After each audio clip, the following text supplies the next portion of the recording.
Early morning, sir, I have 4 liters of milk. Okay. And for breakfast, 20 idlis, 10 doshas, and 5 bananas of the Kerala type. Okay. Then for lunch, 2 kilograms of chicken, then fish, 3 or 4 measures of rice. And then for dinner, 20 chapatis, fish, and chicken curry. Then Ayurvedic said, it's very easy to reduce your weight. How? Take 3 times just rice porridge. He is asking, yes, I will take it, but shouldn't be before or after food. So that is the way we try to take care of the health. We have to take care of the health ourselves. Others cannot do that. Whether it's a fat man or the young man, health is wealth. That is something which we cannot give go by. And again, you know, it is for the patient himself. The patient has to be educated. Patient has to be made aware of the requirements of health. He cannot ignore your body, then blame the doctor that you are not unhealthy. I remember I studied in one of the school colleges run by the Christian missionaries. We had a principal, Father Papias, a very affectionate priest, very fond of children, but he had one problem. He has stickler for cleanliness, a kind of, you know, obsessive compulsive syndrome, or whatever you call it. He cannot tolerate even a piece of paper lying neglected there. Very fussy about cleanliness. After his retirement, he was sent to a church in North India, Sagar. On the way to the church, he saw a donkey lying dead on the road. A stickler for cleanliness, this priest ran up the municipal commissioner, a young IAS officer, and told him a donkey is lying dead on the road. Please make arrangements to bury it. The arrogant IAS officer asked the priest, burial of the dead is the duty of the priest. You do the burial. Not to be outwitted by this arrogant officer. The father said very politely, yes, burial of the dead is the duty of the priest. I will certainly make arrangements to bury the dead donkey. But before that, I thought I should relatives, that is why we call it. So when it comes to social service, serving others, this is what is here around in society. The medical profession has outstood this. The medical profession is respected because they serve. They serve with total sincerity, total dedication. It is not only during pandemic. Pandemic, of course, focus the best that is there in the medical fraternity of this nation. Now there is no looking back. The medical fraternity depends, the nation depends on them to make us into Viksit Bharat, especially in the medical field. Reach the 100th year of our independence. I do not want to take more of your time. Last time I remember, the same way, I made a long speech, which put me in some difficulty.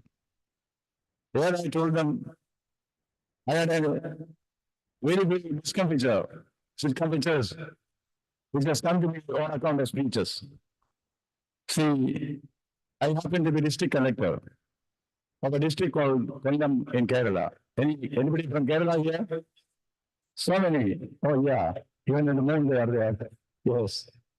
Now, there was an international conclave of religions there. So many speakers came from all over the world. Graham Greene, or so many big speakers were there. One day, it was a turn for Swami Chinmayananda. He is an exponent in the Bhagavad Gita. His discourse on the Bhagavad Gita attracts large crowds all over the world. I also went there, being the local district collector, district magistrate. I also went to meet him and also listen to his discourse. Then I heard an announcement over the mic. Ladies and gentlemen, your attention, please. Chennai Ananda's flight has been delayed by 1 hour. Another announcement. In the meantime, our district collector Anand was speaking. My God. I asked him, what is the topic? What is the topic? Dialectical materialism and the essence of Indian philosophy. Have you understood anything? I did not understand a thing. But I started speaking dialectical materialism and the essence of Indian philosophy. 15 minutes passed. I got a chit. The chit, you know what was written? Normally, when you get a chit during speaks, it means please mind up. You know what was written? His Holiness flight has been delayed by 1 more hour. Please speak on. So 2 hours on the simple topic called dialectical materialism and the essence of Indian philosophy. That was scene number 2. I got an award by the United Nations. Global Best Practice Award for Cost Effective and Environment Friendly Housing. That is for the organization which I built up when I was district collector. I was invited to even, I was given 3 minutes to speak there after receiving the award. Happily received the award and I made the speech. I was resting in a mountain hotel. At midnight, I got a call. Then at that time, there was no, this mobile was not very popular. That is a long distance phone call, international call. It's a lady on the other side of the phone. It was very clear. Called a lady.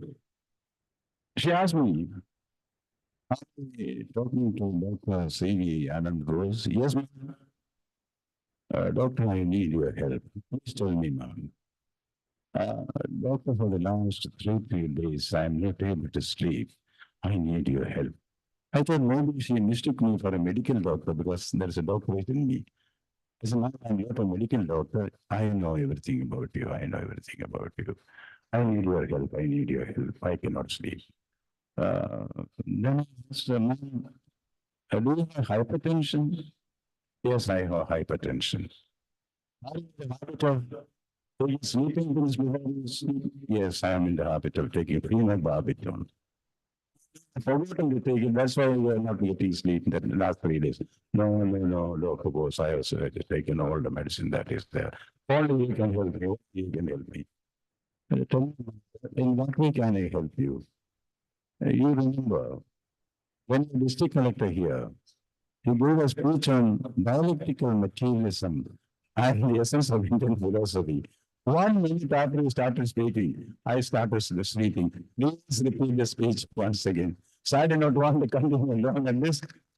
And 2 more confidences which I have to share with you in brief. That is, these days, I'm the chancellor of the many universities here. So I'm very keen on holding the convocations so that degrees can be given to the students. For the last so many years, convocations have not been held and children are suffering. So almost every day I go for some convocation or the other. And being the chancellor, normally professors and vice chancellors and students will be respectful, they'll clap at your speech and all. So I gave a long speech. People clapped, encouraging me. At the end of it, I said, we need industrial reform, we need social reform, we need agricultural reform. Students said from the audience, but we need some chloroform. Before you say that, thank you very much. I wish you the best. God bless you.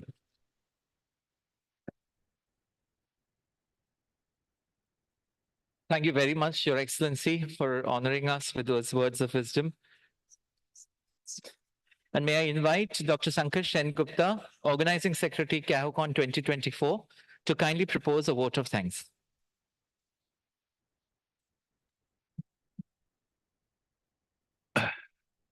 Good afternoon. It's indeed a proud privilege for me to give the Thanksgiving in this August occasion of 8th edition of annual conclave of Consortium of Accredited Healthcare Organization, which has been endorsed by esteemed institutions like ISCOA, ASCOA, QCI, NABH, NABL, JCI, an Australian accreditation body. We have been blessed by the presence of His Excellency, Honorable Governor of the State of West Bengal, Dr. C.V. Anand Bose, as a chief guest. Thank you, sir, for being over here as a chief guest to bless us. We are definitely thankful, at the same time grateful to the organizing chairperson of this conference, Mr. Rupak Borua, and the entire organizing committee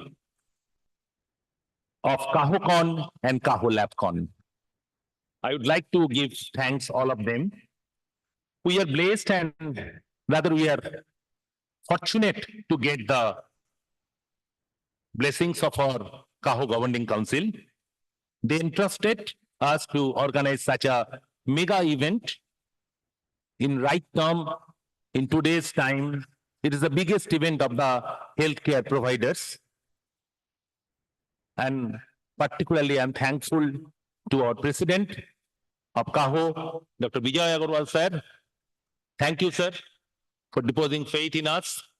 And our Secretary General, Dr. Lalu Joseph. Thank you, ma'am. Without your inspiration and help, we wouldn't have come to up to this level. Incidentally, we are the last biggest city to conduct this conference. All other big cities have already done it. So at one point of time, nobody thought that it will happen in Kolkata. Only Dr. Lalu Joseph gave us the inspiration, told it is possible in Calcutta. I believe we have been able to keep up to your expectation. I'm thankful to all the delegates who have come from all over the country. In fact, across the country. I have met the people from Bangladesh, met the people from Tanzania, I have met the people from Sri Lanka. They are here because they know now Indian quality system in healthcare is also speak a lot. I'm thankful to all the hospitals who have helped us for conducting this conference successfully and smoothly. All healthcare institutions as well as organizations who are allied, all the speakers who have come over here from different parts of the country, and all the partners of this journey, and all the sponsors, without whom it would have been not possible to conduct this mega event. I would like to tell everybody knows that this year's theme, CAHOCON theme, was making healthcare efficient, effective, economical, and equitable. CAHOCON mirrors our goal to improve healthcare for everyone. The event is for people who care for creating a better world for the next generation and for the possibly the child who has arrived new. I would like to recite 3 lines from a poet who died of tuberculosis and he had an excellent and extraordinary talent, Shukanta Bhattacharya. I will do everything to clean this earth of all debris. I will make this world livable for this child. This is my solemn pledge to the newborn. CAHO has taken that pledge to make this healthcare system, to make this country a better livable place. Thank you. I pay my sincere respect to all the CAHO leaders, CAHO dignitaries, CAHO delegates, and all the colleagues, my friends, my office staff, the CAHO secretary staff. For them, without them, possibly I wouldn't have been made it possible to be over here on this podium, and that is truth for all of us. Thank you.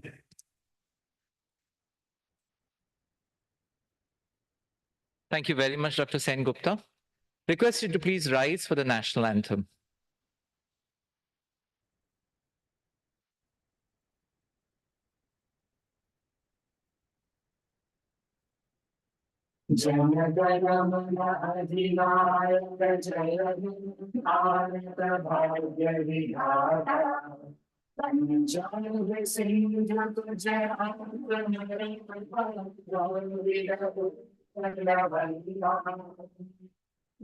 Jai Himachala Yamuna Ganga, Uchala Jagadhikaramina. तव शुभ नामे जागे, तव शुभ आशीष मांगे, गाहे तव जय गाथा। जय जननीय जय हे भारत भाग्य विधाता। जय जय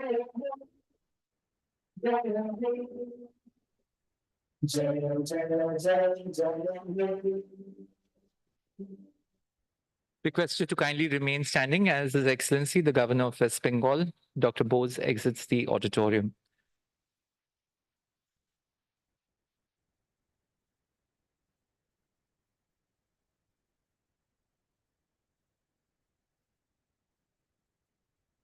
Thank you very much, ladies and gentlemen. That brings us to the culmination of the first half of day one of CAHOCON 2024. As you proceed for lunch, kindly note the number of the hall given at the bottom of the coupon.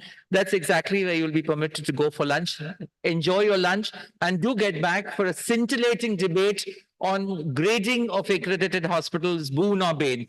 Thank you very much, and let's get back at exactly 2:30.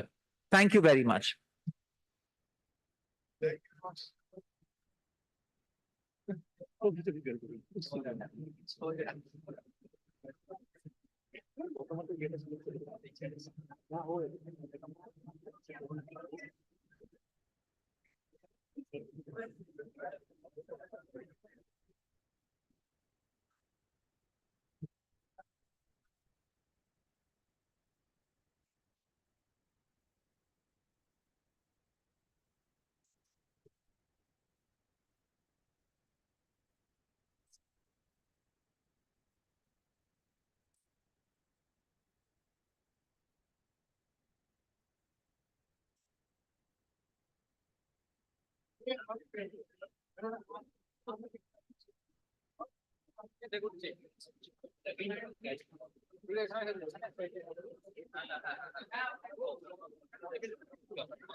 Vikram বলছি এর এর এই বিক্রম আমি পাঠিয়েছি বলছি তুই শুধু পোডিয়ামের ল্যাপটপের অডিওটা চেক কর না একটা অডিও এখান থেকে পাঠাচ্ছে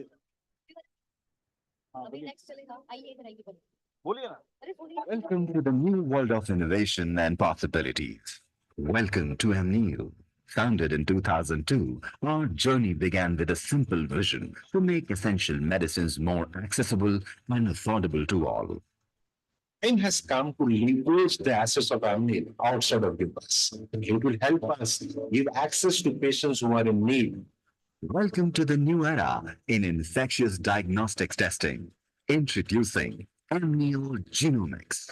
The growing threat of antimicrobial resistance has put a huge burden on hospitals and clinicians. There is a need for a next-generation diagnostic tool that offers cutting-edge technology with comprehensive pathogen coverage, enabling clinicians with a conclusive report. Introducing DXN1, the 3C approach to diagnosis. That's cutting-edge. Comprehensive, with pan-genomic panels like BACFAST, which identifies more than 22,000 bacterial species. Digital ABST, which can identify associated drug resistance patterns. VerFast, which identifies over 9,000 DNA and RNA viruses. And FungiFast, which identifies over 6,000 fungal species, including the recently evolved one. Conclusive. Join us as we continue to evolve and make healthy possible for millions around the world. Visit Amneal Scientific booth for more information.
বলছি যে PI লাগানো আছে তাই PI লাগানো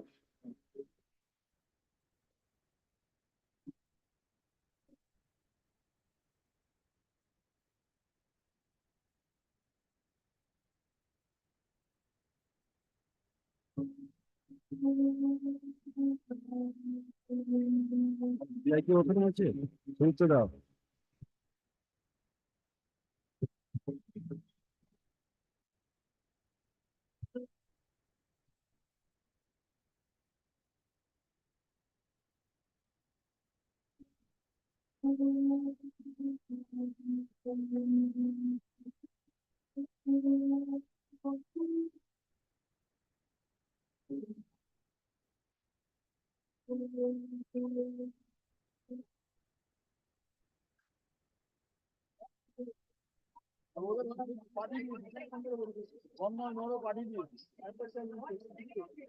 Caesar Hospitals and Research Institute, located at Yangon in Far West Manipur, India, created the vision of becoming one of the premium and leading brands in healthcare services by 2026, recognized globally by our customers for our holistic approach, personal touch, and technological advancement. From a modern practice currently attached to a pharmacy at Pauna Bazaar, Imphal in 1985 to the 350-bedded professionally managed specialty hospital at Yangon with more than 1,460 dedicated full-time caregivers, including 196 doctors, specialists, and super specialists. Guinness World Record holder for removal of the largest neck tumor in the world, the hospital also holds the record for many first medical revolution in the region. Caesar today stands as a preferred destination for kidney, critical and cardiac care, emergency and trauma, joint replacement, minimal access surgery, neurosurgery, stroke management, eye care, plastic surgery, fertility, gastroenterology, oncosurgery, etc. Committed towards continual improvement of its quality management system, CEDAR is the first NABH accredited hospital in the state and NABL accredited laboratory. CEDAR operates the state's only common biomedical waste treatment facility. CEDAR is today a global institute. JC Academy of Sciences is the only European private medical college in India with 150 students in tech per year. With India's address policy, mindful federal allocation and strengths, the state can be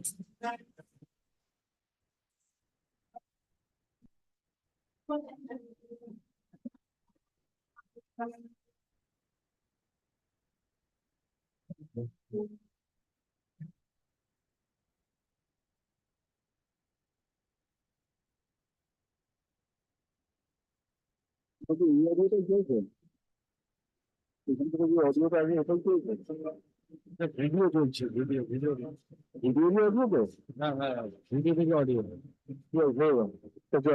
তোমার কিছু করতে হবে না শোনো শোনো শোনো শোনো শোনো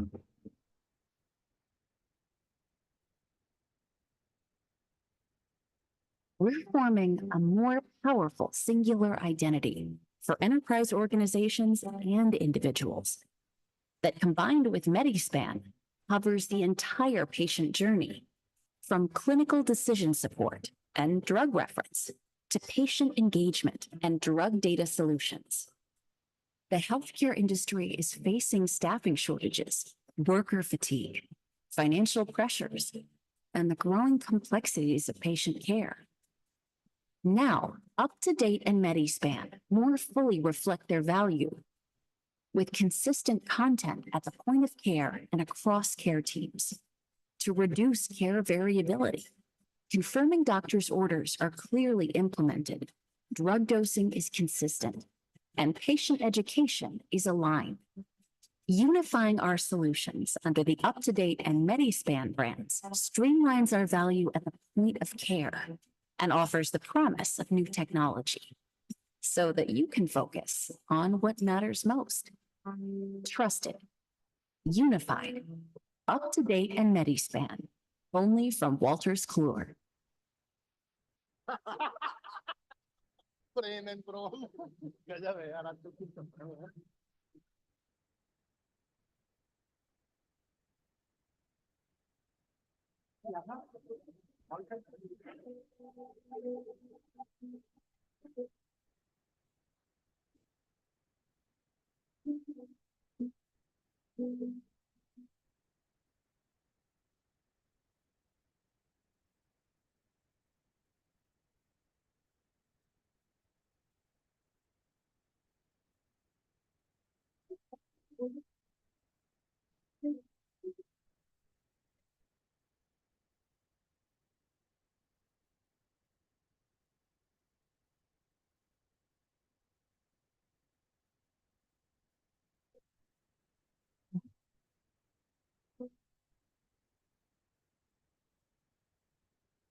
Hello, I'm Akshat Mapani, the fourth generation of Bangalore Steamers, a 70-year-old laundry company with expertise in the healthcare sector. Welcome to our latest facility in Boon. This facility is a state-of-the-art, first of its kind, cloud-based laundry that will service private hospitals across Kolkata.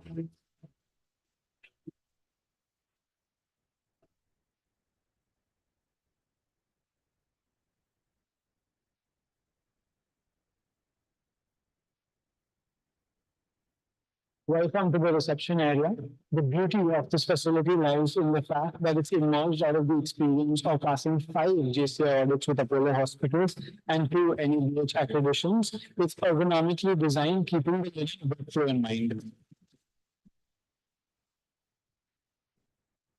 Welcome to the soil linen segregation zone. It's been designed in such a manner to have 3 different compartments to store blankets, bed sheets, and pillow covers respectively. We ensure that there's no interaction between the soil linen and the fresh linen that's already processed and packaged. This is a dedicated space for the storage of detergents and chemicals. The detergents that we're currently using are completely organic, both in terms of its effect on the linen as well as on the environment. These are the list of detergents that we are currently using. In fact, this entire area, that is the detergent room, is taken care of by diversity. We move on to the spotting zone, as the name suggests.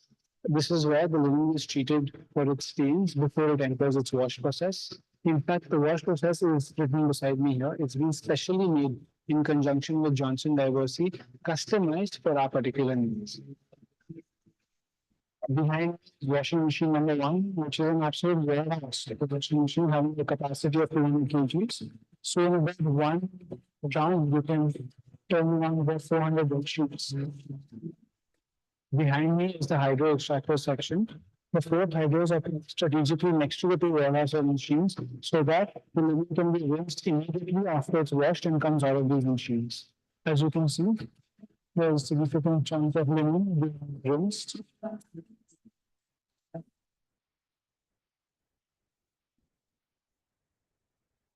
If you look at all the 4 washing machines put together when they're working in unison, with labor output of about 14 to 15 hours. This particular Boon facility boasts having the capacity of doing anything between 22,000 to 25,000 pieces of linen per day.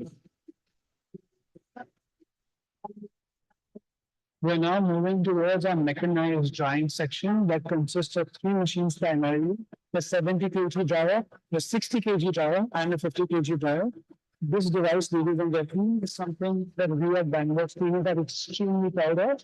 As you know, we invest heavily in R&D, research and development, and this is one such product that utilizes the principle of magnetism to supply heat energy to this particular device. So essentially, we're reducing our consumption of electricity by installing these devices. Very soon, all our dryers will be operated by this principle.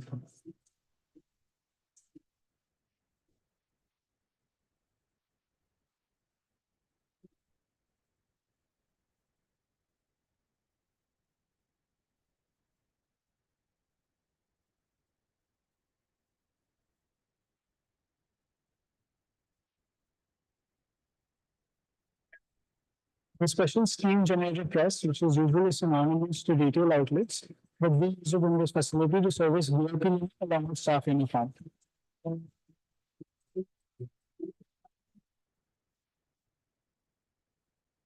The second floor of the premises, as you can see, consists of a conference room where we conduct monthly equality review meetings with our affiliated hospitals. We also interact virtually by means of video conferences with our partners in Ahmedabad, Bilaspur, Guwahati, and Bhubaneswar. This, as you can see, is the process of manual drying, which is currently taking place. It is highly recommended that we expose it to sun as it helps eliminate all the bacteria which could potentially be remained at the end of the wash process. The second floor of the premises is designed in a bespoke manner, keeping in mind our requirements for natural light, ventilation, as well as a lot of sunlight.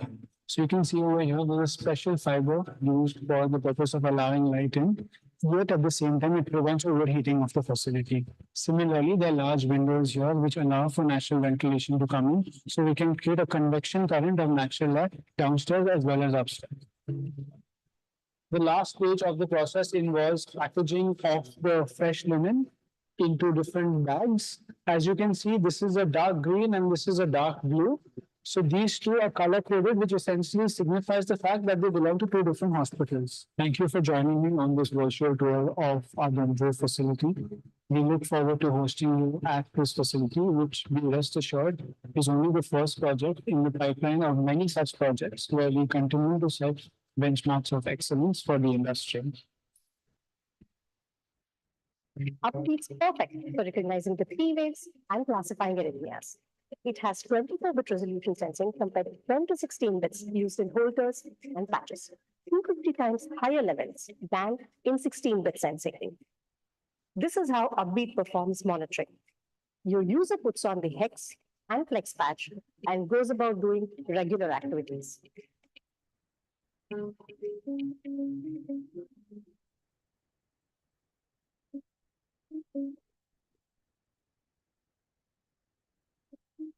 The patch keeps recording and transmitting data to Upbeat app on the phone via Bluetooth.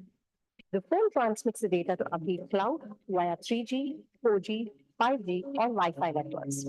We keep tab on the quality of data, contact the user remotely, and correct any issues to get the best traces. The computer algorithms keep generating the heartbeat annotations. Once the recording is over, Upbeat's comprehensive review process starts. Data is first sanitized for artifacts and noise. Next, false positives and incorrectly classified beats are corrected using proprietary tools. Templates are then generated so that they contain correct information. Thereafter, proper strips are placed with onset and termination of events in the room. We strive to achieve the best possible health outcome for every user. Every beat counts at Upbeat. Upbeat has monitored users from 24 hours to 72 days continuously till date. Upbeat is designed and made with love in India for our people and the world. For most accurate tracings and world-class reporting, switch to Upbeat now for Holter and ELR. Get Upbeat now. For Holter, ELR, and continuous ECG monitoring.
Welcome to the new world of innovation and possibilities.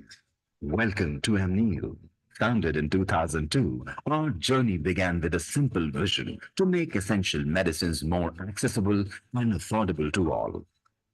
Time has come to leverage the assets of Amneal outside of us. It will help us give access to patients who are in need. Welcome to the new era in infectious diagnostics testing. Introducing Amneal Genomics. The growing threat of antimicrobial resistance has put a huge burden on hospitals and clinicians. There is a need for a next generation diagnostic tool that offers cutting edge technology with comprehensive pathogen coverage, enabling clinicians with a conclusive report. Introducing DXN1, the 3C approach to diagnosis. That's cutting edge.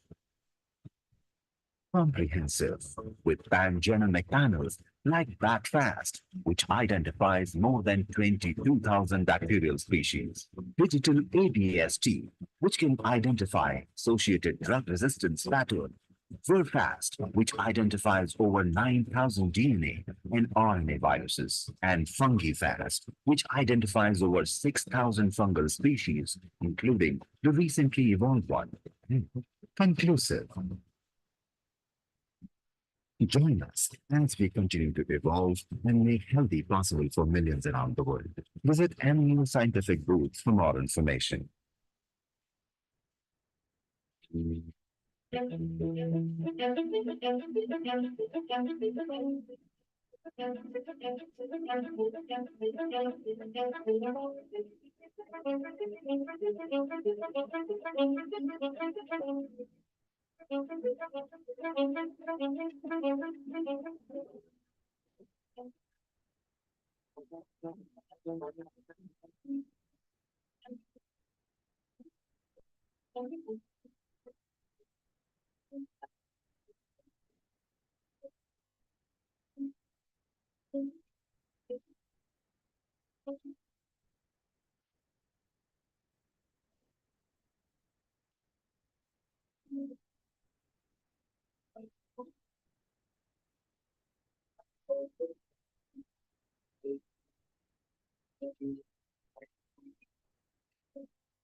Caesar Hospitals and Research Institute, located at Yangon in 5 West, Manipur, India, created the vision of becoming one of the premium and leading brands in healthcare services by 2026, recognized globally by our customers for our holistic approach, personal touch, and technological advancement.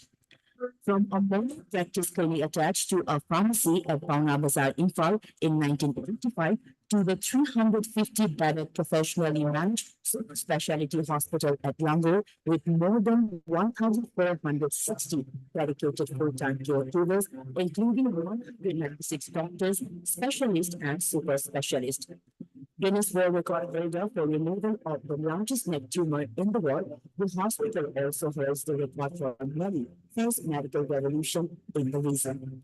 Caesar today stands as a Catholic destination for kidney, critical and cardiac care, emergency and trauma, joint replacement, minimal access surgery, neurosurgery, stroke management, eye care, plastic surgery, fertility, gastroenterology, oncosurgery, etc. Committed towards continual improvement of its quality management system, CEDAR is the first NABH accredited hospital in the state and NABL accredited laboratory. CEDAR operates the state's only common biomedical waste treatment facility at Bane. CEDAR is today a teaching institute. CEDAR Academy of Health Sciences is the only homegrown private medical college in India with 150 students in that program. With India's access policy, multiple federal allocation and strengths, the state can be expected to become one of the healthcare destinations in the world. Future belongs to those who believe in the beauties of your dreams.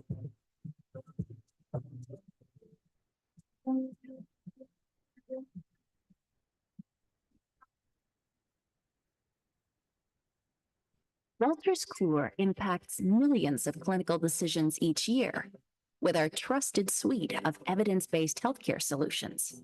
And now we're unifying our products under the industry-leading UpToDate and MediSpan brands to provide consistent support across the care continuum.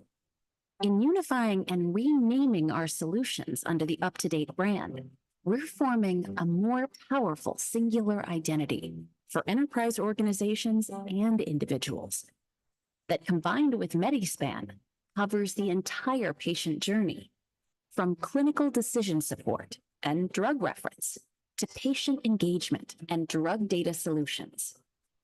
The healthcare industry is facing staffing shortages, worker fatigue, financial pressures, and the growing complexities of patient care. Now, UpToDate and MediSpan more fully reflect their value with consistent content at the point of care and across care teams to reduce care variability.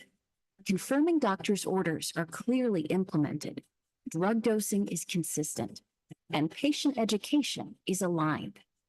Unifying our solutions under the UpToDate and MediSpan brands streamlines our value at the point of care and offers the promise of new technology so that you can focus on what matters most.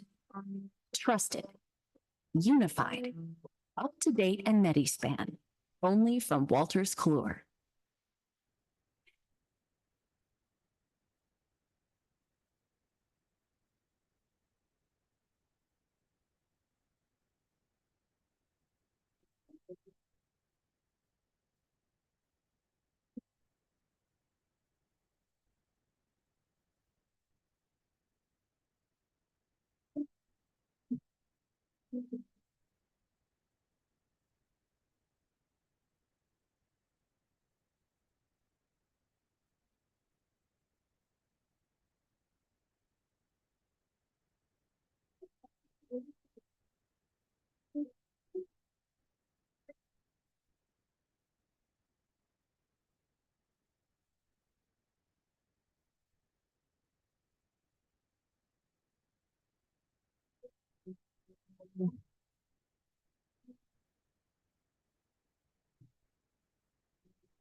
Hello, I'm Akshat Motwani, the fourth generation of Bangalore Seniors, a 70-year-old laundry company with expertise in the healthcare sector.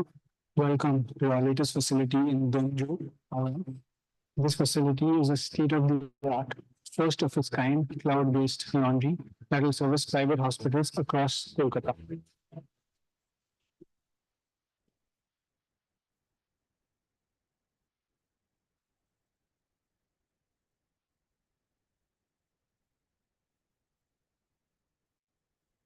Welcome to the reception area.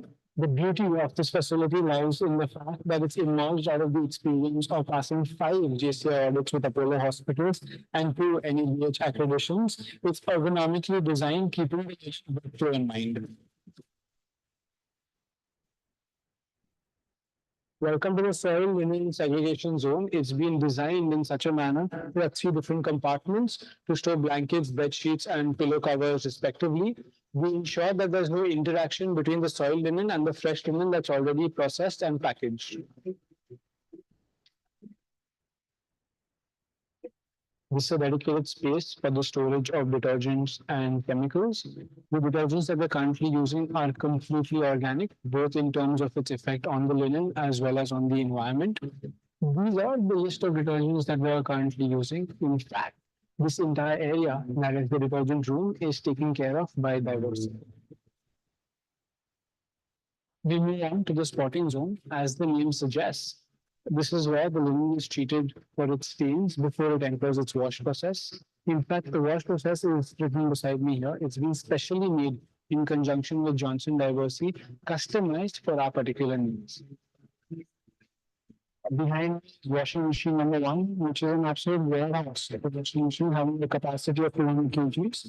So in about 1 round, you can turn on about 400 bed sheets. Behind me is the hydro extractor section.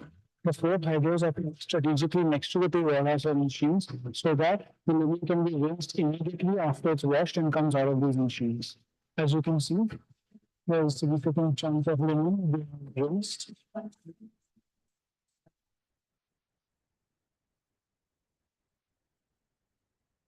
If you look at all the 4 washing machines put together when they're working in unison with labor output of about 14 to 15 hours, this particular Dunju facility boasts having the capacity of doing anything between 22,000 to 25,000 pieces of linen per day. We're now moving towards our mechanized drying section that consists of 3 machines primarily, the 70 kg dryer, the 60 kg dryer, and the 50 kg dryer. This device, ladies and gentlemen, is something that we at Bangalore Seniors are extremely proud of. As you know, we invest heavily in R&D, research and development, and this is one such product that utilizes the principle of magnetism to supply heat energy to this particular device. So essentially, we're reducing our consumption of electricity by installing these devices. Very soon, all our dryers will be operated by this principle.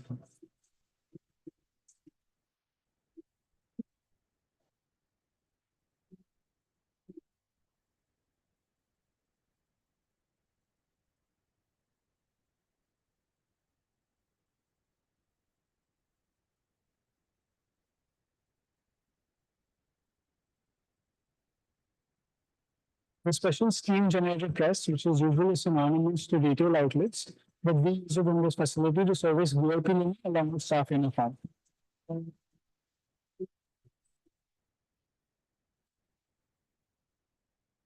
The second floor of the premises, as you can see, consists of a conference room where we conduct monthly equality review meetings with our affiliated hospitals. We also interact virtually by means of video conferences with our partners in Ahmedabad, Bilaspur, Guwahati, and Bhubaneswar. This, as you can see, is the process of manual drying, which is currently taking place. It is highly recommended that we expose it to sun as it helps eliminate all the bacteria which could potentially be remained at the end of the wash process. The second floor of the premises is designed in a bespoke manner, keeping in mind our requirements for natural light, ventilation, as well as a lot of sunlight. So you can see over here, there's a special fiber used for the purpose of allowing light in, yet at the same time, it prevents overheating of the facility. Similarly, there are large windows here which allow for natural ventilation to come in, so we can create a convection current of natural air downstairs as well as upstairs. The last stage of the process involves packaging of the fresh linen into different bags. As you can see, this is a dark green and this is a dark blue. So these two are color coded, which essentially signifies the fact that they belong to two different hospitals. Thank you for joining me on this virtual tour of our Bangalore facility. We look forward to hosting you at this facility, which, be rest assured, is only the first project in the pipeline of many such projects where we continue to set benchmarks of excellence for the industry. Upbeat's perfect for recognizing the P waves and classifying arrhythmias. It has 24-bit resolution sensing compared to 10 to 16 bits used in holters and patches, 250 times higher levels than in 16-bit sensing. This is how Upbeat performs monitoring. Your user puts on the hex and flex patch and goes about doing regular activities.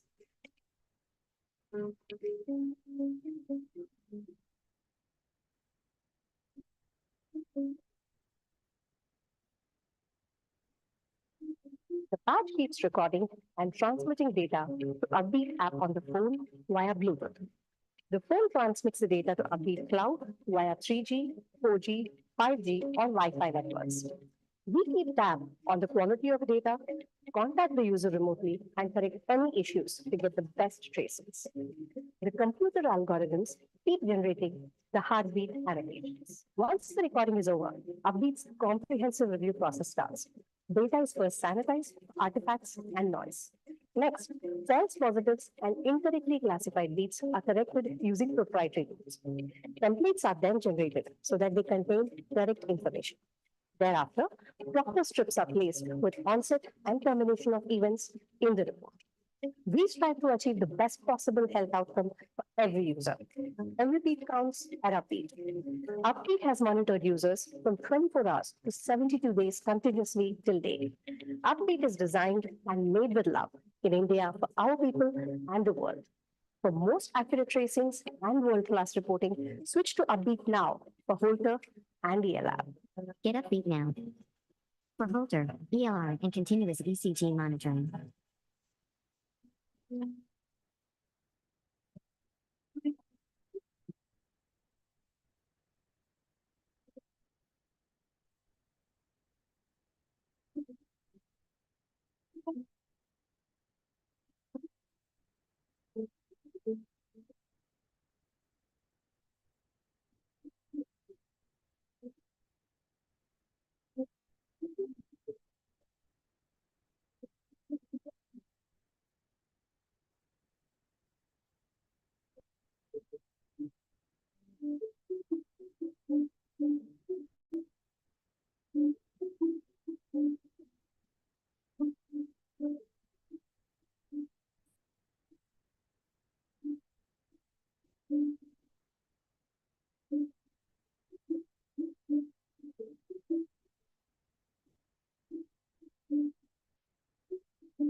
Hello, I'm Akshat Mapani, the fourth generation of Bangalore Seniors, a 70-year-old laundry company with expertise in the healthcare sector. Welcome to our latest facility.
Welcome to the new world of innovation and possibility.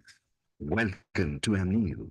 Founded in 2002, our journey began with a simple vision to make essential medicines more accessible and affordable to all.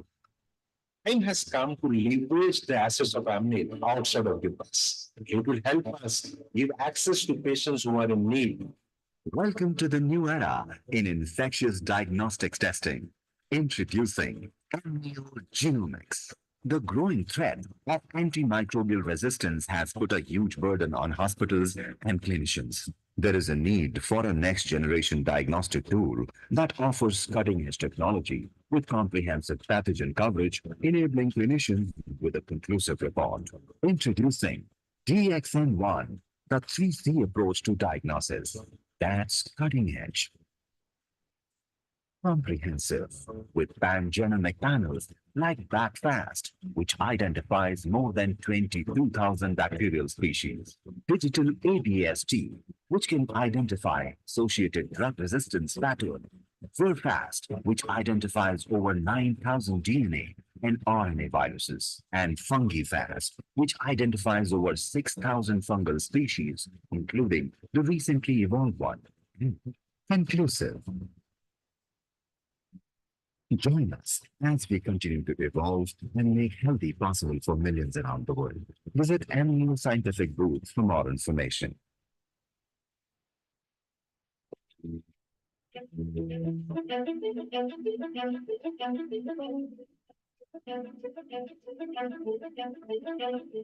Good afternoon, everyone. We are going to start in 5 minutes, so please be seated.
Caesar Hospitals and Research Institute, located at Bangalore in Far West, Manipur, India, created the vision of becoming one of the premium and leading brands in healthcare services by 2026, recognized globally by our customers for our holistic approach, personal touch, and technological advancement. From a modern practice currently attached to a pharmacy at Pauna Bazaar, Imphal in 1985, to the 350-bedded professionally managed specialty hospital at Bangalore with more than 1,460 dedicated full-time caregivers, including 196 doctors, specialists, and super specialists. Guinness World Record holder for removal of the largest neck tumor in the world, the hospital also holds the record for many first medical revolution in the region. Caesar today stands as a preferred destination for kidney, critical and cardiac care, emergency and trauma, joint replacement, minimal access surgery, neurosurgery, stroke management, eye care, plastic surgery, fertility, gastroenterology, oncosurgery, etc. Committed towards continual improvement of its quality management system, Caesar is the first NABH accredited hospital in the state and NABL accredited laboratory. Caesar operates the state's only common biomedical waste treatment facility at Bane. Caesar is today a teaching institute. Caesar Academy of Health Sciences is the only homegrown private medical college in India with 150 students in 10 per year. With India's access policy, Manipur's favorable location and strength, the state can be expected to become one of the healthcare destinations in the world. Future belongs to those who believe in the beauties of your dreams.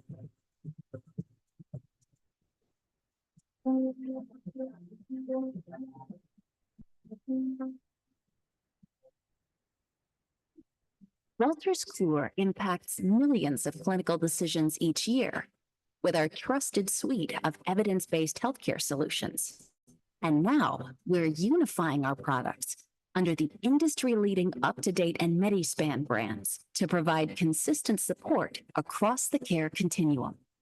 In unifying and renaming our solutions under the UpToDate brand, we're forming a more powerful singular identity for enterprise organizations and individuals that, combined with MediSpan, covers the entire patient journey, from clinical decision support and drug reference to patient engagement and drug data solutions. The healthcare industry is facing staffing shortages, worker fatigue, financial pressures, and the growing complexities of patient care. Now, UpToDate and MediSpan more fully reflect their value with consistent content at the point of care and across care teams to reduce care variability, confirming doctors' orders are clearly implemented, drug dosing is consistent, and patient education is aligned. Unifying our solutions under the UpToDate and MediSpan brands streamlines our value at the point of care and offers the promise of new technology so that you can focus on what matters most. Trusted, unified, UpToDate and MediSpan, only from Walters Kluwer.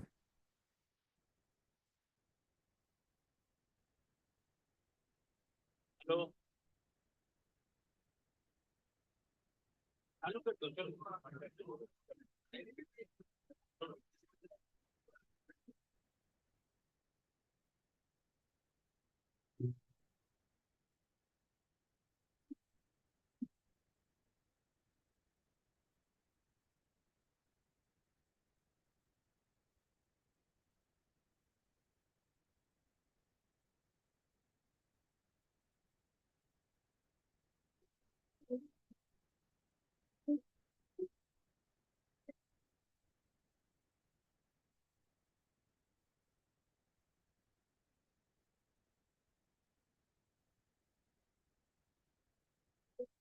I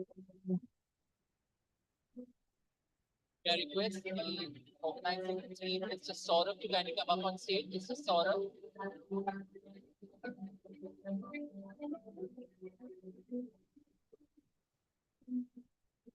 I request Mr. Saurabh to come up on stage. Still louder.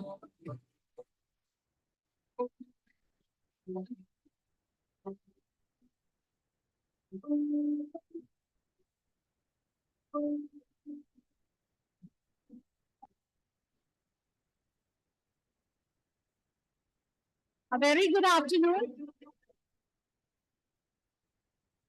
I hope all of you had a great lunch. So we begin our post-lunch session. Good afternoon, everyone, and welcome back after a post-lunch. So the next session is on the grading of hospitals, Boon or a Bane. For this, I request as chairperson, Dr. Kunal Sarkar, Director and Head of Cardiac Surgery, Medica Super Specialty Hospital, Kolkata, West Bengal, to join us on the stage, please. I now request Devashri to introduce our panelists. For this grand debate session, I would like to invite our panelists for the speakers who are going to speak for the Boon. I would like to call upon Dr. Malati Ashanapallai, Group Chief Medical Officer and Quality Officer at Aster DM Healthcare, which has its presence in India and GCC countries. She's also a member of the Accreditation Board of Australia, ACHS, and Accreditation Canada. I would like to call upon Dr. Parag Randani to be on stage. He's the Group Chief Executive Officer, Wokhard Hospitals Limited. He's an MD microbiologist with 7 degrees in hospital administration and is a finance expert. I would also like to call upon Dr. Sanjeev Singh. Yes, sir. Dr. Sanjeev Singh, he's the Medical Director, AIMS, Delhi NCR, and the Chief Medical Superintendent, AIMS, Kochi. He is the Improvement Advisor at Institute of Healthcare Improvement, the United States, and Chairman of Technical Committee at HPI and the Health Sector Skill Council of India. He is also an international surveyor at ISQA and a practicing pediatrician. Well, now I would like to call upon the panelists who would speak for the Banes.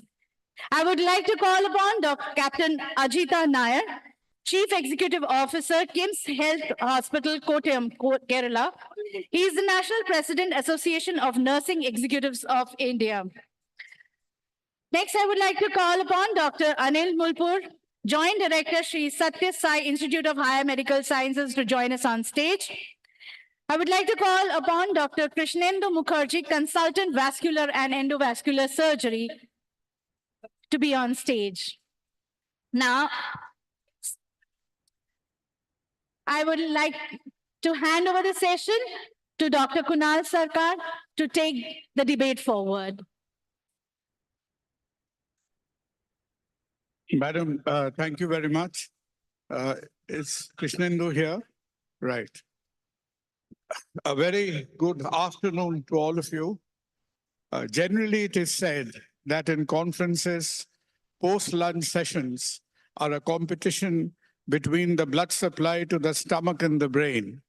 But looking at the assiduousness and the attention that all of you have shown to the conference so far, I'm sure all of you would be in rapt attention for what promises to be a very engaging session. Healthcare in India is a very funny entity.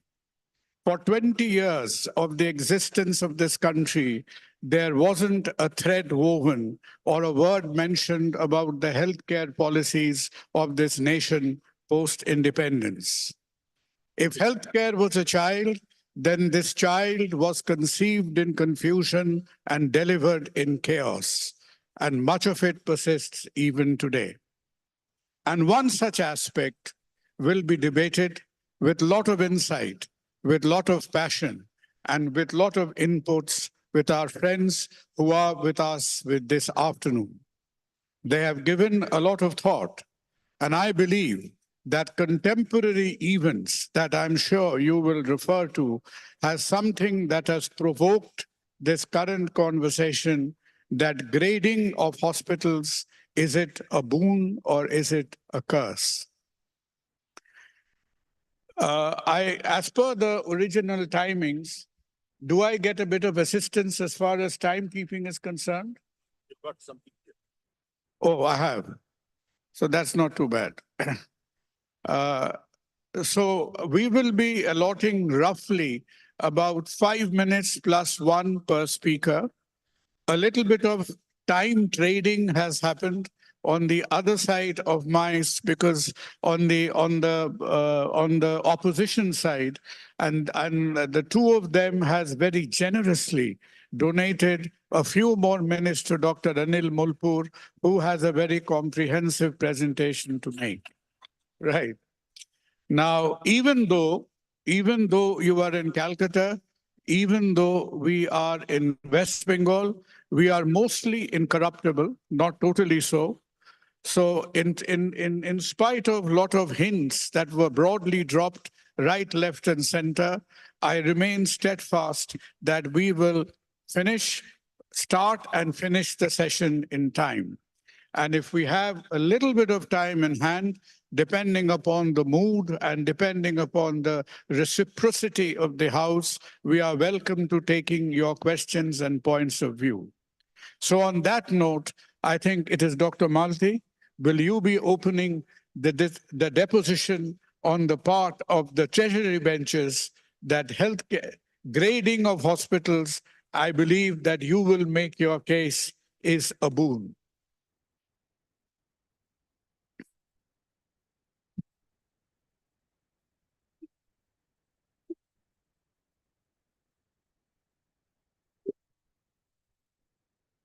Good afternoon, everybody. Is everybody awake? Thank you. My worthy opponents have requested for extra time because they have to prove their point, and that's why they need more time. I'm going to be crisp and very clear. Can I just interrupt for a moment? That hand mic has an awful lot of reverberation. Can you try the static mics, please? Your hand mic had a lot of reverberation. So please start. Thank you. A very, very interesting talk today. And you can see that the topic is grading of hospitals, Boon or Bane. The picture in the center talks about evolution of mankind. So we are here and trying to look at it, and the point of discussion as far as I'm going to take is not the methodology.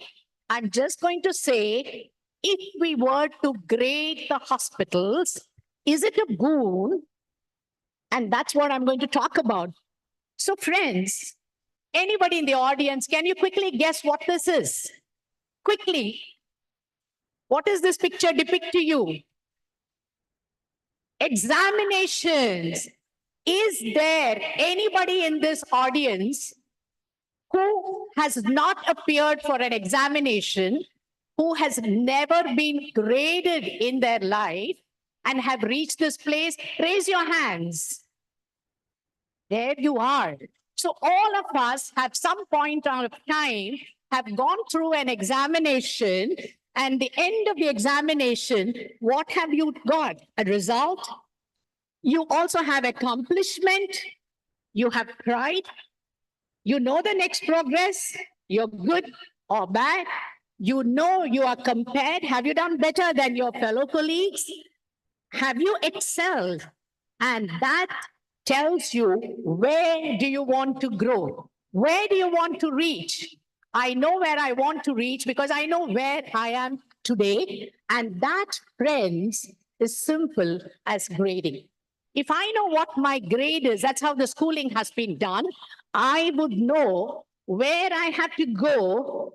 And that's where I say, I'm happy about where I have to go. Let me tell you a simple story. How many of you know what this picture is all about? Anybody? Quickly. Alice in Wonderland. Alice is there in the crossroads and suddenly sees there are 4 ways that she can go through. and finds the rabbit scurrying along and says, which way do I go? And then the rabbit says, Miss Alice, where do you want to go? She says, it doesn't matter. I don't know where to go. And what does the rabbit have to say? It says that if you do not know where to reach, it matters very little which way you choose. So friends, if I know where I am now, and I know where I'm graded, and I want to reach, automatically I know what to do next in healthcare. But before I take that up, what does this picture tell you all? Anybody? Quickly. What is this picture all about?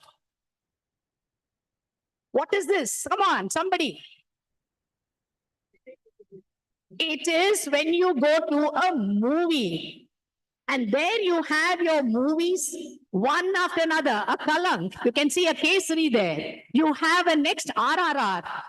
And you look at your apps and what you see, the whole family says, which movie do we go? Come on, let me look at, which is a movie? More than 8, more than 5, more than 6. The movies are graded.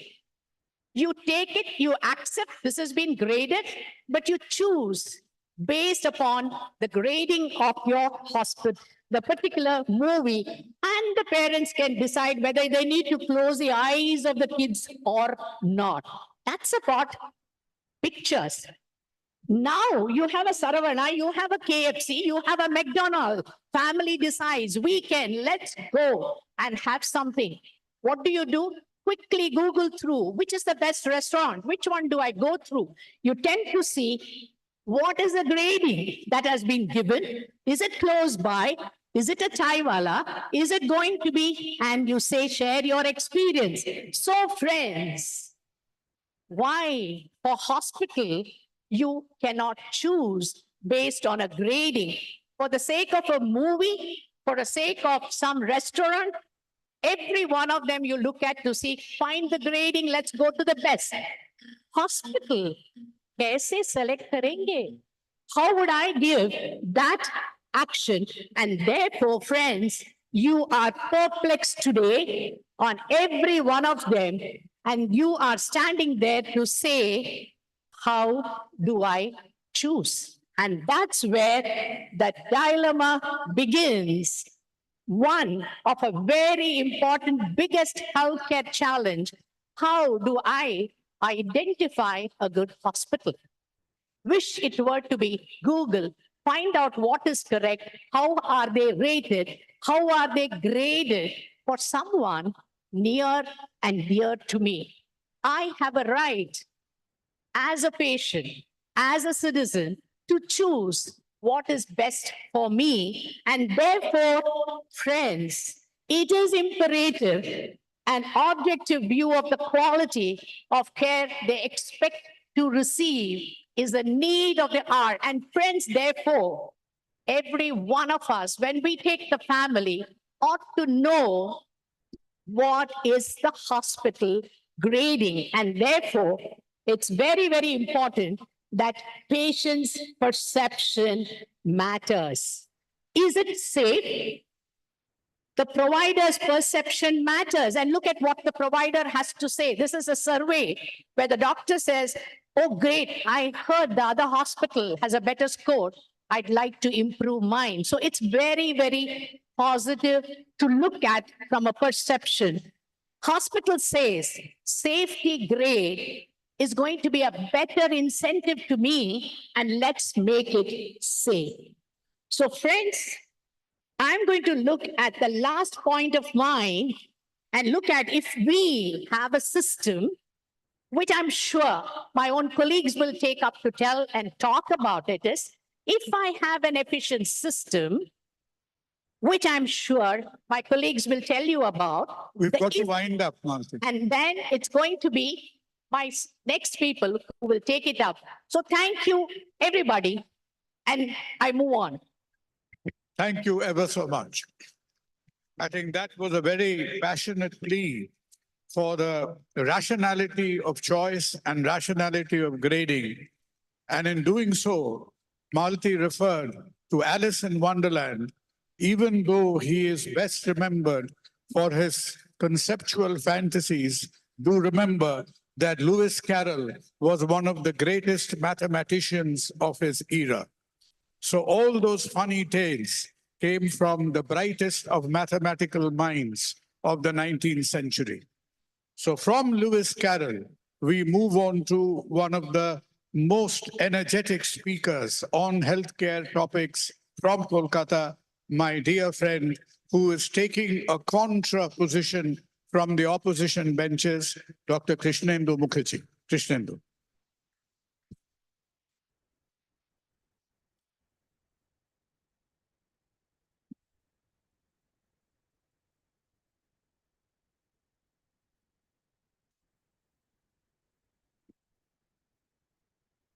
I'm extremely sorry, ladies and gentlemen.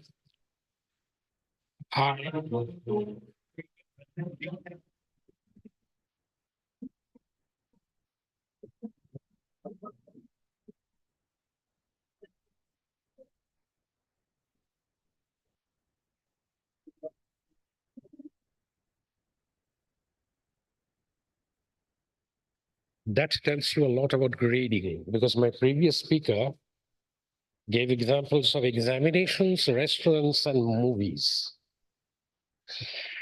Anyway, I have to leave because I'm in a hurry because I have to fly to Bangkok to attend a meeting. I have two options waiting in the airport. One is Air India, which is charging me 20,000 rupees. And one is a cheaper option, Air Asia, which is costing me 7,000 rupees. Mr. Chairman, ladies and gentlemen, the mic is too powerful. I'm fine with it. I have, well, just for 5 minutes. We are talking about a certain benchmark of quality and safety when we are talking of services or industries which have high stakes, high risk management situations. Examinations, restaurants, and movies do not fall into this category. Of course, healthcare industry does fall into a category. Similarly, aviation, commercial aviation falls into this category. And please don't laugh at this because I don't mean it as a joke. Sex industry also falls into this category. From Bangkok, if I want to enjoy a nightlife, I will not stay in Bangkok, I will fly to New Zealand. Because in countries like New Zealand, countries like Switzerland, I know the sex industry is safe with almost negligible exploitation of sex workers and crime.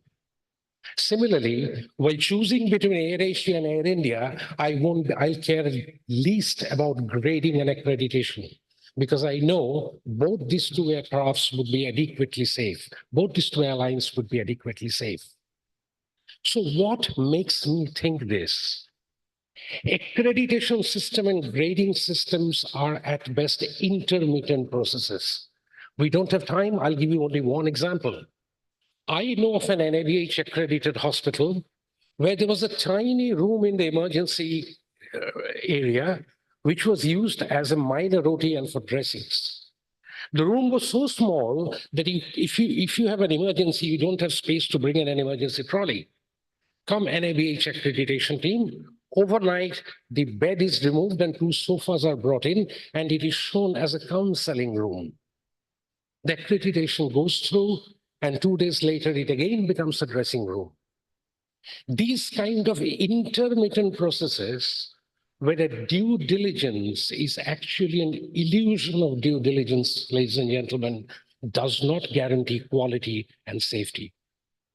Quality and safety can only be come through primarily and mandatorily through a robust regulatory service. Do we have that in healthcare? No, we don't. There's a regulatory body for doctors, for nurses, for physiotherapists. Do we have a regulatory body for healthcare administrators? We don't. We have draconian laws for clinical establishment in the private sector. They are either never implemented or they're implemented with a lot of dramatization and publicity where it makes you wonder, is it populism or is it justice? So what I'm trying to drive at is that unless you have a robust regulatory mechanism, which is a continuous and continual process, the right laws, the right type of implementation of those laws, you never get to reach the degree of quality and safety that is essential for a high-stakes service like healthcare service. Do not compare it with KFC and movies like Star Wars. Along with that, we need certain other parameters around a regulatory service. We need a proper grievance redressal system, which we do not have. I have served in the Penal and Ethical Committee of a State Medical Council. We know how we work. We are not that effective. You need protection for whistleblowers. How many of you, ladies and gentlemen, are aware that there is a Whistleblower Protection Act in India, which was passed in the parliament in 2011, and it was ratified again in 2015. Very, very strangely, the Whistleblower Protection Act in India excludes the private sector. So when we talk of grievance redressal, it is not only grievance redressal of the consumer or the patient, it is also the grievance of the staff working in the healthcare industry, government in private in particular, but also in government sectors. Where do they go if they have a grievance? Unless these regulatory mechanisms are in place, adding accreditation and grading is not going to give you much. Once you get that accreditation and grading, you would tend to sleep on it, use it for promotional activities. It will not be really used to improve your performance. And then you wake up again when the next time for accreditation comes. That is the real life story. So who is it a boon for? It is a boon for investors who are investing money in healthcare, private healthcare industry to make more money. Fair enough. Who is it a bane for? My previous speaker showed you a slide that is about patient satisfaction. It is completely contrary, ladies and gentlemen. If you search the literature, there is a plethora of studies, published work, which has consistently shown that the negative aspect of accreditation and grading system is increasing job stress and burnout rate amongst healthcare professionals, particularly nurses. So it's a bane for them. And what about patients? Again, contrary to what my previous speaker has told you, there are numerous studies which have showed it has very little to do with patient satisfaction or patient's perception. It may work in movies, it may work in restaurants. It doesn't really work to that extent in healthcare. I have only 50 seconds left. I came across a publication, Hospital Accreditation and Umbrella Review, published in International Journal for Quality in Healthcare exactly 1 year ago in 2023. I'll read to you the first part of the conclusion. Hospital accreditation and grading seems likely to remain as a policy, appearing to develop under external influences, economics, politics, and culture, more than an evidence base. It remains that there is insufficient evidence that hospital accreditation improves hospital quality, and positive impacts should be interpreted with caution, considered only as an association. I'm not here to say that hospital grading systems or accreditation systems should be erased from the face of the earth. My other speakers would do it. I had only 5 minutes time, but I think I could drive home the point that the primary and mandatory aspect in a high-stake, high-risk environment is a continuous process of regulatory system. Thank you. Krishnendu, thank you very much. I'm a little bit afraid the 3 minutes trade-off between you and your other speaking partners, that concept is under threat because we haven't had the 3 minutes to spare. But never mind, you made extremely, you have to leave now? Okay, fair enough. Sorry, I have to leave. Right. But Krishnendu made very strong points for accreditation vis-a-vis regulation. It does put a little bit of fear of God in us if you think that there will be yet another regulator breathing down your neck. But having said that, probably we ask ourselves the question that in the era of Google and the various animals in the social media and advertorial grading, which is happening all the time, is subconsciously, subliminally, is the practice of grading already quite in place, we like it or not. So here we invite the views of Parag, who is the next speaker for the proposition. Thank you very much, sir.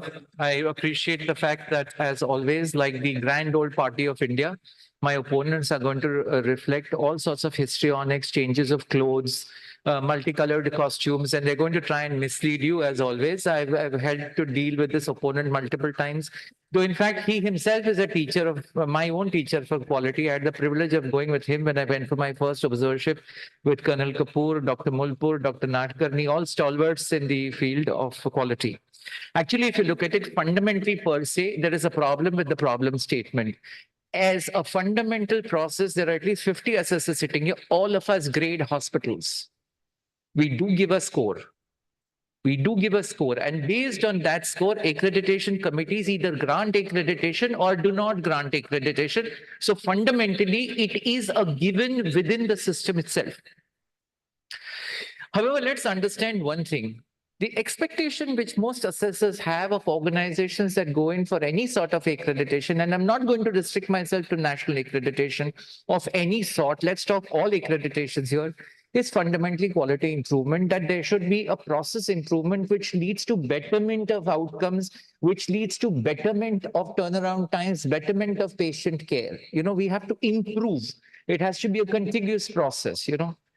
All chapters on quality improvement talk about this. And fundamentally, the only way you're going to improve, and I'm on a major weight loss program right now, ladies and gentlemen, and the only reason I'm improving because I get incentivized every month when I weigh myself. Oh, I've lost 2 more kilos. The only way CEOs are going to get excited about accreditation is if it is graded and they're going to get paid more for a higher grading. And I do believe that accreditation agencies across the globe are actually running pilots in various parts of the globe on grading.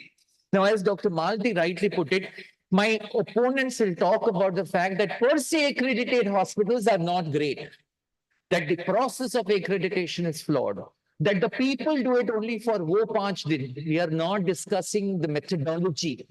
We have the accrediting agencies to deal with the methodology. We are CAHO. Our job is to ensure how we can enhance the quality of care.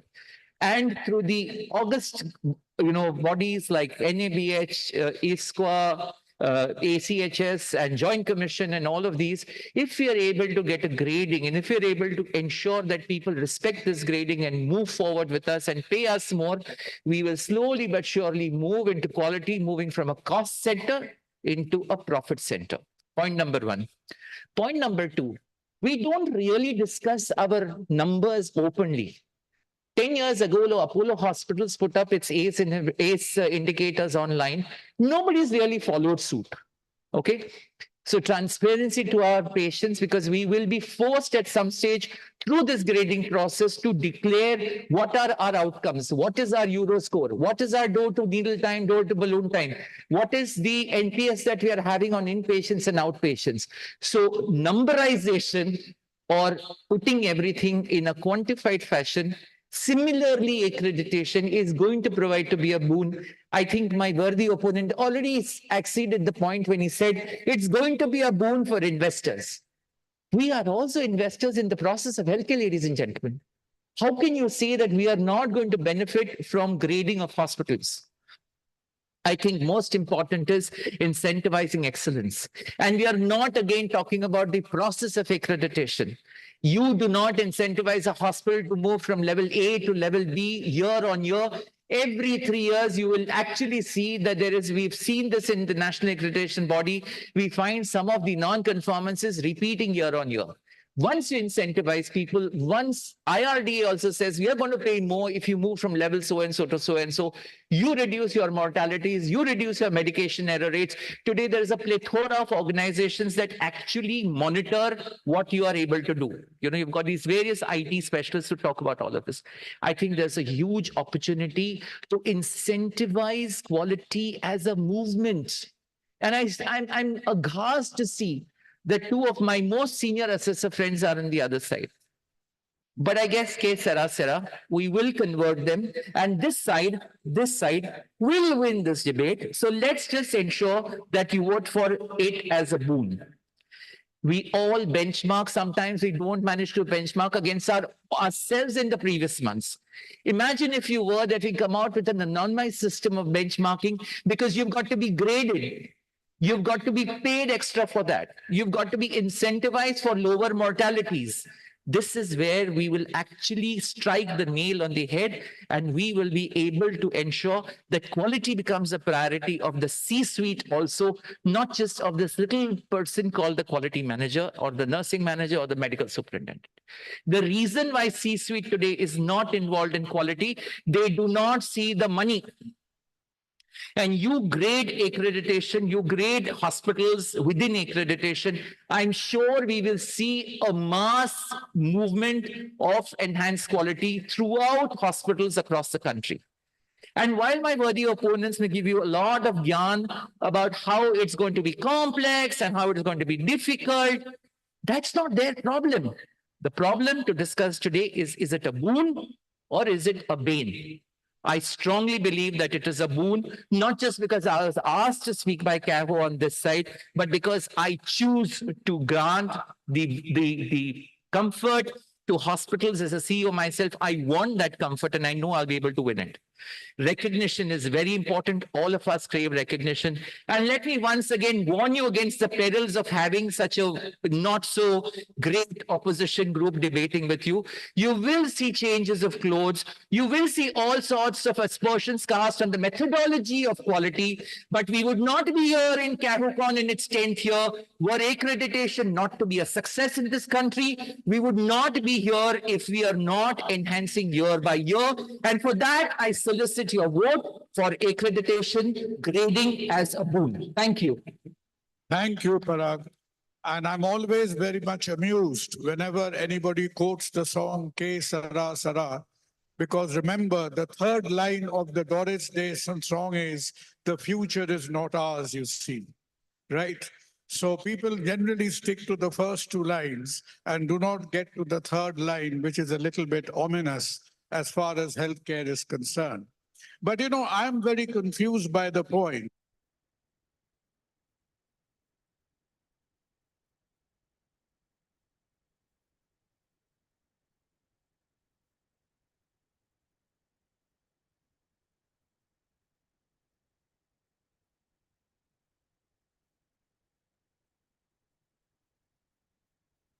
Applying to central schemes and reducing out-of-pocket payments.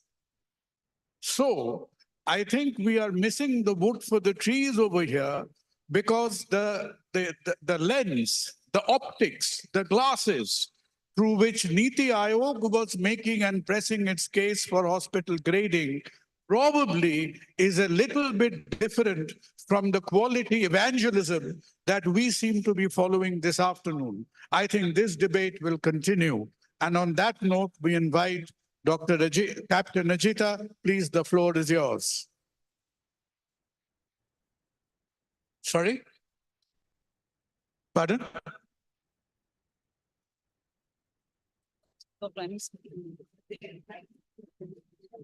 Oh, Dr. Anil. He's just landed from space, has he? Yes.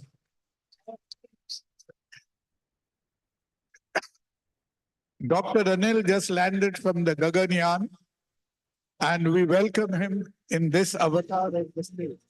Please.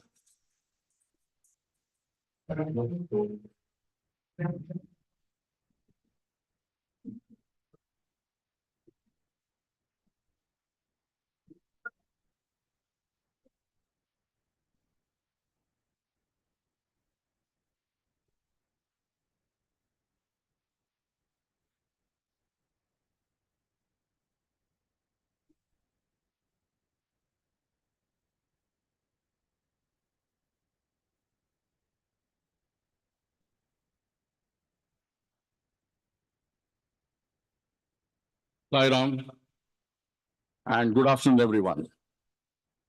George Lucas is going to be here for the next edition of CAHOCON, because the moment we started to have grading of hospitals and Star Wars is going to begin. Now, initially, it was Neil Armstrong who set his foot on the moon. He is Neil, I am Anil. Only one of his dominant arms was strong. He was called Armstrong, and I am all strong. He bought this inline, I got this uniform online. I have been a member of NASA for a long time. I am presently with ISRO. I have been getting NABH Lifetime Achievement Awards year after year after year. And I am ISO 2024 6x6 certified. Let me clarify.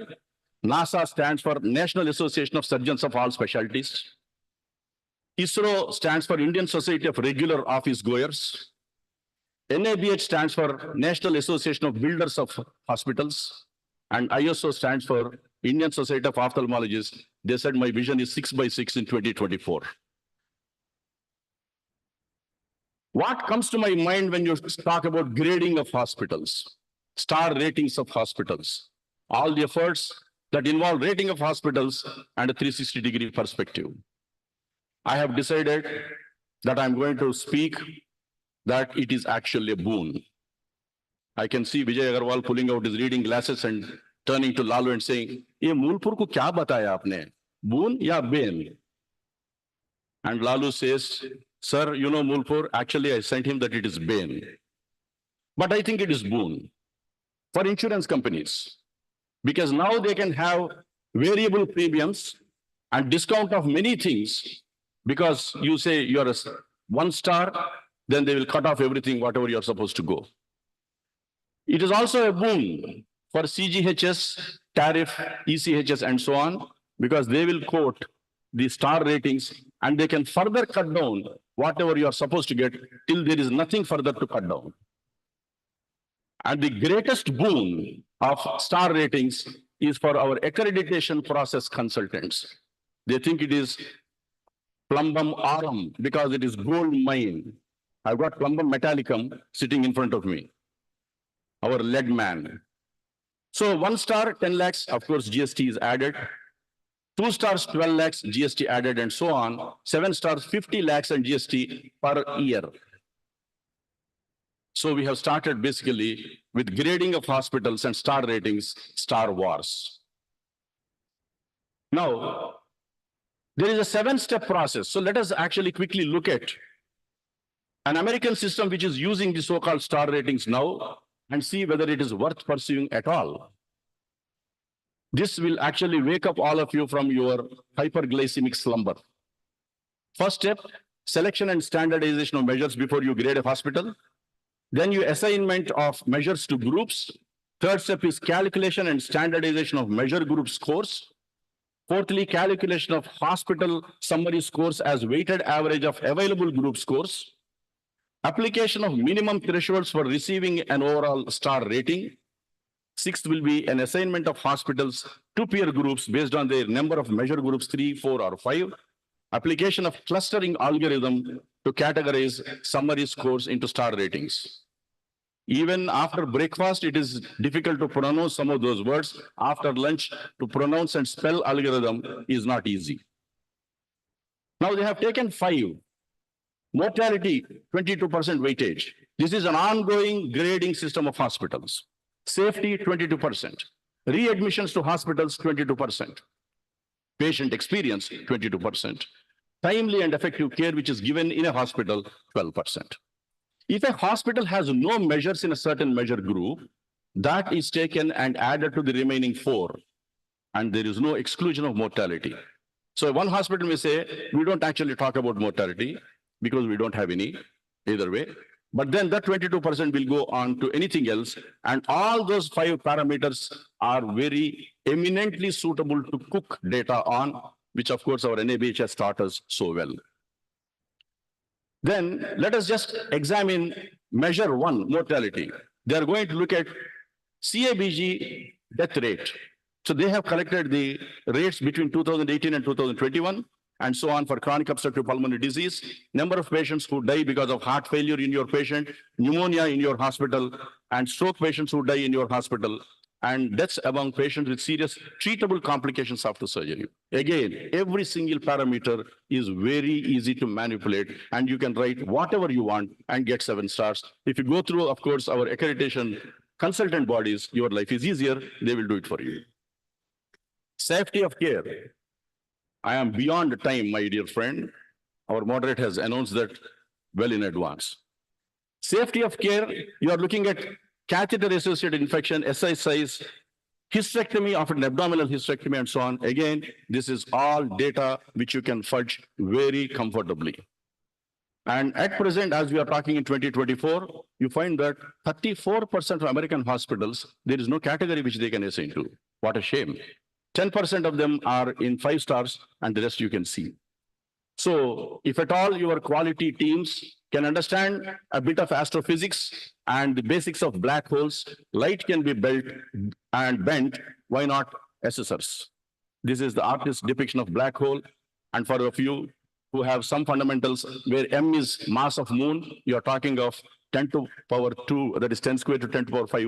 And now hospitals have to understand what is micro black hole and ultra massive black hole, because your star system is going to be sucked into this. Now, what orientation class are you going to give to your quality department? Very simple. You understand the second bullet point, Q square upon 4 pi epsilon naught plus C square J square upon 4 GM square. If it is less than or equal to GM square, that is all you need. Your hospital is 7 stars. Now, assessors, of course, we conduct conclaves and we'll be teaching the fundamentals of nuclear physics to them and also astrophysics in one conclave. And in fact, some of them can be taught on Zoom meetings as well. NABH thus can save money as well as effort on transport and accommodation. Video on is not mandatory when you're attending these conclaves, and assessors are allowed to doze off because they are from different planets. So if at all, NABH had a dream project of having star rating of assessors, and now you're talking about star ratings of hospitals, that will be a perfect storm, a lethal combination. By the way, dream project of NABH means a project what you see in your dream, you wake up, dismiss as a bad dream due to eating cheese and get on with life. We want Atma Nirbhar Bharat and not Durbhar Bharat. If you have got grading of hospitals, that is where we are heading to. Hospitals now have difficulty in finding physicians. Now you'll have to find physicists as well, because only they can tell you about stars and black holes. This is a list of other resources because my time is short, despite my borrowing of time. The 2 important books for your quality team from today, Textbook of Astronomy and Astrophysics by Mohit Kumar Sharma, Journal of Astrophysics and Astronomy. Finally, is it a boon or bane? It is a bone of contention. Thank you, ladies and gentlemen. Anil, as brilliant as ever, in a very unmitigated, unconcealed kind of way, you've made your point, and your black holes have bent enough light rays, and to put the light rays back on the track, we ask Dr. Sanjeev, please. Well done.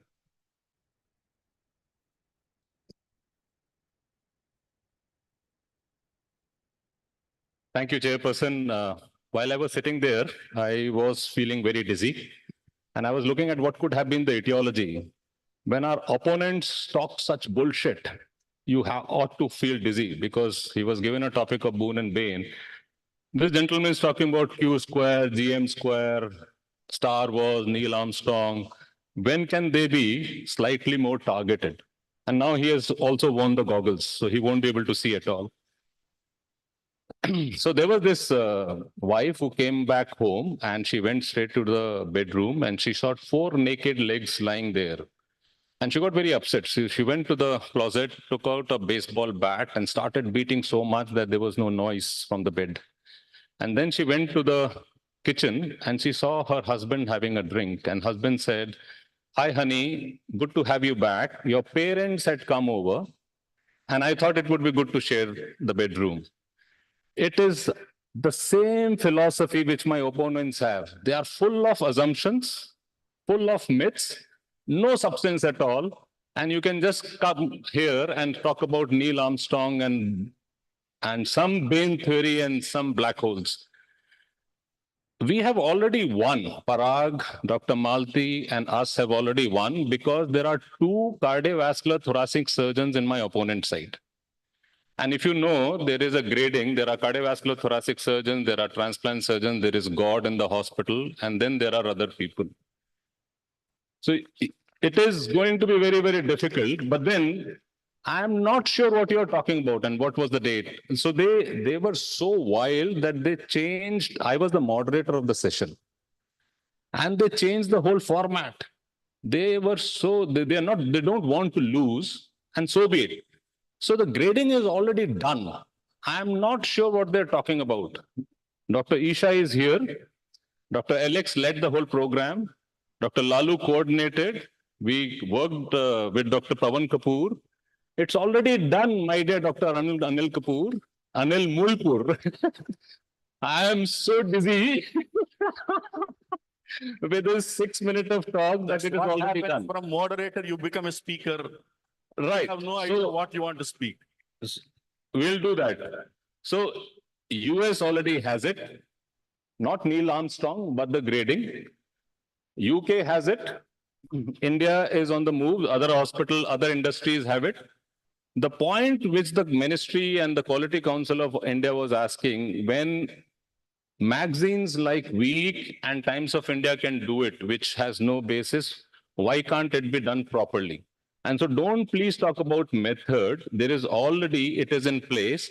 And from the next week onwards, there is an accreditation system is going to start. This grading system is going to start. So you are very, very late. I don't know when we are going to catch up the bus, but cardiovascular thoracic surgeons are like this. And this gentleman also talked about some infection.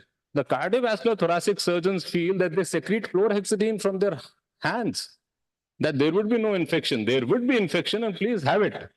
His hospital can only have a mortality of 22%, which he showed. I'm not sure where he's working, but he's working in a good institute. Sorry, boss. So accreditation is all done. There were focus areas, and 6th edition, Dr. Atul is here. That would be launched. There is a lot of work which is happening in medical college grading system, not looking at quantity, but quality. So this is the grading which is already launched. And my hospital will be having its pilot on 19th and 20th, and Dr. Pawan Kapoor, sir, would be there. It is beyond NABH. So it's the structure and processes are less. And what it's talking about is more of outcome, patient experience, innovation, adoption, best practices, and things like that. Use of technology and staff experience in academics and research. And the next phase, so forget about grading, Dr. Anil Mulpur and Captain Ajita Nair.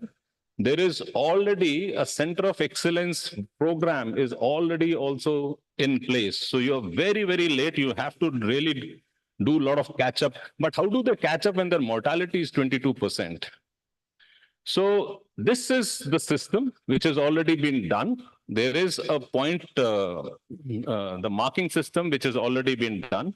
There are these processes. I'll go fast because that's not, it's because since I was a moderator, I was supposed to sort of get started with this. There are lots of, now you don't have a diabetes management across all 300, 400 people working.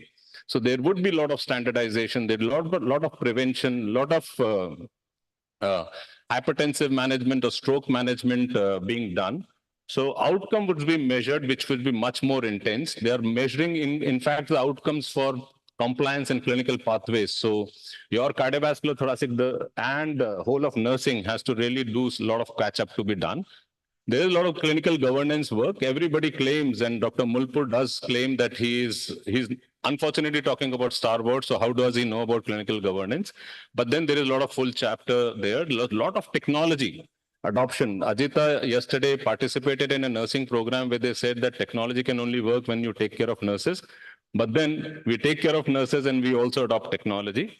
There is a lot of innovation and best practices, which was left, and that is all getting done. And sustainability, academics, and research with staff and patient experience. So in a nutshell, what is important is there is a lot of catching up, Dr. Anil Mulpur. So if my mother falls ill, what do? I immediately take her to the hospital and get a good consultant to see her. And get her a good cup of coffee, immediately go back to the hospital because my boss doesn't give me leave. But what does happen when my mother-in-law falls ill? The whole hell breaks loose. I immediately look, I know he's going to be an irritant, but so be it. I'm going to look for a graded hospital. I'm going to take her to the best of the hospital because her son-in-law should ensure that she gets to the bed hospital. And can we all ensure that there are more and more good hospitals built, graded, where we can take our mother-in-laws? Thank you so much. Thank you, Dr. Sanjeev. And a personal note of thank you because of your genetic dislike for the cardiovascular and thoracic surgeon.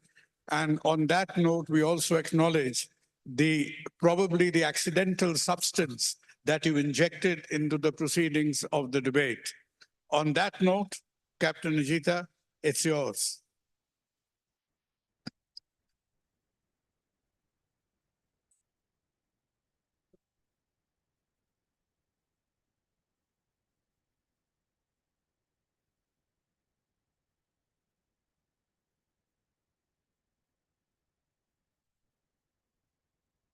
Ladies and gentlemen, very good afternoon. My worthy opponents have already decided the fate of it, right? There had been two very judgmental, I would say, that it is all been decided and closed. Then why do we have this debate, I wonder? And Dr. Sanjeev was gracious enough to be truthful that grading is done for special class people whom you are interested, otherwise not, for the mother-in-laws and not for the ordinary ones. Jokes apart, I think we are in India little obsessed with this class differentiation. There is super class, you mention anything. There is upper class, there is middle class, and there is low class. How many of you sitting here would like to work in a low class hospital? Keep your hand here and tell me this. In this country, the mass of healthcare is not even been accredited. The common man goes there. I would have appreciated this attempt if we had accreditation in majority of the hospitals. Most of the hospitals have not even heard about quality till date. I'm not judging whether it is failure or success, but this is the reality of the day. And we are here going to talk about grading of hospitals. Yes, we have been having grading of education, grading of cinema halls, grading of hotels, and public is aware of this. And they have gracefully accepted the fact that a common man cannot go to a 7-star hotel because it is just not possible. They don't have money for it. Grading probably would be better if only the common man in this country can go to a 7-star hospital. Then it makes sense. But it is going to create this class differentiation among hospitals. So far, we had only two classes. Somebody who would have had accreditation, which I think the public of this country understood, and the ones who did not have it. Majority do not have it yet. Still, they have to go there because they have only that to go. And here we are talking about class differentiation going to be created. The sense of feeling in the people who are going to work there, you imagine. All of us are going to be there. And as a patient, if you have to get into a low-class hospital, imagine yourself. And all of you are on the move. You may be traveling all the time. The elite class sitting in this hall may not be able to get into an elite class hospital. It is going to create confusion and pandemonium in public, if I may say the least. As Dr. Sanjeev said, probably it is all been defined and decided like fate. You don't know it, right? It is decided already. We have little to do it. But it all depends on your belief, I wonder. If I believe I can create my fate, But I don't know about the same about hospitals. So enough of class differentiation we have already created. We have accreditation movement is in this country, but not quality movement.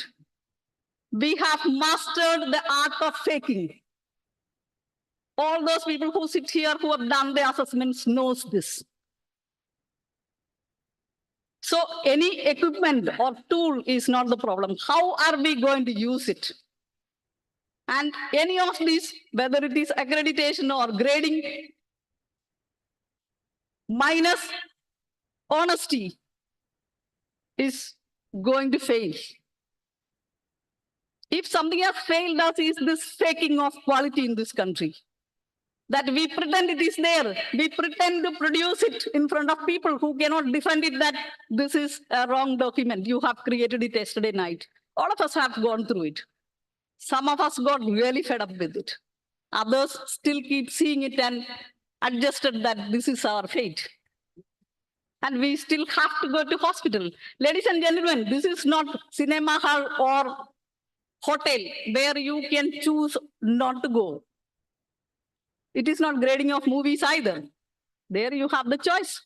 But do you as a human being have choice not to go to a hospital? Not, unfortunately. So we have to think about the larger scene, the larger picture when we talk about, going to put out grading out there in front of a hospital's name. And think about those ones who have been, denied a higher grade. And imagine the impact it is going to create for those who are delivering care to the patient. Whatever said and done, accreditation, you get few non-compliances, you can close it for most of the people. You can, unless you have a problem with your legal complaints. But not in this case. Already stressed out private healthcare system, what is going to happen by introducing this new thing? The second thing is it the government hospital going to be exempted? I'm not too sure. Or the medical colleges where free treatment is available and only those who don't have payment or money in their hand go there. How do they get into, which grade are they going to be? For me, the best grade would be the one who treat ordinary people in this country because there are so many of them. So this grading is going to create a lot of confusion and hence it is not going to be a good idea. Yes, well, I agree with Dr. Sanjeev. Many of the things, even if it is decided, time only will tell. So let the time tell, then we deciding its fate today. Thank you. Thank you, madam. Thank you very much. And we owe you a large debt of credit for this debate, having again in the last few minutes been grounded on Mother Earth. We have heard from the proposition. They have made very erudite, very well-researched points about the benefits of grading, about the methodology of grading, about the association of grading with quality. And from the opposition, we have heard that how intermittent exercises are not beneficial in the long term. We've heard from them that how these knee-jerk responses have these inherent black hole fallacies which will bend and create optics which are not merely real. And last but not the least, we had Captain Ajita, who has brought the debate to the ground and related to a country where the healthcare infrastructure expansion is pathetic, less than 5% per year, where we cannot spend more than 4,500 rupees per capita on healthcare. She has brought us back to the Mother Earth when she says that 45% of healthcare is delivered out of government hospitals. So what happens to them? And we have to ask ourselves the question that for all the glitz and glamour that happens around us. We wear the crown of thorns when our people carry the crippling burden of 50% out-of-pocket expenditure on healthcare, which is crippling for an economy of our dimension. And last but not the least, the branded, the visible, the large, the corporate healthcare that we boast of today is less than 9% in the total top line of Indian healthcare turnover, where it is the MSME sector, which is completely invisible, probably from the elitism that we indulge in more frequently than not. They are in conjunction with the government hospitals. They are the workhorses of Indian healthcare and not the 9 to 10% of the branded investor-ridden healthcare that we conceive of today. So there has been extremely poignant arguments on both sides, and it is your turn now to decide. No debate ever ends without the House letting us know which way the coin has fallen. So all of you who at this stage agree with the opposition that the healthcare, that the grading of hospitals is more of a bane than a boon, put your hands up. We don't have, can anybody help us to count? Anybody from the organizers?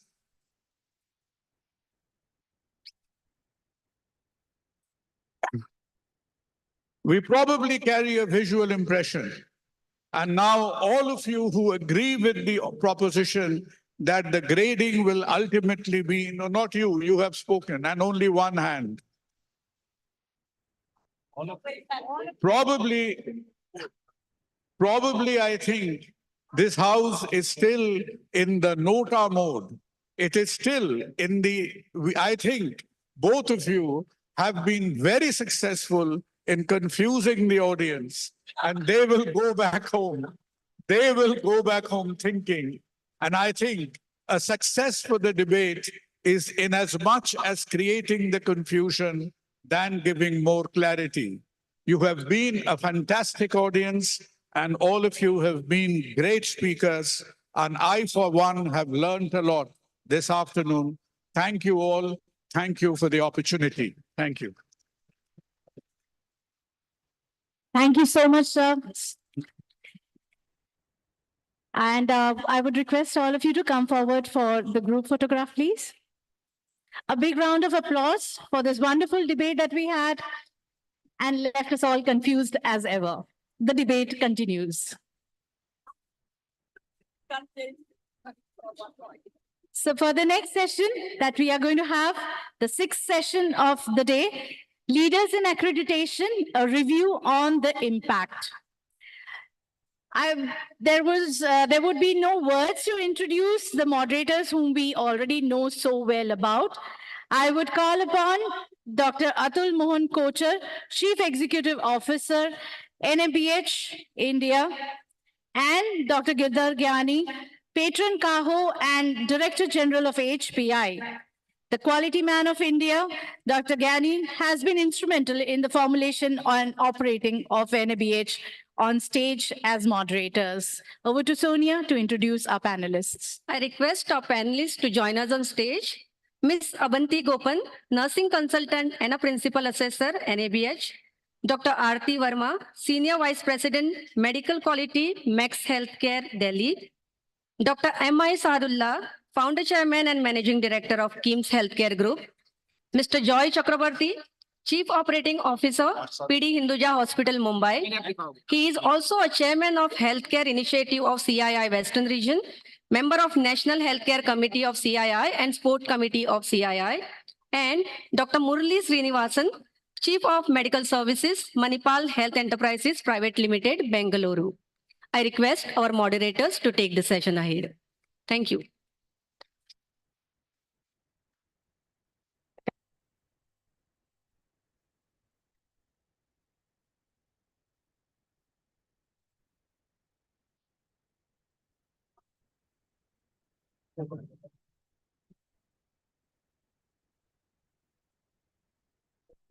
There is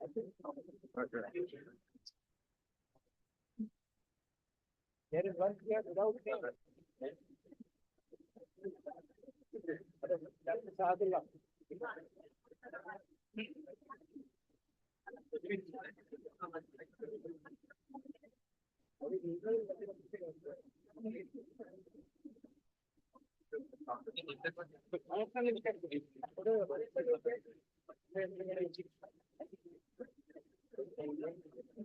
अरे एक लोग उठा ही नहीं सकता।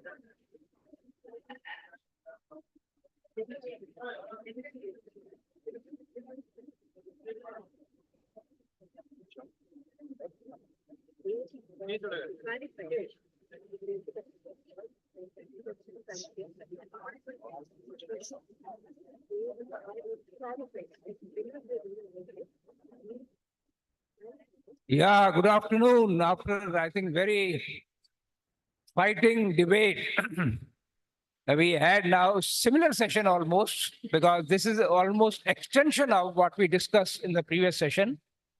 And I think very important per se, because NABH came into being in 2006. And now is that time to really know what impact it has made.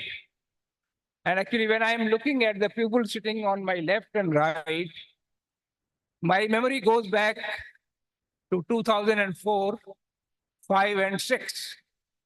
Many people, talk to me that this is a story of how NABH started, that in 2005, there was a discussion in the parliament, and then the Ministry of Health called us.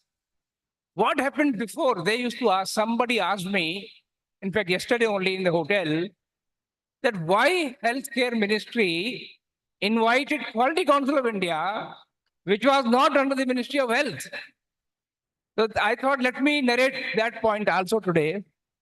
In fact, in 2004, the CGHS empanelment was done normally, but not normally, by the Ministry of Health directly, by the Director General Health. They used to evaluate. So there were few complaints that there is a subjectivity, favorism. So the government, that time the secretary decided to invite organization through a tender process that who will evaluate the hospital for the empanelment of CGHS. Anyway, that process happened, and finally they selected IIHMR Jaipur. Now, file was signed. It went to the financial advisor, and financial advisor put an objection that IHMR is a private organization. It cannot be assigned the task of assessing for CGHS. Then Mr. Hota was the secretary. And in his department, there was one pathologist who was trained under me at Jaipur on NABL. He told him, sir, there is a body called QCI, and I know gentleman who is heading the QCI, and this is a government body. I think that started the point. And Hota called me, and he says, what can you do? I told him, simple. We have ISO 9000 certification body under our accreditation. We'll pick up those who have scope on health, and I will assign those to you. You can choose them and use them for assessing for CGHS. And let me tell you, this happened fantastically, 2004, 2005. And when 2005, this question came to Parliament, he remembered only me again, that this man can again, work on the NABH. So this is the story, how it came to Quality Council of India. Now the moderator is here. I think he is going to really get the evaluation done by the panelists. I can only tell you one small thing. When I'm looking at Max on my left and Dr. Sahadullah on my right and Murli on my extreme right, there is one commonality that, when we started accreditation launch was in 2006, we got hardly 37 applications. 37. And that in 1 year, only 5 could get qualified. And 2 are belonging to Max, one belonging to my good friend Sahadullah, KIMS, and of course, MIMS Calicut, our good friend Malati sitting down, and BM Birla also, I think somebody was sitting here. So BM Birla, there were the 5 hospitals only which could qualify. So I think the question today is, if you want to ask Dr. Sahadullah or Dr. Arti, that what has been the impact? I tell you, sometimes they may say, nahi, theek chal raha hai, because over the years now, the quality has gone into the subconscious mind of the people working in these hospitals, which are accredited for past 12 years. And that is the ultimate, actually, purpose of accreditation, that you keep on practicing first consciously, and at a point of time, it becomes subconscious. And that's the beauty of it. I'm sure, Dr. Arti, you are going on leave sometime for 2 weeks, quality survives. Sadullah, same thing. And of course, Murli, I don't want to say, he is the champion along with initial team. He was the co-chair of the technical committee. So I think this is a fantastic panel, and Joy, of course, Maharashtra, you know, they're the first 2 hospitals, Hiranandani and Hinduja, which I've already championed. So I think what I'm going to give it to my good friend Atul, the panel, which will really be able to bring out what has been the impact of accreditation. Over to Atul. Thank you so much, sir. I'm so grateful. It's a feeling of immense gratitude, immense privilege that I've been given this onerous task of moderating a very, very stellar panel of leaders in accreditation and where exactly we are, what is the impact. So with your due permission, I have few slides. I'll just quickly bring them up. That's just data I'm trying to throw to confuse. Yeah. Dr. Murli has a flight to catch also.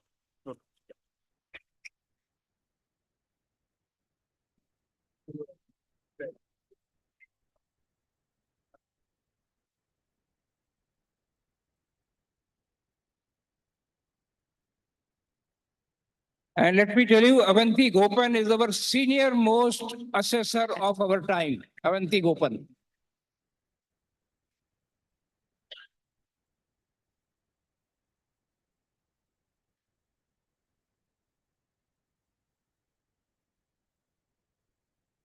The debate, by the way, was stellar actually. And 2 of the best quotes of Star Wars come to my mind.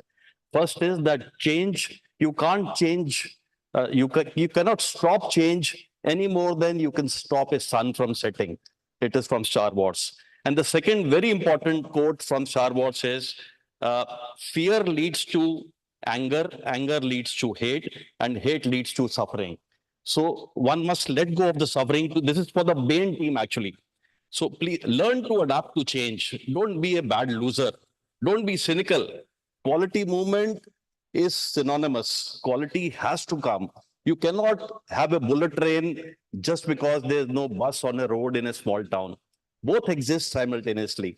Accreditation, quality, it's a movement, it's a mission, and all of you attending here are stellar testimony to that. So that was just by the way. But leaders in accreditation, a review of the impact, I'm very grateful that some of the best, some of the oldest, and you have collective experience of more than 300 years on the stage, ladies and gentlemen. Thank you so much. So what exactly we do? Very quickly over the next few slides, I'm going to take you through what we are, where we are exactly today. We do lots of training, we do lots of education, training, quality movement. We do quality promotions. We take up policy projects on behalf of government, Ministry of Ayush, Ministry of various ministries. We do rating, ranking of medical colleges. We do IEC activities. We reach out to the last in the line. For example, recently for Ministry of Ayush, we took up the assessment, capacity building, and certification of 2,000 health and wellness centers, which are known as Ayushman Arogya Mandirs. And we've also bid for working the same thing for health and wellness centers, which are going to come up about 150,000. We also do accreditation and certification. These are the core activities. We operate in 3 verticals: accreditation, certification, empanelments, various projects. Very soon we are about to launch a new scheme you will be very excited about. And probably in a month's time, we'll show you what we can do. This is the breakup, sirs and ma'am, of the current data as of 31st March.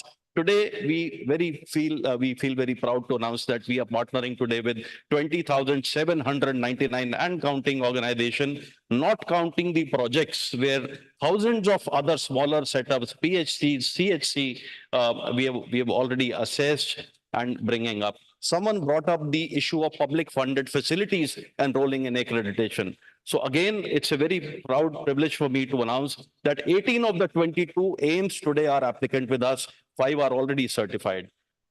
14 of the biggest hospitals in Delhi are following the path of quality. More than 150 hospitals under the full accreditation schemes.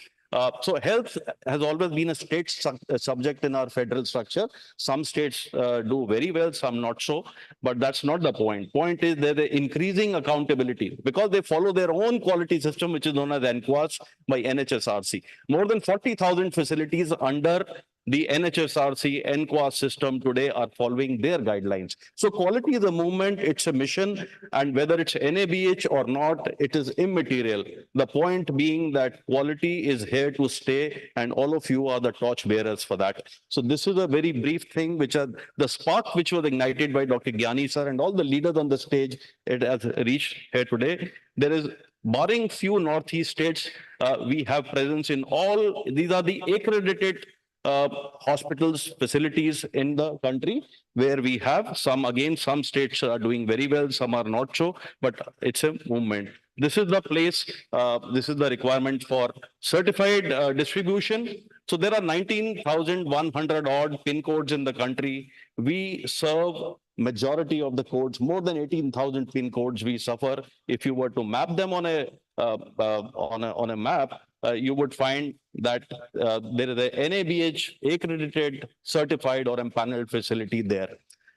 This is the breakup over the years. We started with just 2 hospitals, as Dr. Gyani sir has highlighted. And last year, we touched 768 hospitals counting the renewals.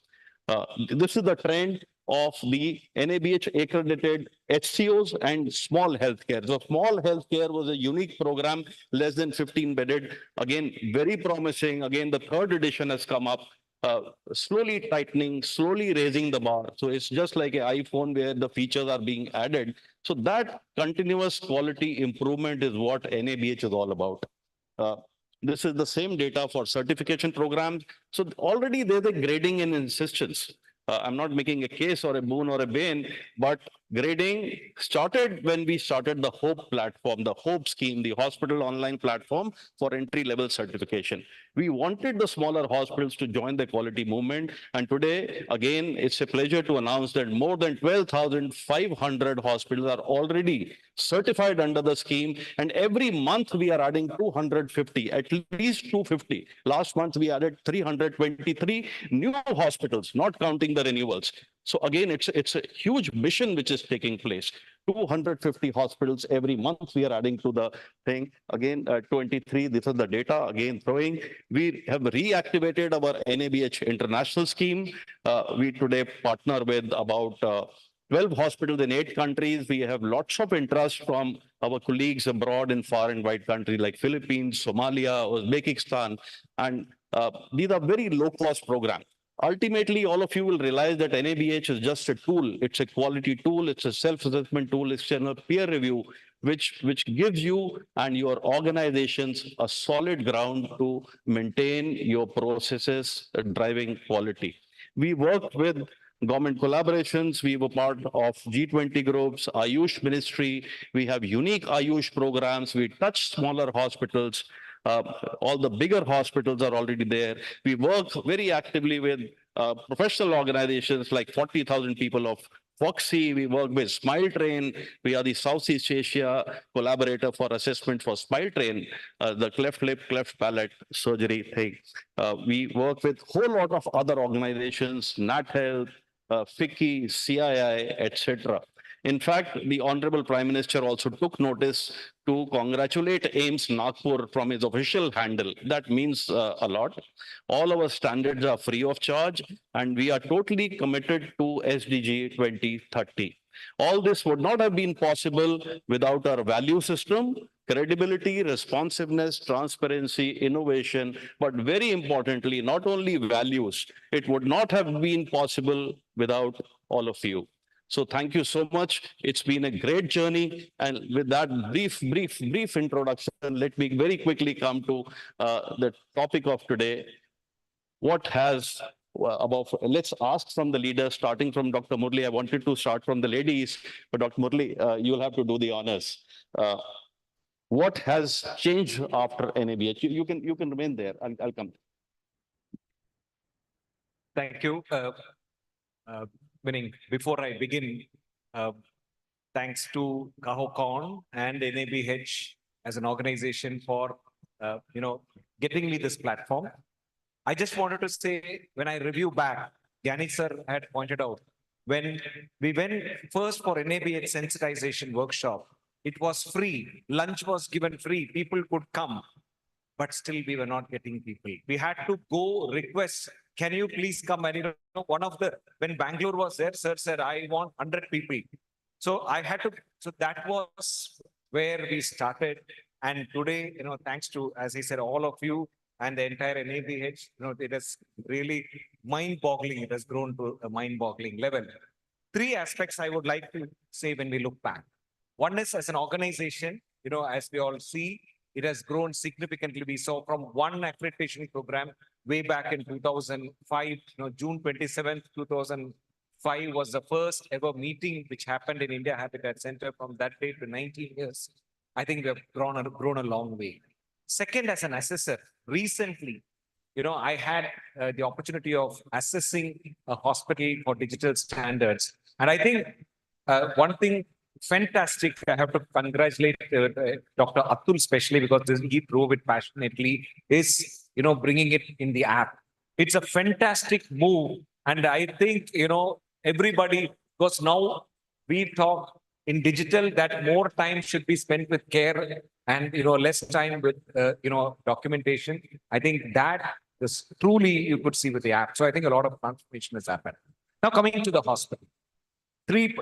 One is, if you look at NABH the last 20 years, you can divide as 3 eras. First 6 years, next 6, next 6.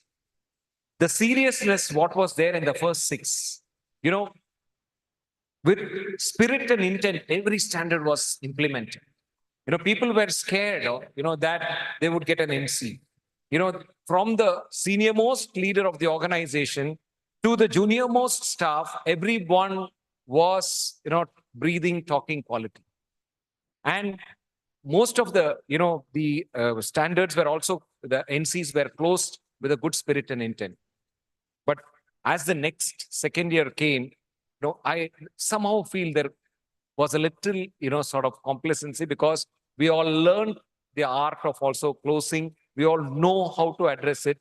Somewhere, I felt that the seriousness or the spirit with which we implemented, it's not all standards are getting implemented everywhere, but we didn't go to the next levels. Although the standards went, the assessment part of it went, somewhere at the hospital level, somewhere I felt many of us may not have taken it so much seriously. So the only, learning which I would like to, give to all of you is, please go back and see what more better we could have done. Let us also compare ourselves, how we were 20 years back in terms of our own spirit. Maybe many things have got better. Hand washing has got better. So many antibiotic policies have got better, because by way of implementation, NCs and other things has got better. But I think somewhere we could, and that depends on all of you, to take the spirit to the next level. So how do we do this? Always the question, sir, it's easy. Documentation you do. So how, I have only 2 suggestions for this. Dr. Atul showed a lot of data. So that makes us sort of feel, oh, this is how it is growing, and we get more towards it. So share the data with the relevant stakeholders. Don't share the negative data, share the positive data. Sir, this department, hand hygiene has been at 90%.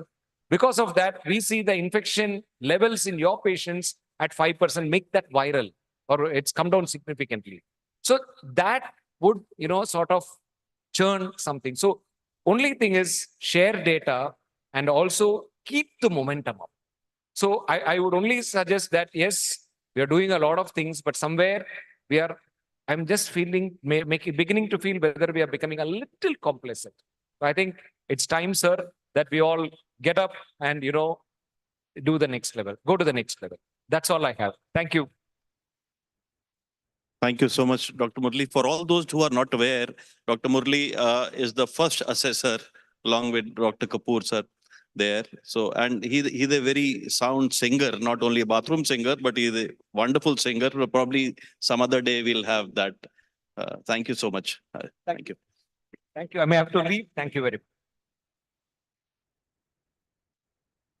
Abanti madam, you've been associated with NABH since Dr. B.M. Birla, the first hospital to got accredited, and very fortunately from Kolkata itself.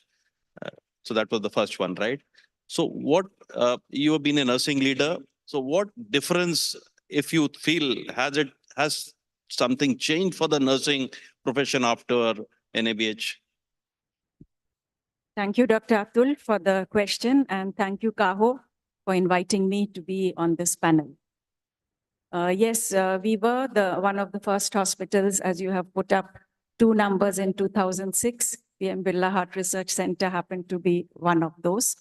And at that time, it was really, as Dr. Murali said, and as the previous debate said, the Star Wars had already begun because there was a push from our top management that we should be the first hospital to get the accreditation. So the competition and that awareness was already there. What we got from NABH was that there was a complete collaboration among all the departments. You see, when we worked before NABH, each department was functioning, though we had cooperation and collaboration, but we started appreciating the amount of depth of work that each department had to really put in. For example, a nurse would never go to the rooftop or to the backyard of the hospital or realize how much junk was being collected.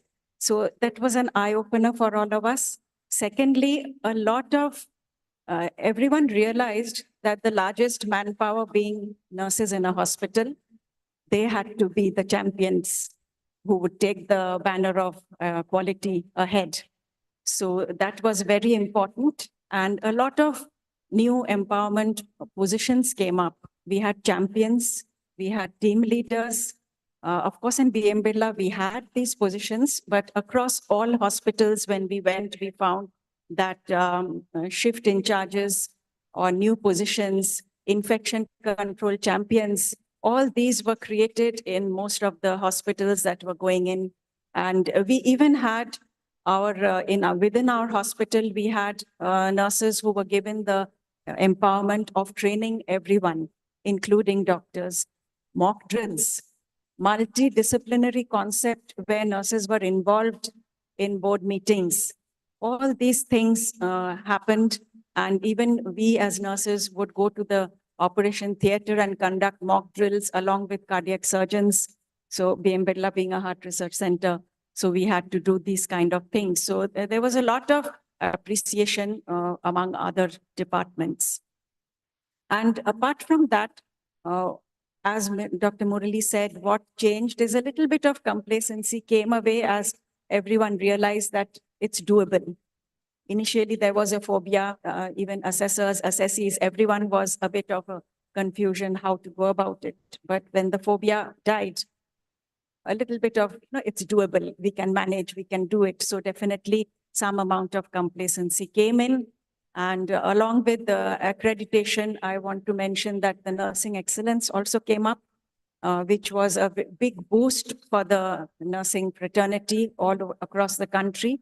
And as I see, there are about more than 200 hospitals with nursing excellence. So that was also a very important milestone achieved through NABH.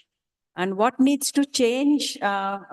further is that. We'll come to that, ma'am. So I Okay, think I can thank you, unhesitatingly mention that the foundation of accreditation, at least in India, is on a very solid footing uh, of, of contributions by nursing officers. I think we can have a round of applause to that. There's no contention about that. Coming to you, sir, you have been a trendsetter. You have been a staunch supporter of quality movement in the country, and it's not been easy, I'm sure. So what in your perspective is what one thing has changed after NABH, specifically in your wide experience? Sure.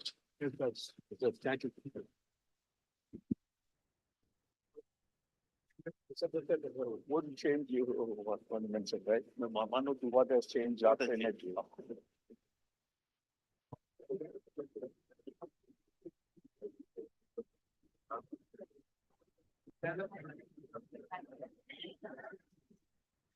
Dr. Gayani and Atul, thank you. I think it's an interesting session. Only thing is, fortunately, it's not a Boon or Bane, so that we are all on one side. There is absolutely no doubt that the accreditation, we were fortunate to have our hospital accredited in 2006, one of the first hospitals. And that's when the day I met Dr. Gidagayani. And so after that, the journey had been tremendous for the, NABH. And, he asked me to say one change our hospital has made. And in fact, there are very difficult to choose one change, but as a whole, only if I have to mention only one change, I will say that the entire image and brand of the hospital has improved tremendously. And that impacts on the patients, on the employees, and the stakeholders, and everyone. In fact, I remember in 2006, we spent the money, whatever fees or something we had to pay for the quality NABH accreditation. And then I traveled to Delhi along with my quality officer, who was a very young girl. And she is doing a CEO post in Kuwait at the moment, Jessie. And when I explained to my board that so much money had to be spent, and my board members were questioning me and oh, so much money, and what is this quality about? And why should we spend money? We have not even started giving dividend for the stakeholders and all. Over the years, let me just come back to 10 years later. And every board meeting, every quarter, I used to present about quality in my board. And many people did not understand what I'm talking about. I do a patient occurrence, incident report, SSIs, and all that. And people did not understand. But slowly and steadily, they learned. And later on, of 10 years, and when new accreditations came, all the accreditations, Dr. Atul have brought in, and this team has brought in, we have it, and about 11 accreditation. So every accreditation, when I spend money, and when I bring it to the board, I definitely was applauded. And all the board members said that, yes, that is the way to go. And if you ask me one change, actually, the entire perception of my board members and stakeholders could change with accreditation. By the way, I think Venkat is here, Venkatesh, and who was the first, and Vitu Murali, who came first time to our hospital for accreditation. I remember with good memories. Thank you.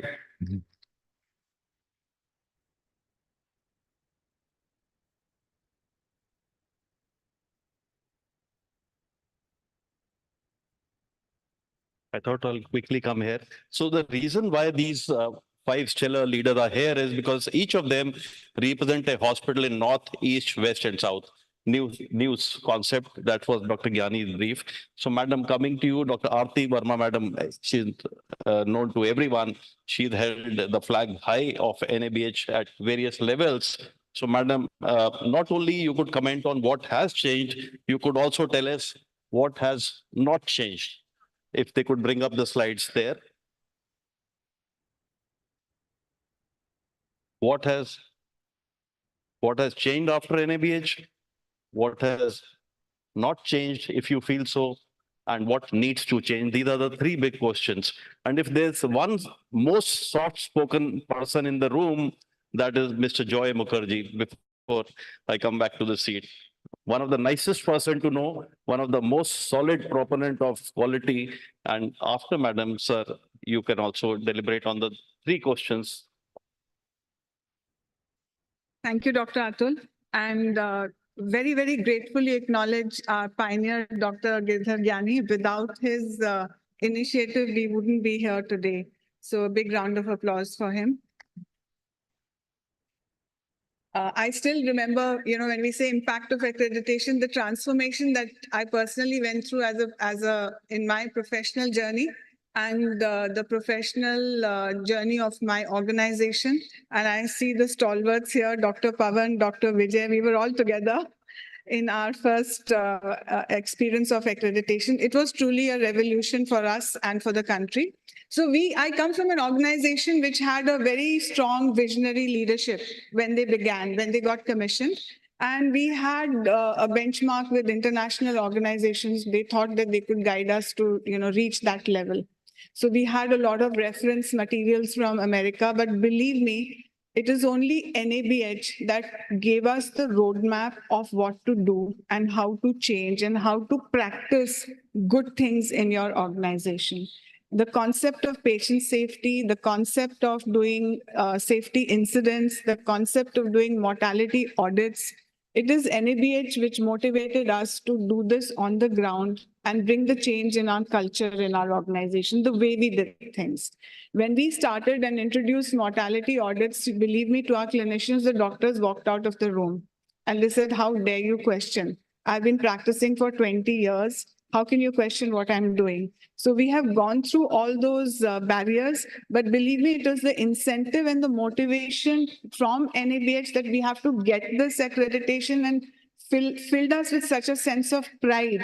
And the journey has been continuous. Today also, I say the impact of NABH is so much that we are a learning organization. Each time I read the NABH standard, I learn something new. I feel why didn't I know this before? So the learning, we become a learning organization and it's a journey of continuous improvement. The impact, what hasn't changed, I think, is that the cart is leading the horse. We still get people from the medical colleges and nursing colleges who have absolutely very, very basic knowledge of quality accreditation. They don't get the correct tools when they are learning. For instance, the nurses might tell us that when we are in a nursing college, we don't get hand wash solutions, or in a medical college. So how can you? So the curriculum has lagged behind, and the infrastructure in teaching institutions has lagged behind. So that part, I think, should change drastically. That has not changed. Physician engagement, especially the ones who are very, very reputed and are very high volume workers, for them to engage and take on the burden of extra documentation becomes a little inefficient for the system. Also, their engagement into a systems thinking has lagged behind. And I think a lot has to do with curriculum, though we don't say that they don't align. So those are the few thoughts that I feel should change drastically. If we have to reach from 20,000 to 100,000 hospitals, somewhere the curriculum has to align with NABH. The staffing that comes out of teaching institutions has to be aligned, and therefore the faculty of teaching institutions have to build their competence in quality to be able to teach the students and make them industry and patient-friendly ready and NABH ready. So that's a very big challenge that we are not able to deal with even today. So thank you. In the interest of time, I can go on for hours, but I'll stop here.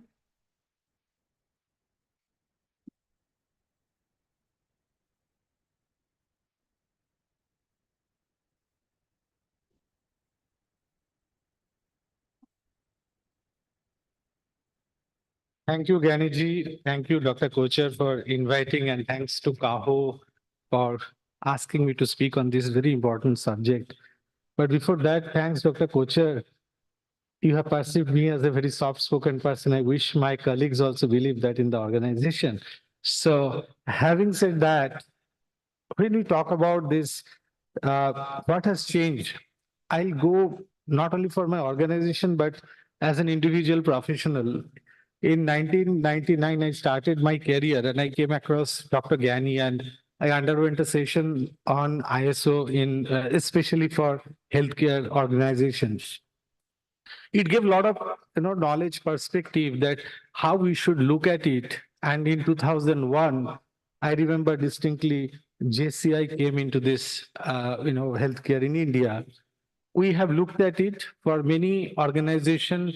It was a dream because it was perceived, it was conceived as one of the toughest accreditation system what you can undergo, and it was thought it will remain dream for few.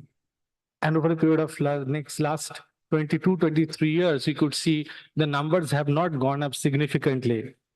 But when it came in 2005-06, the discussion on NABH, and I happen to see again Dr. Gyani is steering and going to take this engine forward. It was really a joy. And at that time, we started working in 2007, the current organization where I work, the journey for this NABH. On the initial days, I can tell you what has changed first. The change is in 2007, when we got the first edition, even the second edition, there was not much clarity that how I am going to be assessed. Probably the same problem was there with the assessors. When they came to assess, they also didn't know, and there used to be a lot of ambiguity and conflict in decision, conflict in terms of giving the NCs. We used to feel that these are all subjective decisions. However, over a period of time, I see one of the major change what has taken place. It has become very, objective oriented. Things have become very crystal clear. The other thing what has changed, according to me, in organization in 2007, 8, 9, 10, not only in my organization, I'm talking about the overall Indian healthcare, where there is to be two set of people who are working for NABH and who are not working for NABH. They have to look at it against each other.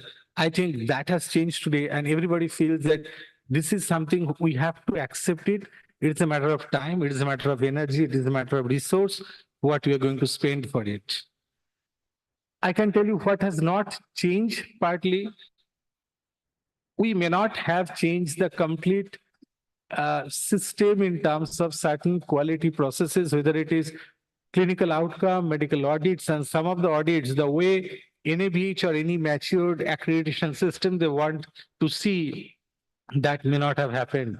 And probably for that, we need a lot of training and all what Kaho is already doing.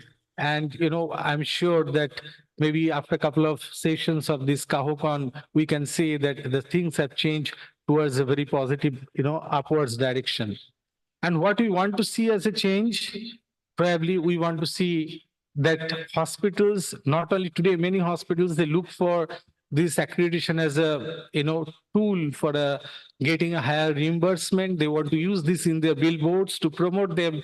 But instead of taking that, I think we should take it as a hallmark for your quality, what you want to practice in your organization, what you want to give back to your patient who is coming to your hospital with a lot of hope and expectations. You need to give them reassurance. You need to give them the level of care. Whether you go for grading or not, that is secondary. But the quality, what you are promised to give them, you are able to give them. So these are the three dimensions. So like this is the IPL age. I'm like the tail ender. I have come last minute and tried to bat fast in the slog over. Thank you very much. Thank you. I think we are almost in time. Just let me tell one small thing that people sometimes keep telling me that NABH has touched only 4%, somebody says 5% of the hospitals in the country. Please understand, there are 5,000 hospitals with 100 bed and above. There are 25,000 around from 30 to 100, and 40,000 nursing homes are below 30. it becomes around total 65,000. And today NABH is already touched 20,000. You have covered 1/3 of hospitals under accreditation or certification. It is a big number. That is one, Secondly, somebody was asking me that there is a standard ISO 7101. In fact, it is like ISO 9000, but they have come out now with the ISO 9000, you can say applied into the healthcare.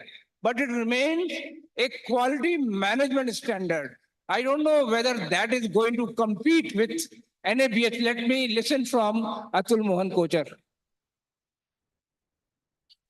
So that's a googly, sir. But can I quote a couplet? कि सामने जो हैं उन्हें बुरा कहते हैं जिससे देखा ही नहीं वो खुदा हो गए. So for all those who are aware about this ISO or ISO as they call it, 7101, it is a pamphlet. It is a 37-page pamphlet. Nothing here before, nothing after that. Open to interpretation, no ecosystem. It was launched in October. And frankly speaking, for an advanced country like India, I have lots of respect for ISO standards. Probably they're very suitable in remote parts of the continents, Africa, where probably, or rest of the world where there is no quality at all. You will be surprised to know that of all about 200 odd countries in the world, only 37 countries have their own standards. And India occupies a place of pride. And we are not at a base level. We are not at a checklist level. We are talking about cutting edge technology here. We have some of the best of the best hospitals who are currently JCI. I mean, my friend Shin is here. We have Joel Roos here. So we have comparable cutting edge standards. So this ISO is not for us, sir. It's a retro thing, and people who are calling themselves experts for that, just for a 6-month-old pamphlet.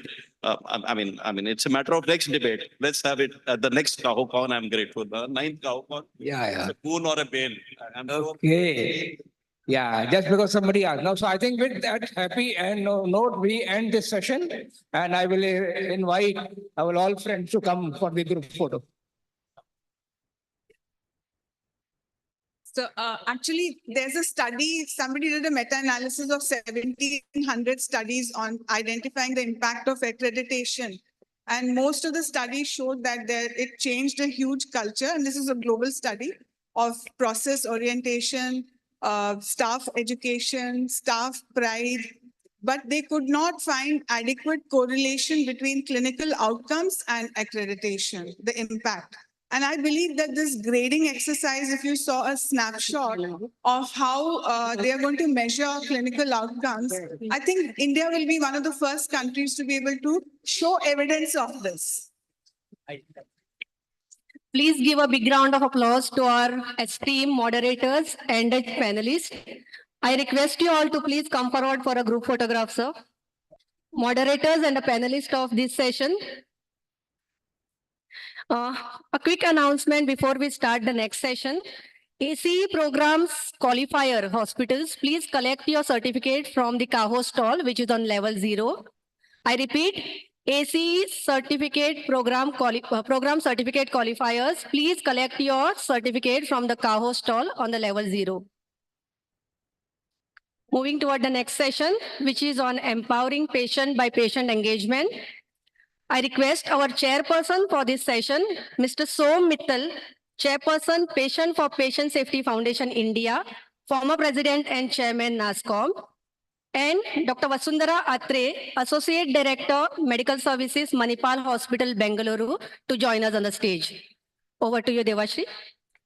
Well, the speakers and the panelists for this discussion, I would like to request Mr. Manvir Victor, Board Member, Global Advisory Group for World Health Organization and Executive Editor and Special Projects, the Vibes Malaysia, to come on stage. I would like to invite Ms. Nadira Chaturvedi, Co-Chairperson, Patients for Patient Safety Foundation India. She's also the management consultant, academician, and a social entrepreneur.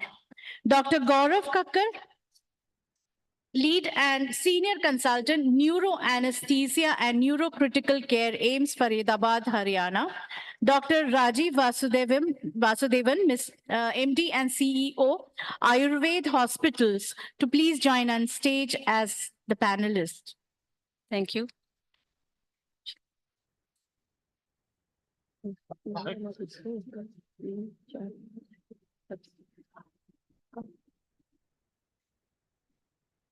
Well, I would request Mr. Manveer Victor to highlight upon his topic, listen to patient's voice.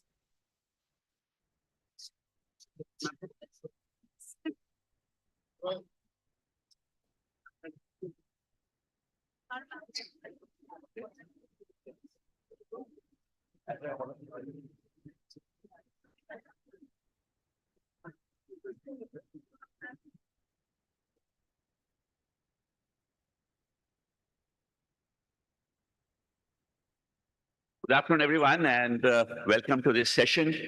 This session is different. It's about us, patients, right? So up till now, you've been hearing all the healthcare providers debating, talking about what should they do, and I think a great job has been done. But I think today we are very grateful to CAHO and all of you that finally, I think you have patients really involved and engaged and have provided us a whole forum here, which is only focused at patients and their viewpoint. This is, I think, the third CAHOTech where we actually started introducing patients to come up and speak. And I think over time, both in CAHOCON and CAHOTech, I think we have found a place. Empowering patients. And then you would wonder, we've always been patient. I think we all exist because there are patients. I think the very existence of healthcare is because there are patients around. The healthcare providers have done a lot to improve quality and safety, innovation. CAHO has been spending time in doing this. Errors will happen. The question that we have and which we should be addressing today is, can patients, if empowered, can help you in reducing and preventing the errors? You take a lot of decisions on our behalf, right? And I think we let you do that.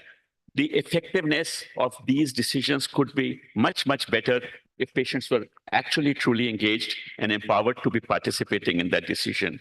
We may not know medicine, but we know what's going on with our bodies. As is often said, this is about us, and hence, nothing about us without us. And that is, I think, what the empowering should be.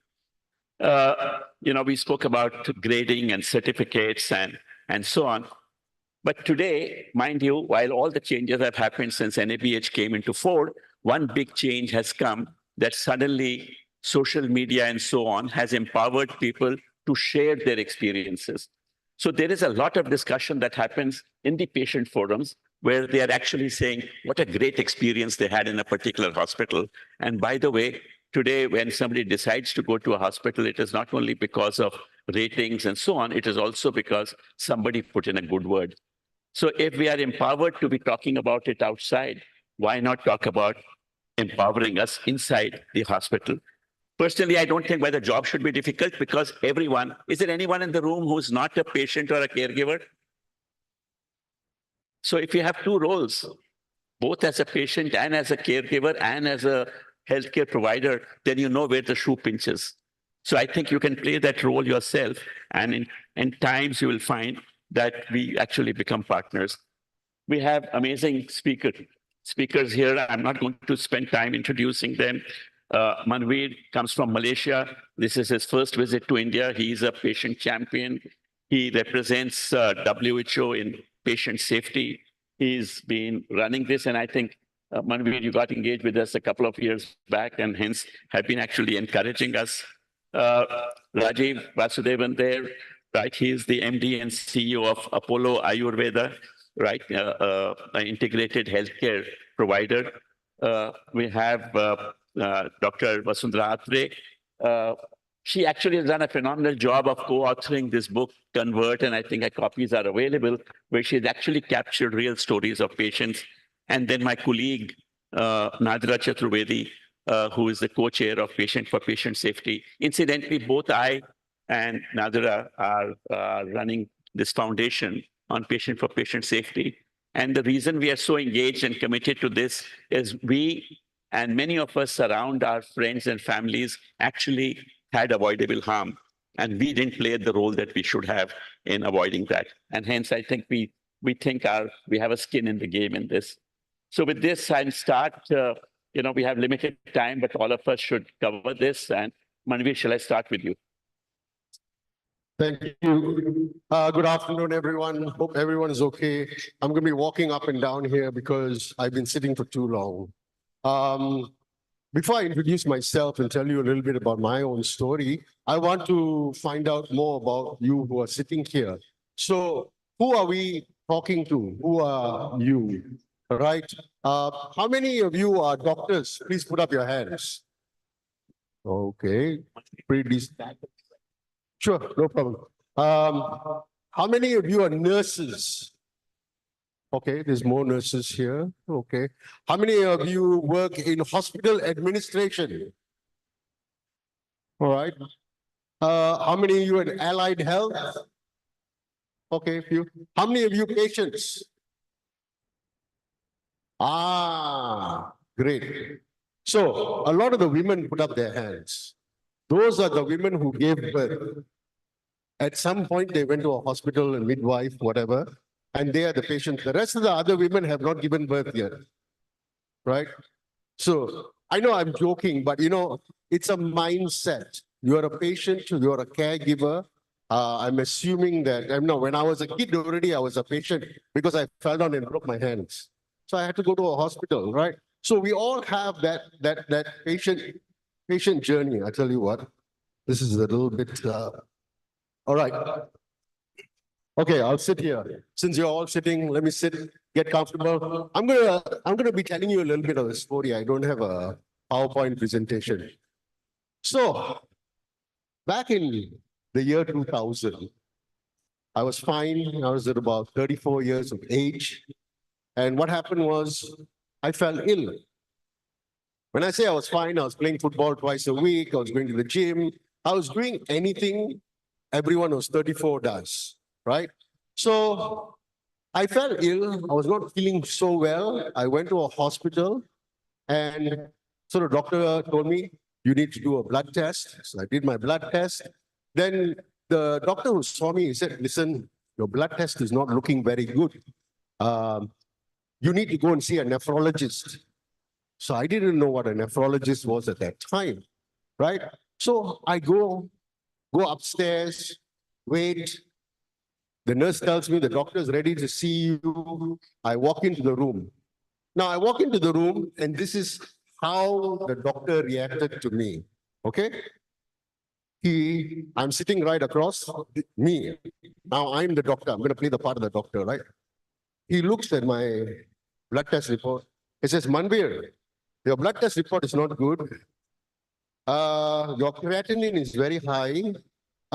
You have to go on dialysis. You see that machine over there? You have to be on that machine next Monday. That is how I got the bad news that my kidneys were failing. The doctor didn't even look at me. He just said it. And then he said, okay, I'm going to leave you with my nurse. And he got up and he left. I got up when the nurse came and said, why don't you sit down outside? I will get you a prescription. I will fill up some stuff for you. Something in my head snapped at that point, and I left the clinic. I went downstairs. I called another friend of mine who was a doctor. I'm Indian from Malaysia, so every other Indian is a doctor, right? So I know somebody who's a doctor, and I called him and I said, this doctor just told me that my creatinine is high and I have to be on dialysis. And the guy says, where are you? So I told him where I was in this hospital. He said, wait, so you sit down, I'll call you in 20 minutes. 20 minutes later, he called me and he told me, listen, I need to send you to another hospital. I'm sorry, but we need to do that.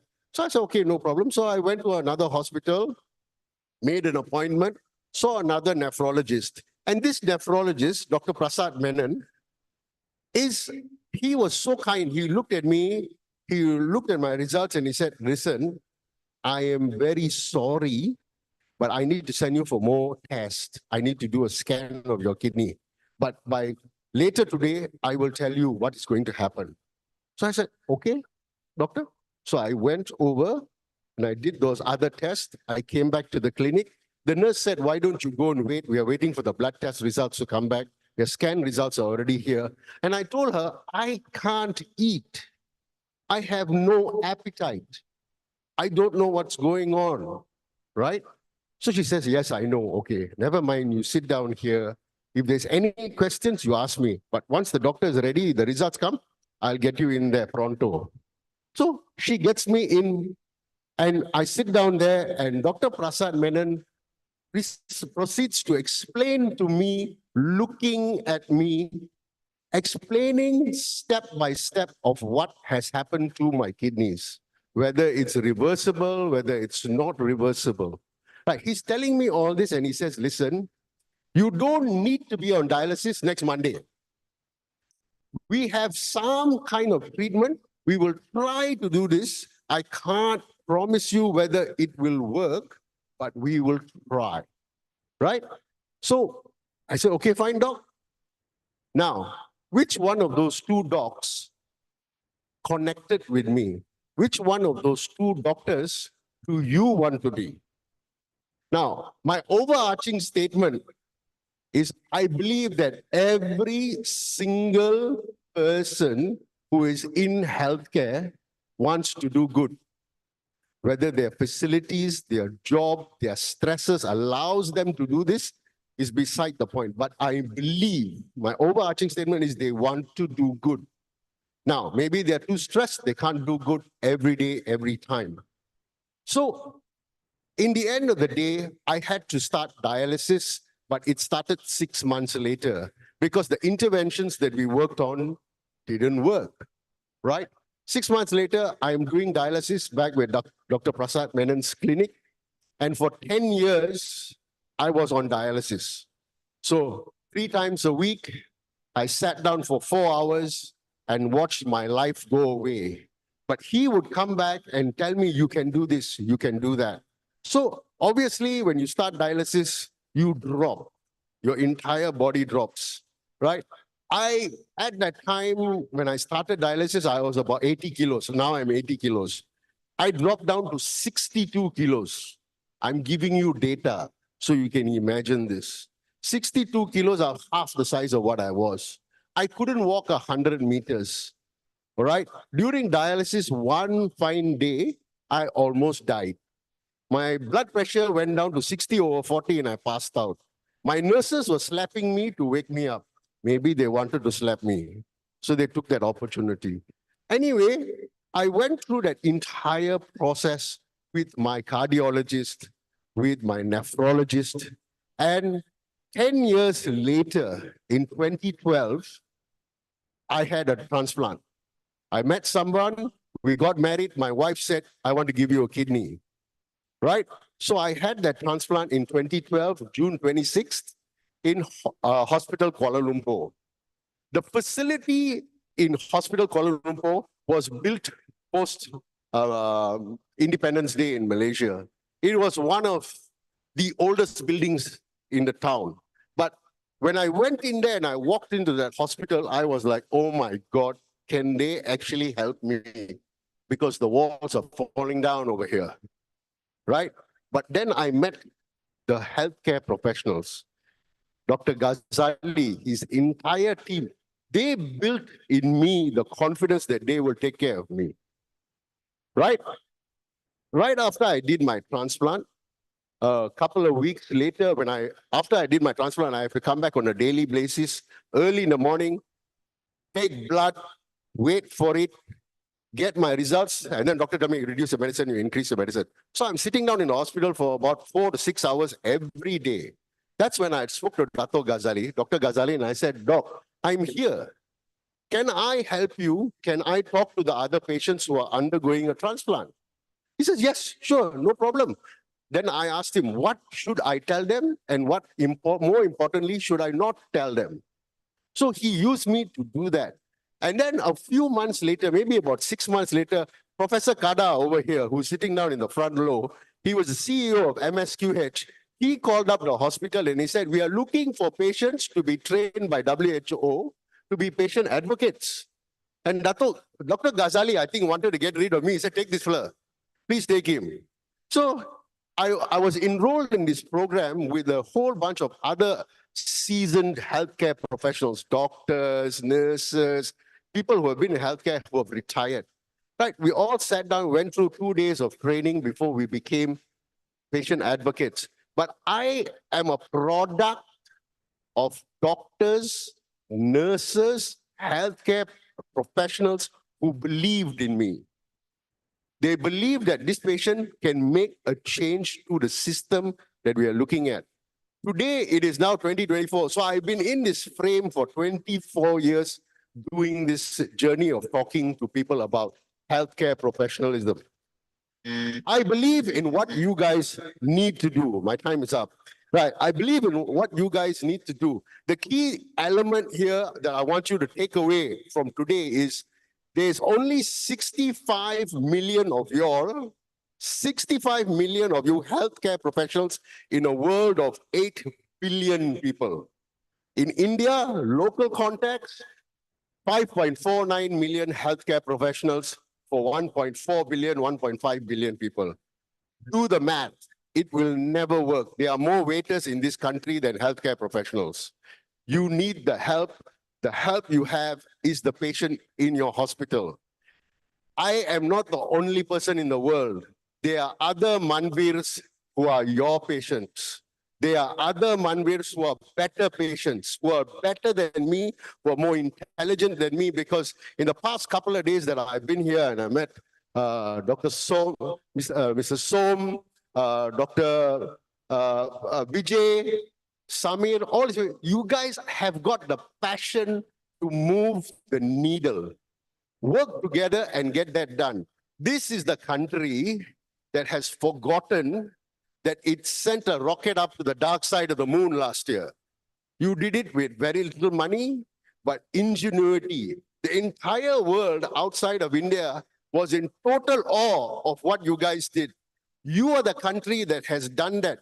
Celebrate the wins that your patients go through, because when they walk out of the hospital, that was your design. That was what you designed the patient to do, is walk out of the hospital. Celebrate that, and then we are on our way to get something done. Thank you. Thank you. So you heard Manvi talk about every moment of truth that a patient goes through. And I think the last one was there, yeah, we will get sick. With all your help, we will get better, but celebrate it so that the whole environment looks better. Rajiv, on that note, over to you.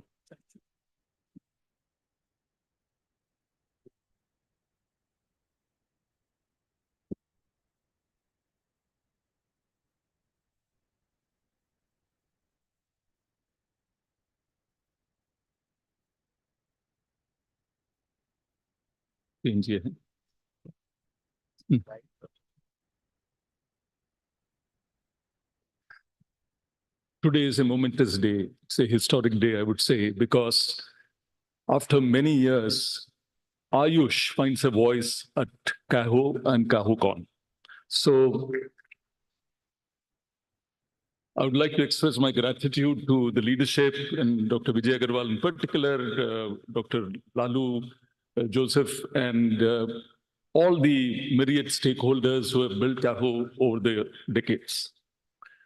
I'm privileged to be here today amongst Mr. Som Mittal and Manvir, Dr. Vasundhara, and Ms. Nadira, because we speak on the patient side of the entire healthcare experience, right? So I'm sticking to the context in which I'm speaking today, which is how do we identify the latent health needs which are unmet, and what is the role, what is the way in which we can serve the expectations of the patients. It is important, so in the time available, I'm going to zip through pretty fast. A study of 20,000 patients just taken, right, shows that let's leave disease and let's look at the well-being. And we took 6 parameters which constitute quality of life: sleep, appetite. Then if you look at the metabolic health, we call it Agni, bowel movement, overall vitality, energy, and then state of mind, 2 parameters, depression and anxiety, proxies for that. And what did we find? 2 out of 3 people had at least 3 issues, and 82% had 2 issues or more.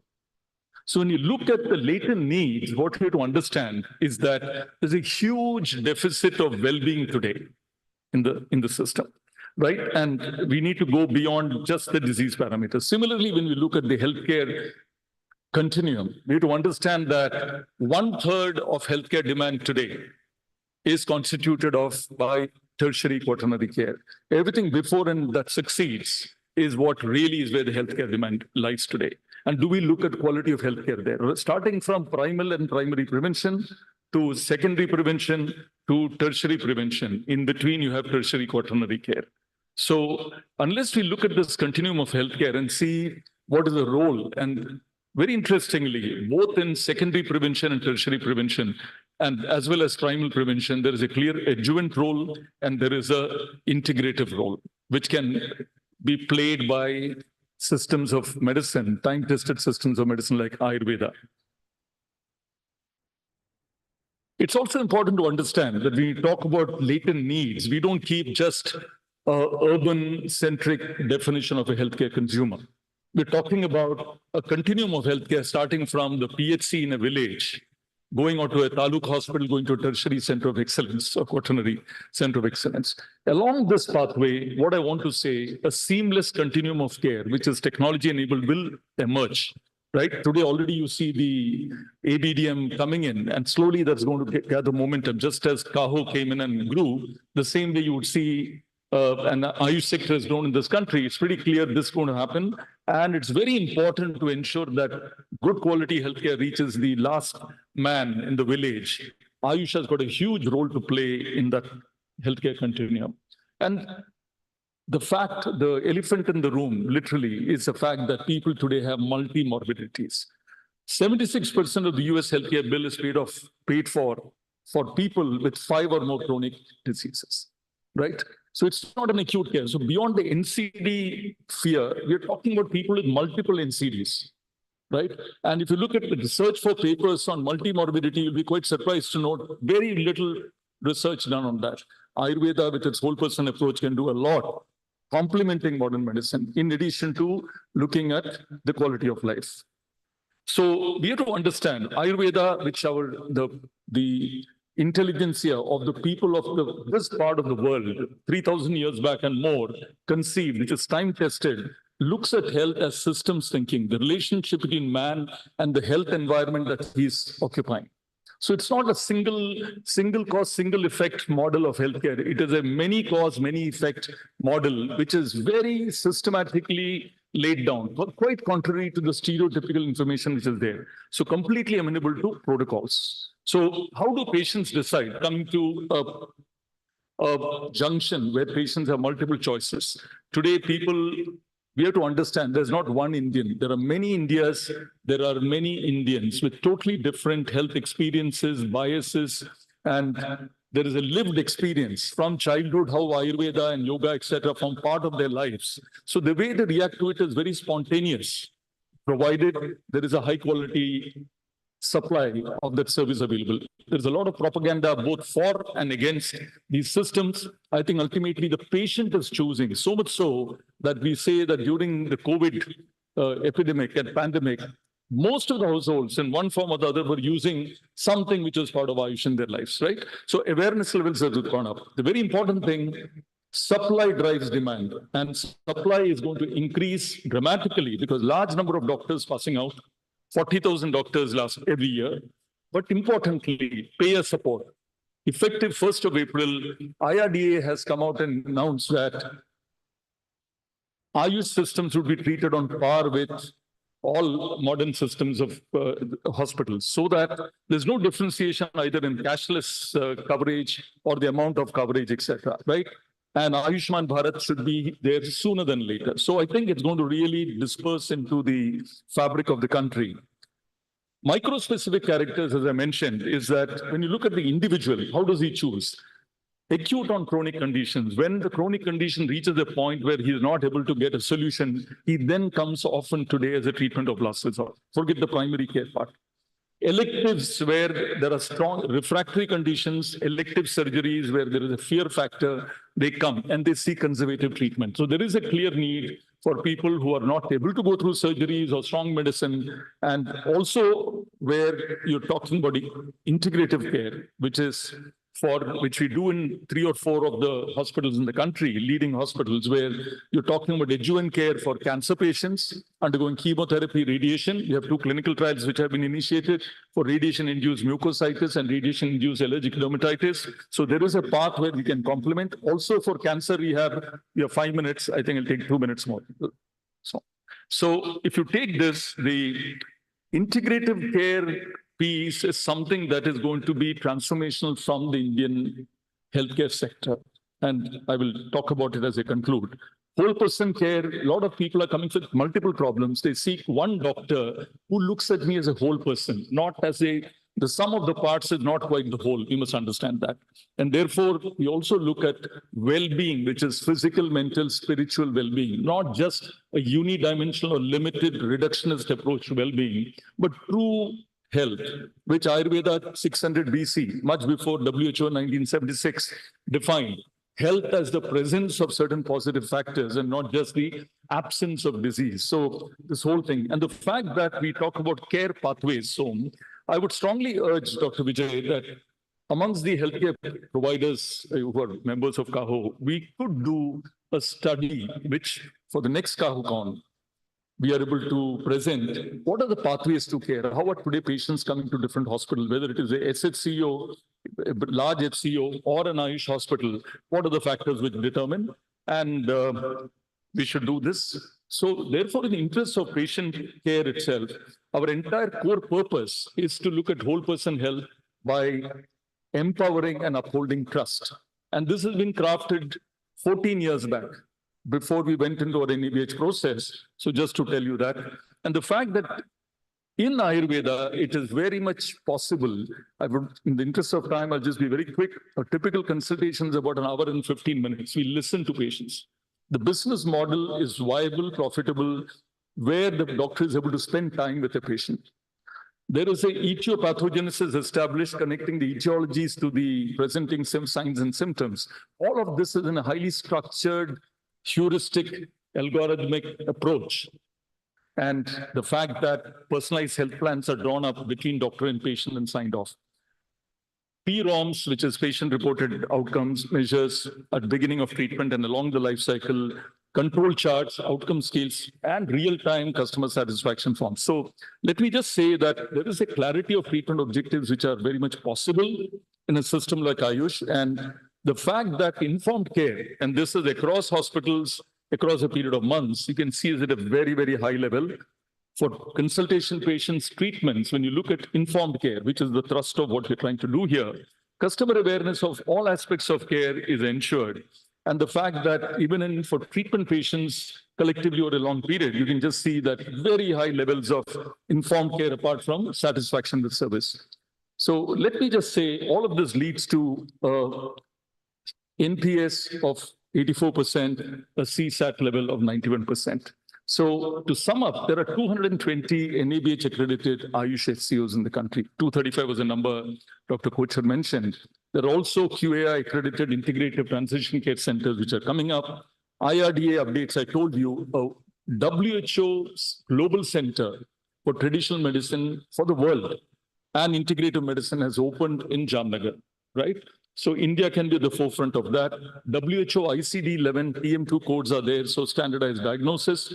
And Ayush completes and enhances the healthcare value chain. Thank you very much. Thank you.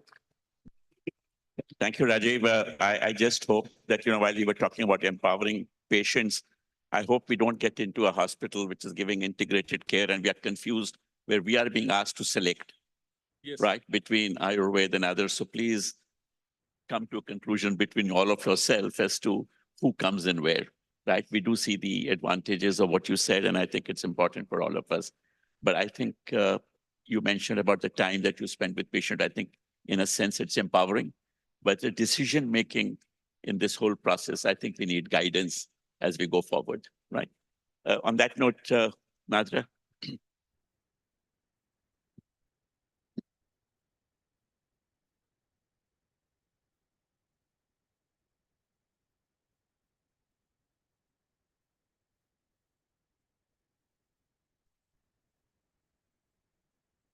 Is it here?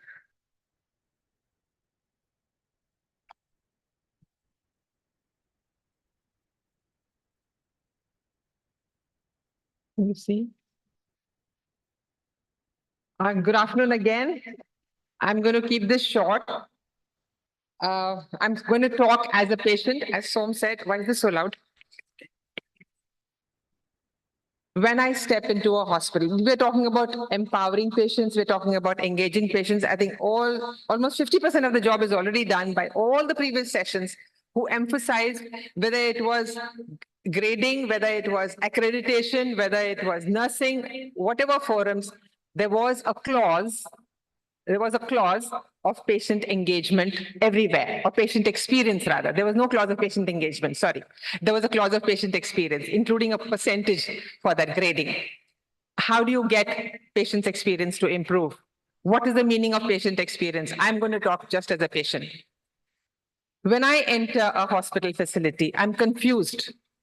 Either me or my patient is bleeding, high fever, vomiting, nausea, all kinds of problems. I don't even know what to do. I don't know which department to go. I don't know where the front desk is. I don't know what's the meaning of triage. And I'm just guided to some doctor, some inpatient, or some admission. So when I go there and I know they ask me for tests, I don't know whether I should do it. I don't have the trust. I think patient engagement is about trust. I don't know whether I should tell them everything. I do not know whether I should talk about my earlier history. I don't know whether I should follow the medication. I know that it is beneficial if I follow what they tell me. I don't even know whether I should follow it.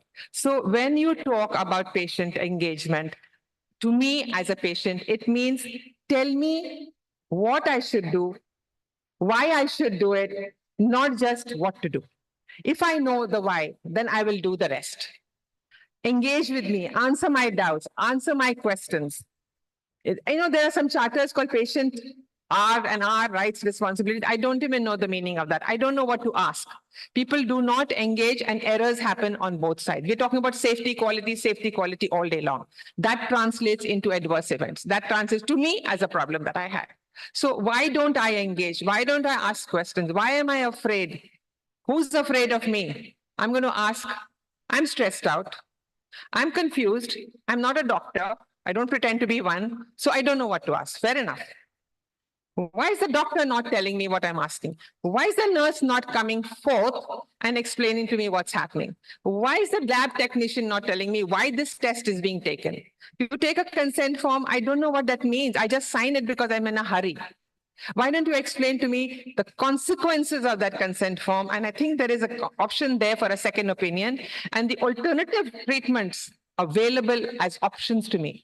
Help me to decide. That is what I'm asking. I don't engage because I don't know, but why don't you engage? I'm going to ask a very bad question to this audience, and I don't mean it in a negative way.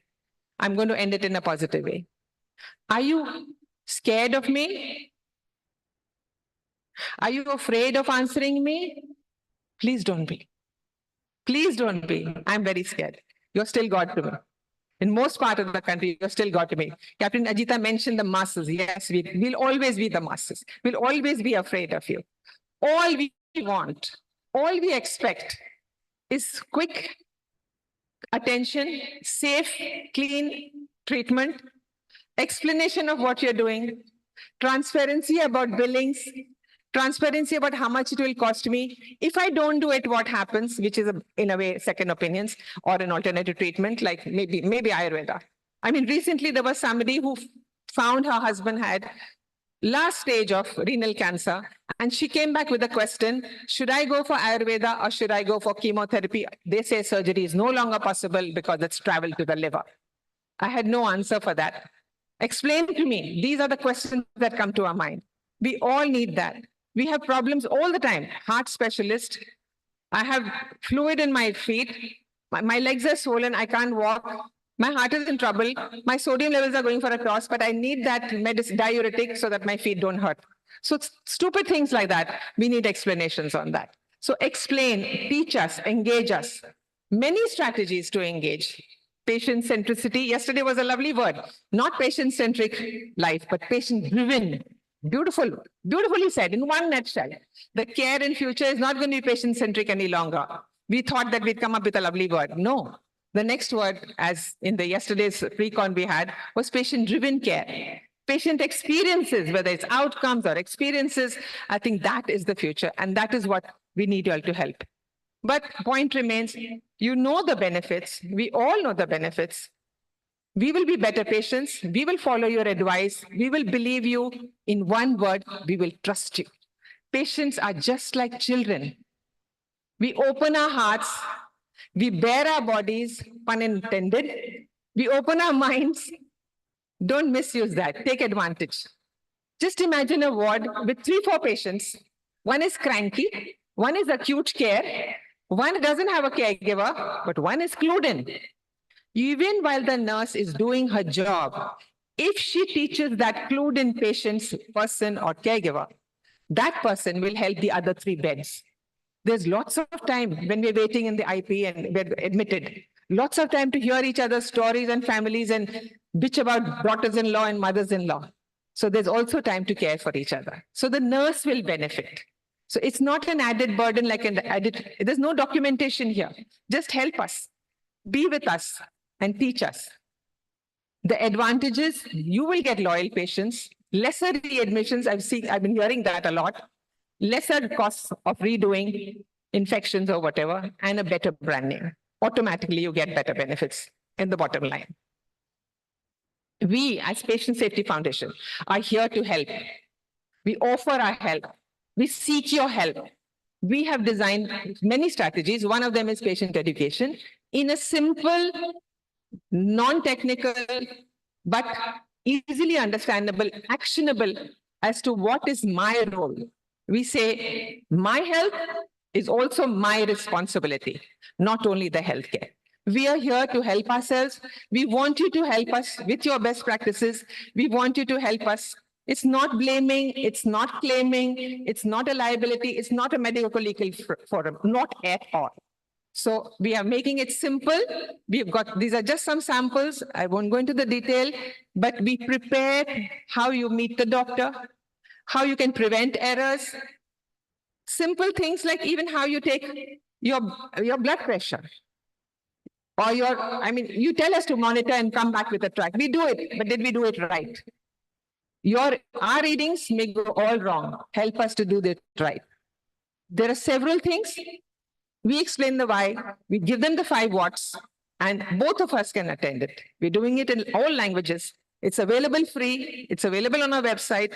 We seek your assistance to reach the same population. Share it on your screens, on your OPDs, in your footfalls. I'm done. So share it every way. We can both benefit. That to me is the power of engagement, and that is the beauty and the benefit to both of us. Thank you. Thanks, Nadra. On that note, Dr. Vasundhara, we're running out of time, but we'd like to hear your concluding remarks.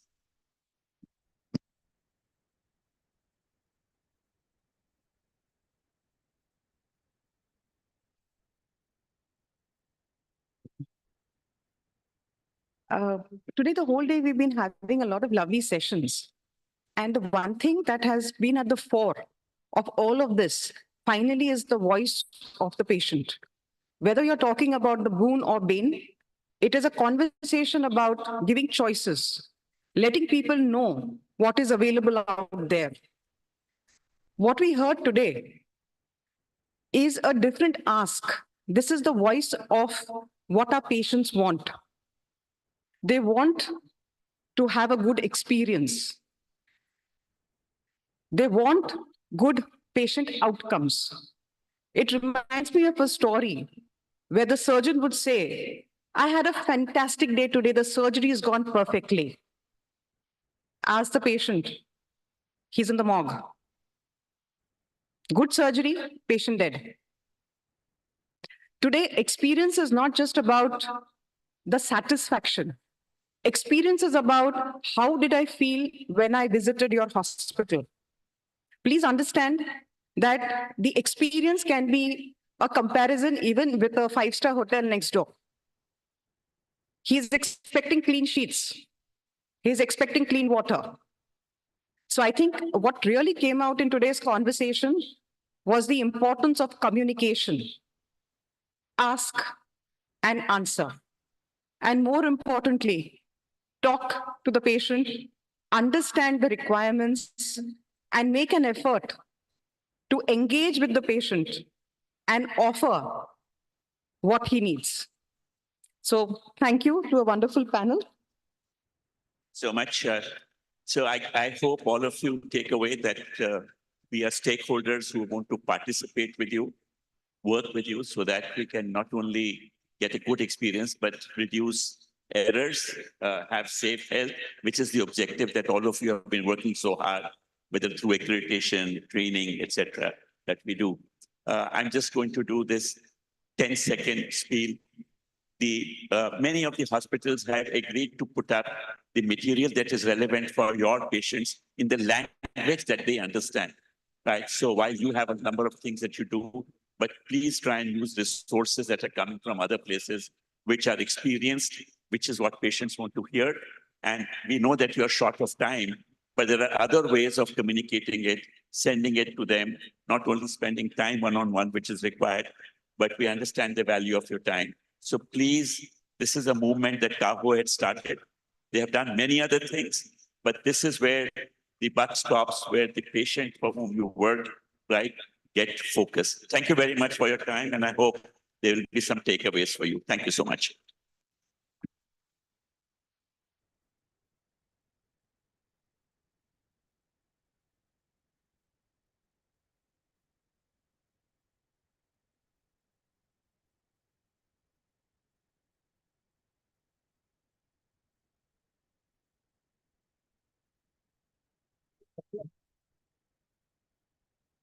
Sir, please come forward for a group photograph. Our speakers, moderators, and panelists. Thank you for such a wonderful session. So going ahead to the next session, the 8th session of the day, Popuri, I would like to invite the chairpersons for this session, Dr. Vijay Agarwal, President CAHO, and Dr. Shankar Sengupta, Medical Superintendent, CNCI Kolkata, to please come on stage. I request our panelists also to join us on stage. Dr. Probir Das, Chairman and Managing Director, Terumo Asia Pacific India, Vice Chair Board, Asia Pacific Medical Technology Association, Mr. Gaurav Parchani, CTO and co-founder DOZI, and Advocate Avik Ghatak, Advocate High Court of Calcutta, Legal Advisor, InnoLead. Over to the chairpersons to take the session forward.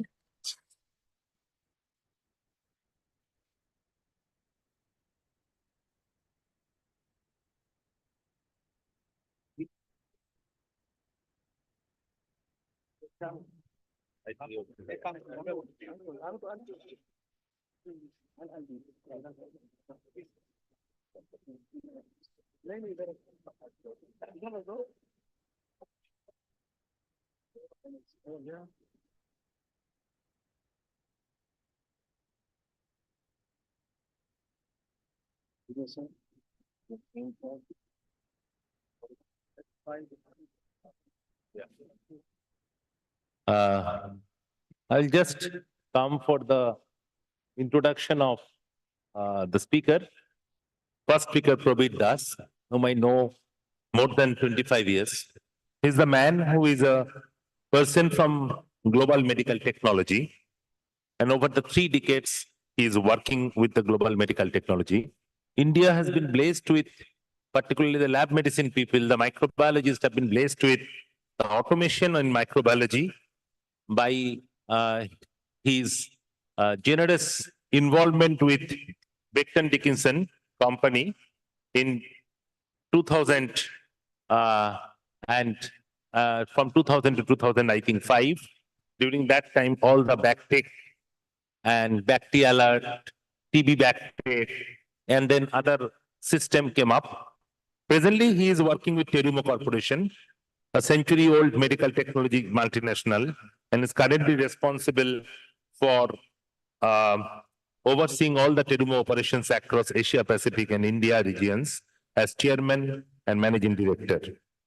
So, Kabir, I would not waste much time. I would request you that to talk on your topic. That's one second.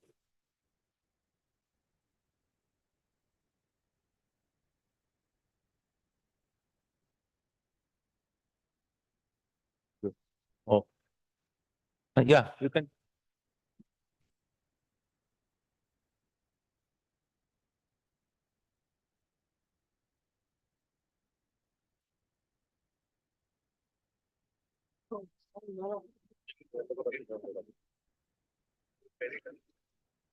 Thank you. Thank you. Thank you. Thank you. Thank you.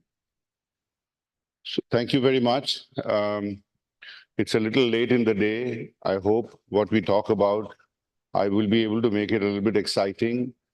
First things first, it is not easy to preach to the choir because I represent medical technology, but we don't have a single patient. You have the patients, you use technology all the time, and there is perhaps no need for me to underscore, therefore, the value of medical technology partnership with the healthcare professionals. It's a very natural partnership, but the way technology is evolving, I'll try to talk about that and hence talk about how our kind of collaboration this far could go a little bit differently. So essentially, I was asked to speak about medical technology support to quality of healthcare delivery. Now, when I look at quality of healthcare delivery, I would say that outcome of quality of medical healthcare delivery would be sort of three areas, right? So if you look at three things driving it: patient's profile, physician skill set, and hospitals' technology and infrastructure. And medical technology perhaps has variable degrees of touch points in these three areas. With regard to patient profile, MedTech today can help you, healthcare professionals, to diagnose disease a lot earlier, and through that, perhaps bring the burden down on your systems or your infrastructure. Physician skill set. There has been a very intricate relationship of medical technology and physician education, largely because medical technology, unlike pharmaceutical, evolves very, very quickly. Our evolution time oftentimes is less than 6 months, 8 months, and technology becomes redundant very quickly. And in that, the medical technology corporations, the inventors, and the healthcare providers, they have a very, very strong educational relationship, which is now moving to what I call simulation-based training. If I look at, there was some reference to aviation this morning, and in aviation, even if you have flown 10,000 hours as a pilot, you would still not be able to take the next set of flights if you're not trained on a simulator. And similarly, in medical education, we are moving to some sort, I'll give you some examples, very quick examples. And lastly, hospital infrastructure and hospitals infrastructure is all medical technology, almost. Outside of the financing element, it's all medical technology. So I don't need to underscore that.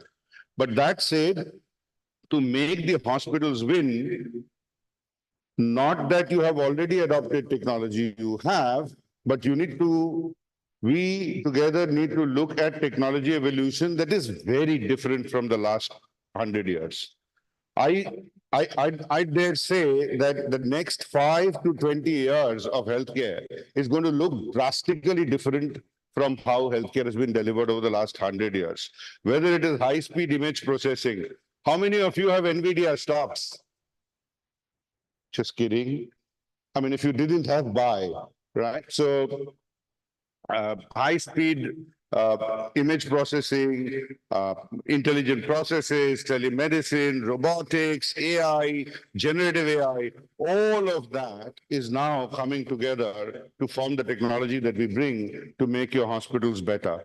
Now, what I will do is give you now a very simplistic architecture, very, very simplistic. You know, I came here because Shankar, Rupa, they asked me to come. But it is an extremely difficult task to fit medical technology in 10 minutes or 15 and present it with any sort of, plausible way. So I'll try to make it oversimplistic. Pardon me if it looks oversimplistic. But the whole idea where medical technology cuts across with your practice is largely around these four. Number one, I said technology solution. Technology solution was mostly engineered device solution, but now more increasingly becoming what we call SAMD, software as medical device solution. The second area, as I said, was training and education of physicians, nurses, technologists, their skills to leverage the latest innovative tools. The third is in the area of productivity enhancement tools that add speed to your day-to-day operations, such as either workflow or documentation or error prevention.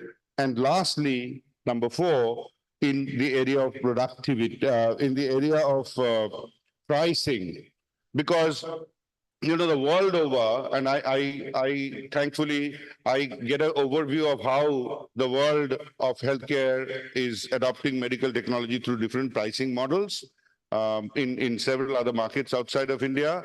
And when I look at that, pricing today is not necessarily price for a device. Price today is oftentimes pricing for several other things, such as a procedure-based pricing or outcome-based pricing more and more. And in some countries, what we call through HTA, health technology assessment, the value-based pricing. Now, I would give you a very few quick examples. Now, again, my caveat is that I can't fit all of technology solutions into a 10-minute conversation, but I'll give you some quick examples as to how this previous slide actually works. So how many of you use or intend to use Ognito? It's a product from India. Anybody here? Well, it's a AI-driven transcription tool, which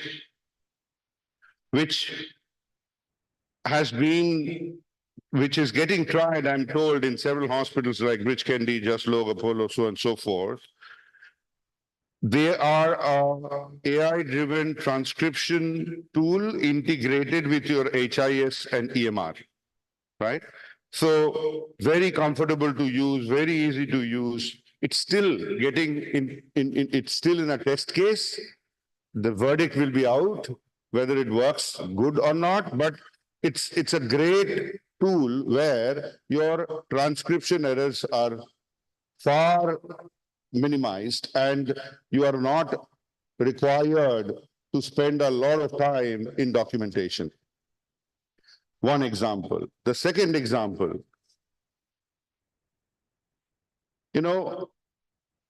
as a medical technology person, and I've never done anything but medical technology 33 years. When I look at the future, exoskeletons are going to completely change the way, they're already almost changing the way how patients are discharged post-procedure.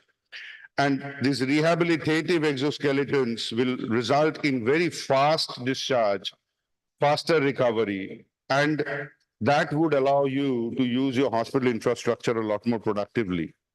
I'll not take specific names. There are many companies, many hospitals which are working with them, but this is future. The other thing, again, I don't know if you have used this, many of you may have. It's actually a Medtronic solution. It's called GI Genius. It's AI-driven endoscopy solution, which very quickly will be able to identify pathological changes during endoscopy. Now, those lesions are very early stage. They're often very easy to be missed, but because this is backed by millions and millions of data points and how do you say, the power of artificial intelligence, this would not be missed in this solution. Now, I'm taking the liberty of talking to you about non-Teramo solutions because my job here is not to talk about Teramo only. I'm representing medical technology, and therefore I'm talking about some solutions outside of Teramo. Here is something which many of you would have used. It's there in India, quite aggressively used these days, the Philips stent boost system, wherein through the power of imaging, and when we talk about imaging, it's all boiling down to that microchip, a very high image processing microprocessor. You are able to see a much better image of how a stent is actually placed within the vessel. How is your apposition in the vessel in a cath lab? So these are some examples. I'll give you a couple of Teramo examples. Here is an example that is from India. What you see on your screen is a beating heart simulator. I'm a big proponent of simulator-based training. This simulator, actually, it's a beating heart simulator, is in our training center in North India, in Gurgaon. You're welcome to come and visit it, see it, use it, learn on it. And what it does is that it helps cardiologists train on bailout procedures in a beating heart format. So we really don't need to make young cardiologists learn on a patient. They can learn on this simulator. Such is technology. Here is another example. And this is where the world of medical technology is coming and becoming more and more supportive to your practice. This is an example where through the power of data, we are creating a physician decision support algorithm. This is an AI-powered physician decision support algorithm. And as you can see, we call it the ePrism. We apply this in US. You can see some data from Kettering Health. By using this, the cardiology practice in Kettering Health reduced AKI and major bleeds by 50% on global US average. So these are some of the tools that I came here to talk about for you to see. And again, this is another small little experiment that we are doing in India. There's this company called VEngage that we are working with. Now, when a patient comes in for angioplasty, oftentimes in a country like India, the patient comes from another city. And when they come in, they're having to stay back a week, 10 days, 2 weeks for them to get follow-up with the cardiologist. And oftentimes the outcome of that, they go in and they say you're okay, they go back, they can't go back to their town, their livelihoods and expenses mount, livelihoods are in difficulty. Here is a AI-powered tool which takes your discharge summary and uses WhatsApp to support the patient through recovery, right? And lastly, I'll give you another last example. And, there are many, many examples. I don't want to belabor my conversation. But if I look at this solution, right? All of your hospitals will have these innumerable pumps, syringe pumps, infusion pumps, so on and so forth. If you're talking about a 500-bedded hospitals, you often have 2,000-3,000 pumps. Now, there are all these pumps, they're on the bedside, whether in the ICU or in the ward setting or in a high dependence unit setting, and they're all beeping, nurses have to rush there, the fluid is over, there is backflow of blood, and there's a whole lot of incidence management going on, right? Which is not very productive for the nurse. which is also not very convenient for the patient. I'm very happy that in the previous session, we talked about patient comfort or patient participation. So here is a system by which all the pumps in the hospital can either through LAN or through Wi-Fi be connected to a central monitoring system, including the smartphones of the users. And what they would do is that they will make all these pumps absolutely alarm-free. I mean, the alarm would be going on, but in a central monitoring site. And if you are, imagine running a hospital across several centers, or several cities, you can still create a central monitoring unit. So these are things, this is not Star Wars, as was shown in the morning. This is real, practical, pragmatic, in-use solutions. So I wanted to give you these examples of saying how medical technology comes together with your practice and sort of makes the practice more productive. In summary, between the healthcare professionals here and the medical technologists like me, there is a very symbiotic relationship, undeniable, ever strengthening. Healthcare delivery is getting revolutionized by new technology, and the only way forward is to perhaps work together. Thank you very much.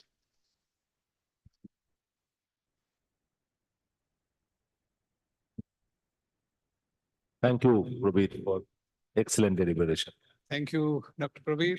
I request my friend Gaurav Parchani, a brilliant IIT Mumbai graduate, who is the co-founder of our famous dozy beds. They call it that, her bed to be dozy bed. That's their tagline. So, Gaurav, to please help us concluding it in time and to talk about the early warning system that you have created. Thank you. Thank you. Thank you, Vijay, sir. It is really humbling to be in presence of the audience of our esteemed nurses, clinicians, and hospital administrators who on a daily basis deliver real impact to patients in need. And our job as technologists is to help you as much as we can, essentially to scale this up and to make sure quality healthcare reaches every individual. Taking from that particular theme, my job today is also essentially to also give you a glimpse of how the future of early warning systems will look like. We are in the 21st century today, and we have accurate algorithms that could predict what a person is going to buy on Amazon at what time, or where a cyclone is going to hit at what coast, at what speed, and when. But we really don't have much information on when a person is going to crash next 2 hours, next week, next month, next year. We really don't know that. We really haven't progressed much in the last 2 decades when it comes to risk forecasting on a regular, continuous, real-time basis. And how do we do that? But before that, why do we even need that? With all the advances in medical sciences, all the advances in protocols, with the amazing impact of quality that we've seen across the board, in fact, even today with the presentations, unfortunately, we still have some amount of code blues and adverse events. We all are aware these are sometimes fatal. These often lead to a lot of pain as well as a lot of cost to the patients at the end of the day. And a lot of them are actually avoidable.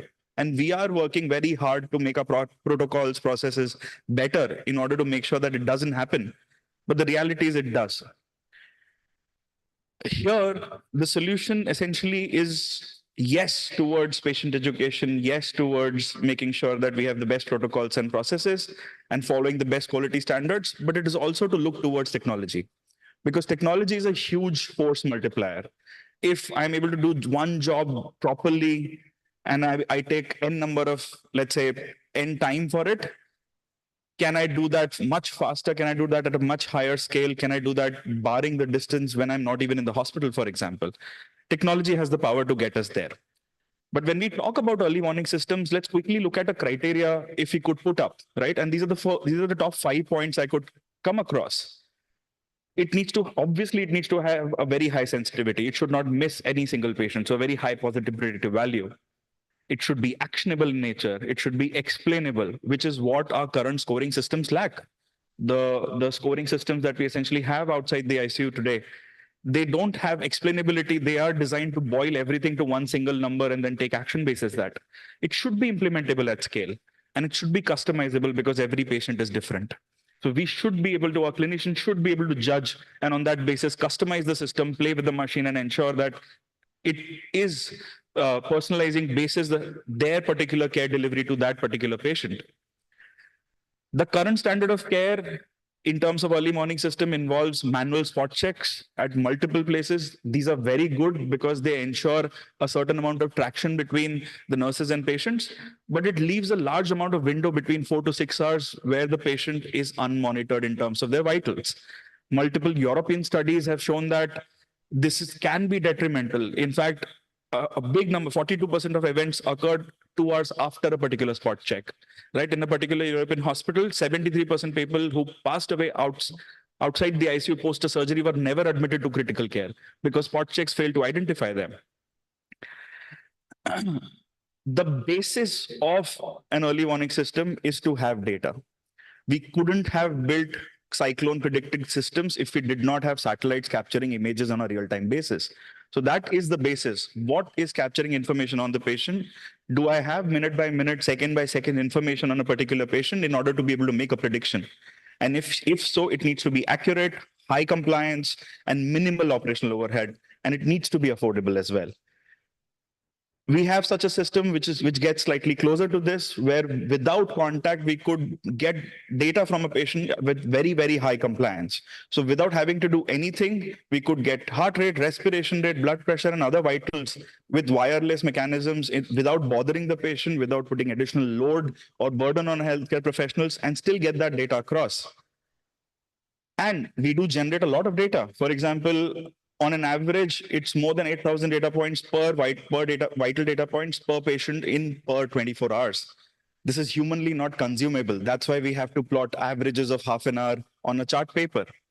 Even if you look at an ICU monitor, you would see a graph, but you wouldn't see 24 hours worth of data in one single plot because it's too much data to consume. And why is that so? Because our human ability limits us to interpret large data on a real-time basis. We're very good at absorbing trends when we look at smaller information, but when we look at millions and millions of data points or even thousands, we are not really very capable of doing that. But machines are. And this is exactly where it may seem like Star Wars to a lot of you today, but this is a solid marriage of mathematics and physiology, where if you look at this particular example, what you would see in a particular dimension, which is the vibration data of an individual, which represents heartbeats and cardiopulmonary activity, what AI could do is not just look at these insane number of data points, but it could look in multiple dimensions. So the graph below that represents the spectral features of that particular graph. Now imagine that's a three-dimensional graph with millions of data points in that frame. And this is a real graph of a patient in a clinical study that we've been doing who passed away, unfortunately, at some point of time. Do you see patterns in the last 3 hours, or do you see patterns in the last 8 hours that you could differentiate from the last 12 hours? I'm sure anybody could. But the machine was able to generate this and put it across. So it's not just 5 vitals, and it's not just boiling them into a particular score and saying that this patient is at that particular level, but it's looking at n dimensions and it's looking at the history of the patient for multiple hours and multiple days and making a personalized model based on that. It can be applied outside the ICU. Why should monitoring, why should early warning systems, or why should these triaging systems only be limited to ICU, where 5% of our population are? 95% of the beds are outside the ICU. It can be at home where there's no monitoring. It's a black window completely. And essentially, AI-powered early warning systems could, in principle, be used for large screening on a long-term basis. In fact, one such example is that we've very recently worked on a fall prevention algorithm as well. We recently released that, and it's right now in pilots across multiple hospitals, started generating impact by preventing a few falls already. And in my opinion, and this may get a little technical, but in my opinion, I don't believe that there is a single large model that could become autonomous and identify this person at risk and this person is not. We essentially need to work on very small, minute level, specialized algorithms and models that specifically work on one particular thing. So what I essentially mean is, take the example of a model particularly specializing in analyzing the respiratory patterns of an individual, right? And analyzing it over time, not just the rate, but how is the volume going up and down? How is the breathing, inhalation and exhalation pattern going up or not? Is it too sharp? Is it too shallow? And it just specializes and raises a risk for if there is a change in that particular thing or not. And assume aggregating all of that, because finally we need to get it consumed through a healthcare professional and we need to get it across. And imagine an early warning system where picture a future where an AI-based EWS transforms healthcare by predicting, preventing, and ensuring timely interventions for better patient outcomes. It is high clinical correlation. It has a very high clinical correlation. Most importantly, it's explainable. That's why it's actionable, and it leads to an early intervention. But if that needs to happen, we have a very big opportunity in front of us. Early warning system is just one example. We have several other cases where AI is coming up and creating a lot of difference and impact, be it as we've discussed in the previous few sessions as well. But we stand at a cusp, and I want to leave all of you all with a message that if we want to get Bharat as a leader in health AI, we have a lot of data. We have a lot of expertise when it comes to our clinicians, when it comes to our engineers and data scientists. All we need is the last bit, which is the most difficult bit, but which is the easiest to say, because all of us are in a room together, is the collaboration between clinicians and AI experts. And when we do that, we can unlock finally our potential and actually build for the world. Thank you all. Thank you. The last speaker of this session is again a very interesting topic, safeguarding patient information digital age. It will be delivered by a person, I would like to introduce a very, very young dynamic lawyer of Calcutta High Court. And moreover, he deals with mostly constitutional law and criminal, but moreover, he's associated with famous, or some people might tell infamous, State Council of, West Bengal Clinical Establishment Regulatory Commission, the so-called Health Commission, right? Yes. Okay. Yes, absolutely. But one interesting information also about him, when from CAHO, we are trying to do something about the alternate medicine, he is the state representative of the State Council of Humanizing. So thank you. It's your time. Thank you. Today, I am supposed to be speaking on the safeguarding of patient information in digital age. But before I start off with that, I would like to wish a very good evening to the audience present over here, to the honorable moderators, and to my distinguished co-panelists. The session that we are in is named Potpourri. Ideally, the topics that are being covered by each of the speakers are not supposed to be related. But thankfully and coincidentally, my previous distinguished co-panelists have talked about artificial intelligence and how it can come to the aid of patient care in the healthcare system of the country. And the other speaker spoke on the use of technology and how it can support the healthcare system of the country. Safeguarding patient information in the digital age, if we are to talk on that, we would have to talk on data, information and data. The topics on which my esteemed co-panelists spoke on would ultimately lead to the creation of data, patient data, lots and lots of it. The legal aspects of that is what I'm supposed to be talking on. Now, the very first thing is, as can be seen from the slide, these are basically the laws of various foreign countries as well as the European Union that cover data protection. Germany was the first to start on this. In fact, as way back in the 1980s, they had come up with their first data protection law. Thereafter, The African Union has come up with its own. The United Kingdom got its Data Protection Act in 1998. The European Union started off in 95 with a directive and thereafter replaced it with a regulation. Now coming to India, we have been a very late entrant in the data protection arena. It was only in 2008 when we made an amendment in our Information Technology Act, which itself came only in 2000, that we introduced two sections, being section 43A and 72A, by which we sought to penalize any breach of data. Thereafter, we came up with the rules in 2011. The 2011 rules, however, by and large dealt with biometrics and as well as personal information. But the flip side being that it being mere rules, it did not carry any penalization provision. No one could be penalized per se for violating these rules per se. However, these rules were created in accordance with section 43A, which itself carried certain penalty-related provisions. It is only last year that we have come up with the Digital Personal Data Protection Act of 2023, which has in fact done away with section 43A of the Information Technology Act. This is the first comprehensive law in India that covers the issue of data protection. This provides for penalties in case of breach of personal data.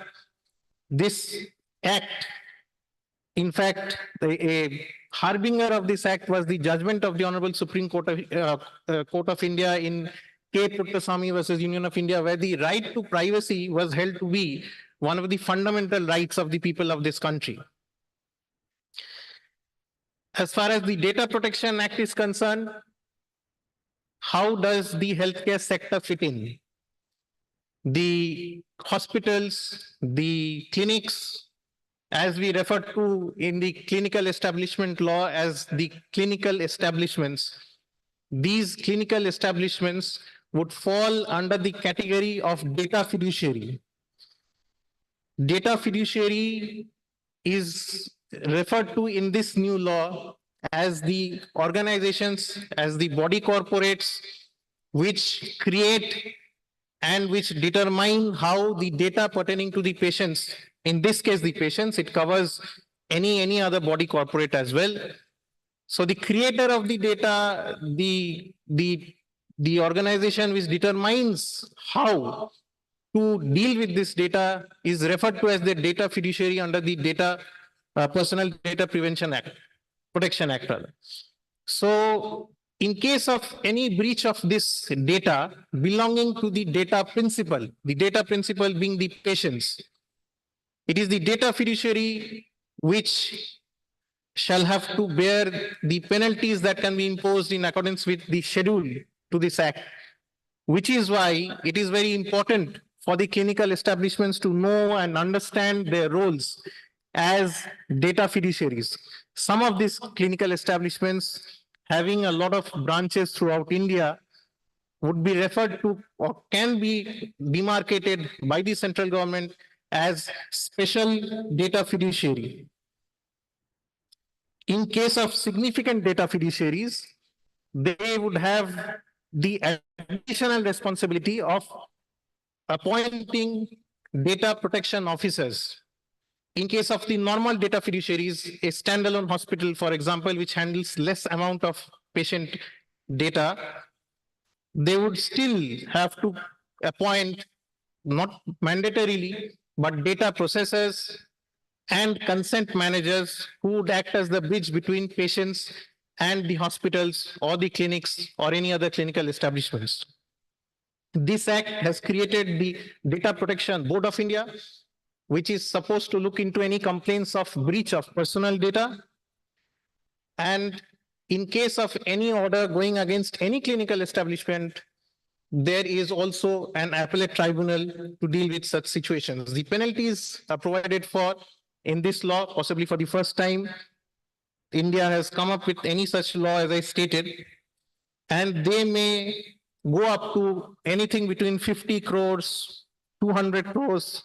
So that's a lot of money that the clinical establishments stand to lose out on in case of non-observation of the provisions of this act.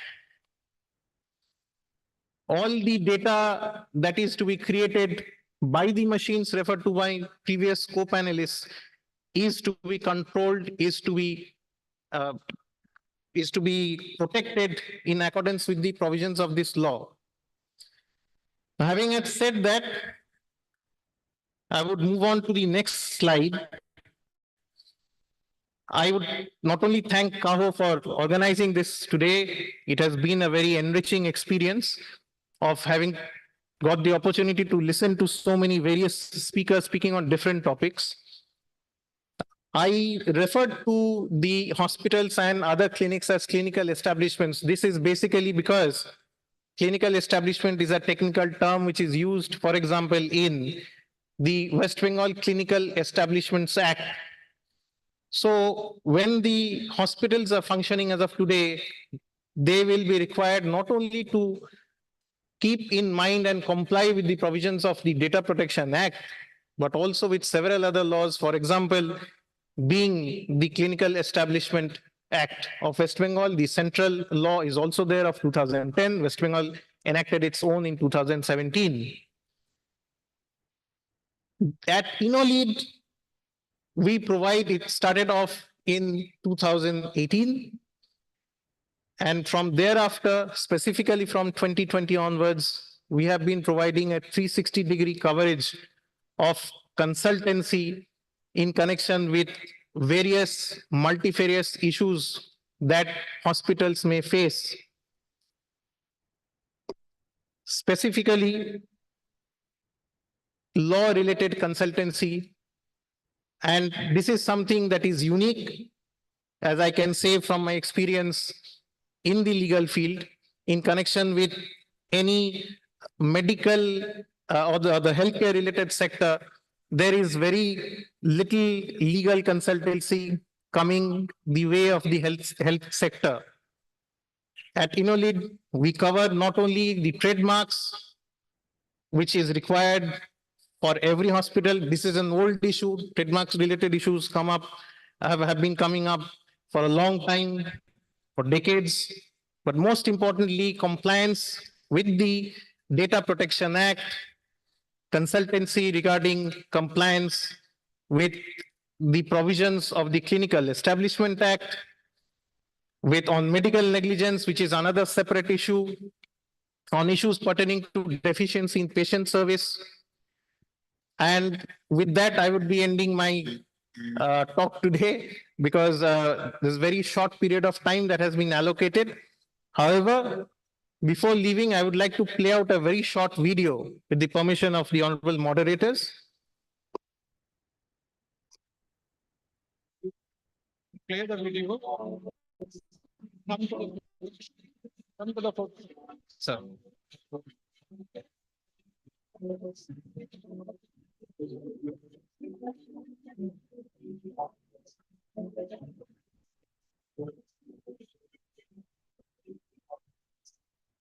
Thank you, our moderators and the panelists. We request you all to come forward for the group photograph. A quick announcement. NABH has organized free gift for all the delegates who visit NABH stall on level 0. Only 500 gifts are there, so please be quick. Moving toward the next session, that is session number 9. It's the best practices in healthcare initiative by CAHO. I would like to call upon our chairperson for this session on the stage, Professor Satish Chandra.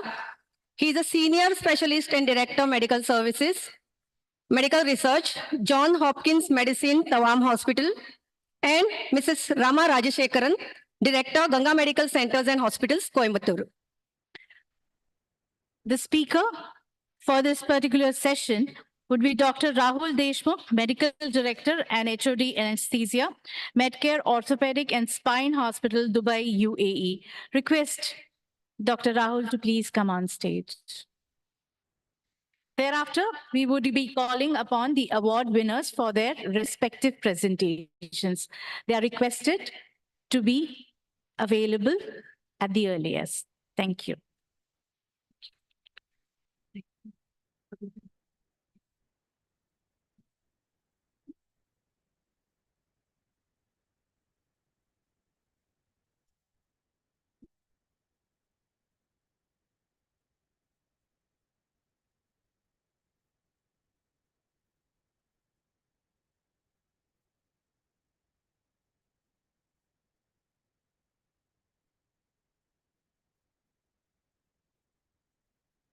Good evening, everybody. This is the last session, and I think all the next graduation for session, everybody is really getting ready. So we'll make it, it's going to be a pretty short session only. And now it's a very, as you all know, so much of CAHO keeps all the initiatives of CAHOs and all the best practices.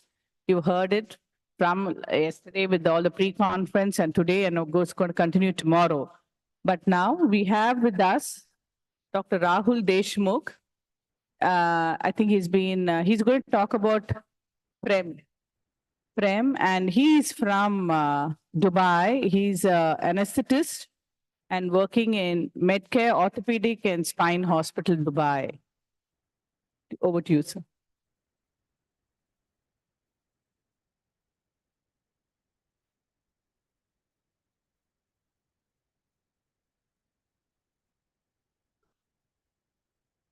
Good evening. I know we are running late and we are short of time, so I won't be taking much of your time. I'll be as quick as possible. But this is something that is really important and an initiative that was taken up by CAHO last year. So it was about the patient-reported experience measures. Before we get on that journey, what are the top 4 reasons why people attend conferences? First is networking opportunity, learning. This is something interesting. Entertainment. You can see the Park Street of Kolkata. Some of us think it's a good time off from the hospitals. When it comes to CAHO, it's slightly different. Remember this, last year we all met, 2023 CAHOCON. That's where we discussed about the patient-reported experience measures and the importance of patient-reported experience measures. CAHOCON is serious business. It's about people filled with passion for patient safety and quality. And that's when, during this presentation last year, we established the fact that the concept of patient-centered care is something like this. A fancy car which has a lot of benefits and a lot of safety features like maybe millions of airbags and anti-lock braking system and whatnot. The issue is with the approach of patient-centered care, the driver is still somebody else. It is you and me, the healthcare providers who are driving this. So we have a lot of safety features in the form of processes and protocols. Effectively, who is implementing it is you and me. That's the problem. That's why we should be shifting from patient-centered care to patient-driven care.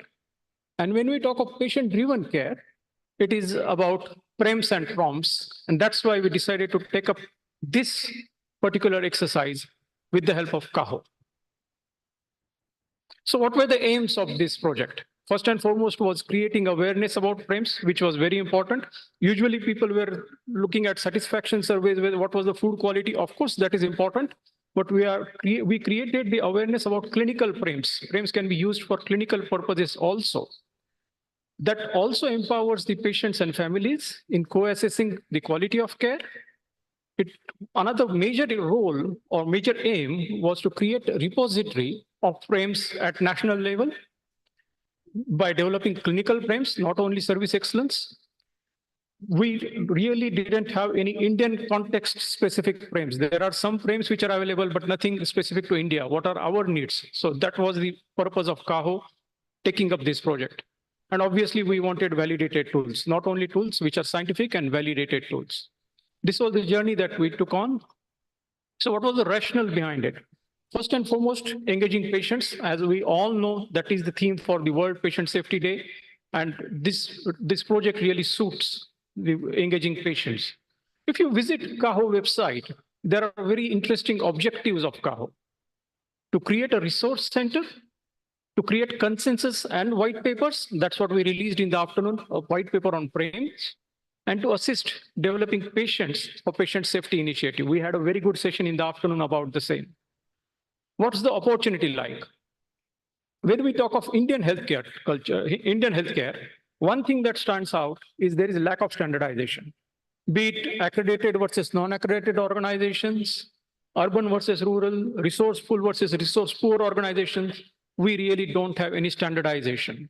And of course, there was lack of awareness about PREMs. What was the methodology? Methodology can be explained very easily by answering these questions. Why did we do this?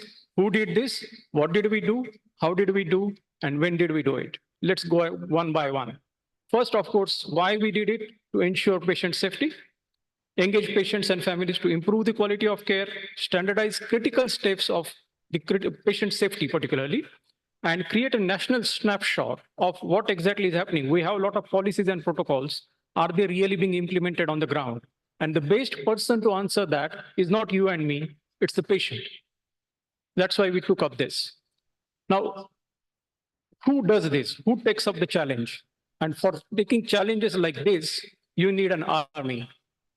We needed a core group which identified the opportunities and focus areas.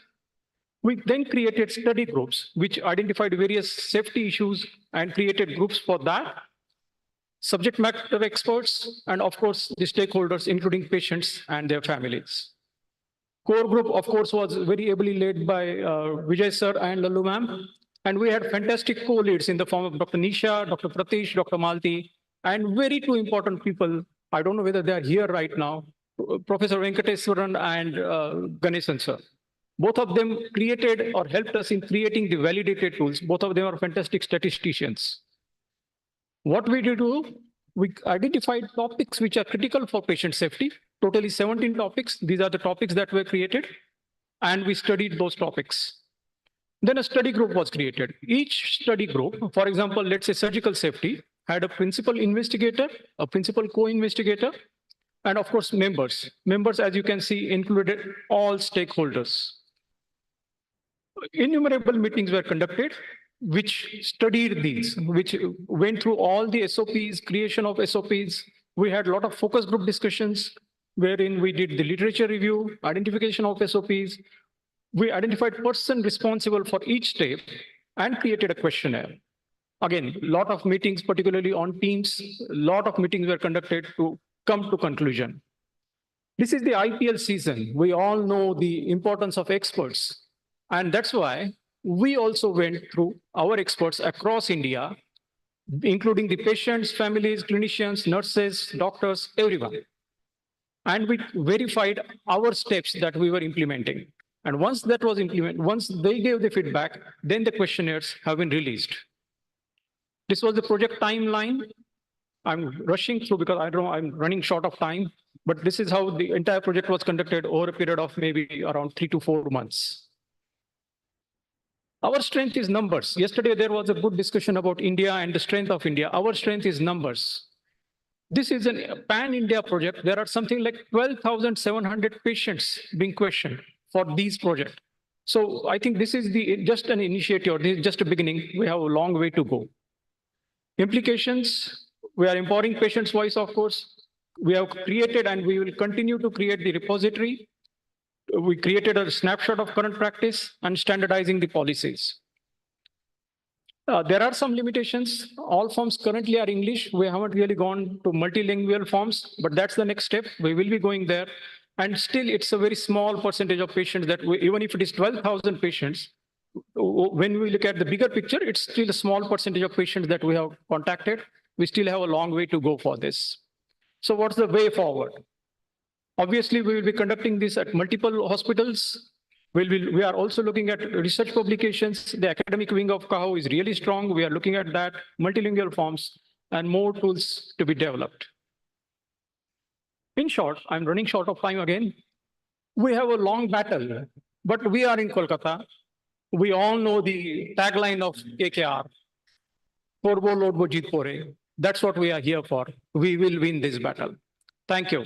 I'd just like to tell one thing, Vijay sir and Lalu ma'am. CAHO is blessed with people with passion for patient safety and quality. That's why you have at least half full auditorium of this size at 6 p.m. And let's cash in on it. We won't get such people again. So thank you, everyone. Thank you. Thank you, Dr. Rahul. It was really nice. And now we are going to announce two of the prize winners for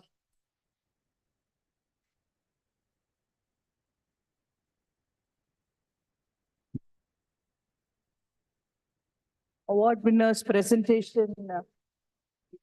Devashri. Okay, I have the.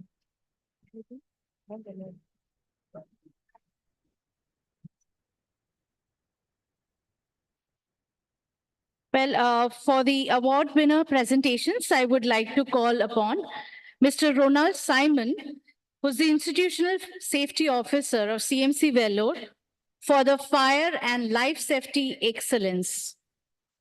Mr. Ronald Simon, a big round of applause for him, please.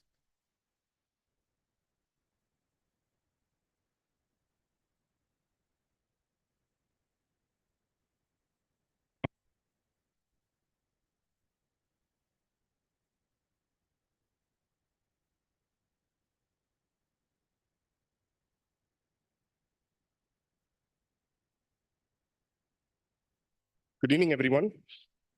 Christian Medical College, Vellore is a 124-year-old teaching quaternary hospital, which has about 4,500 beds, which are spread across 5 campuses. We are going to today see about our 5 systems in our new campus, which is our Ranipet campus.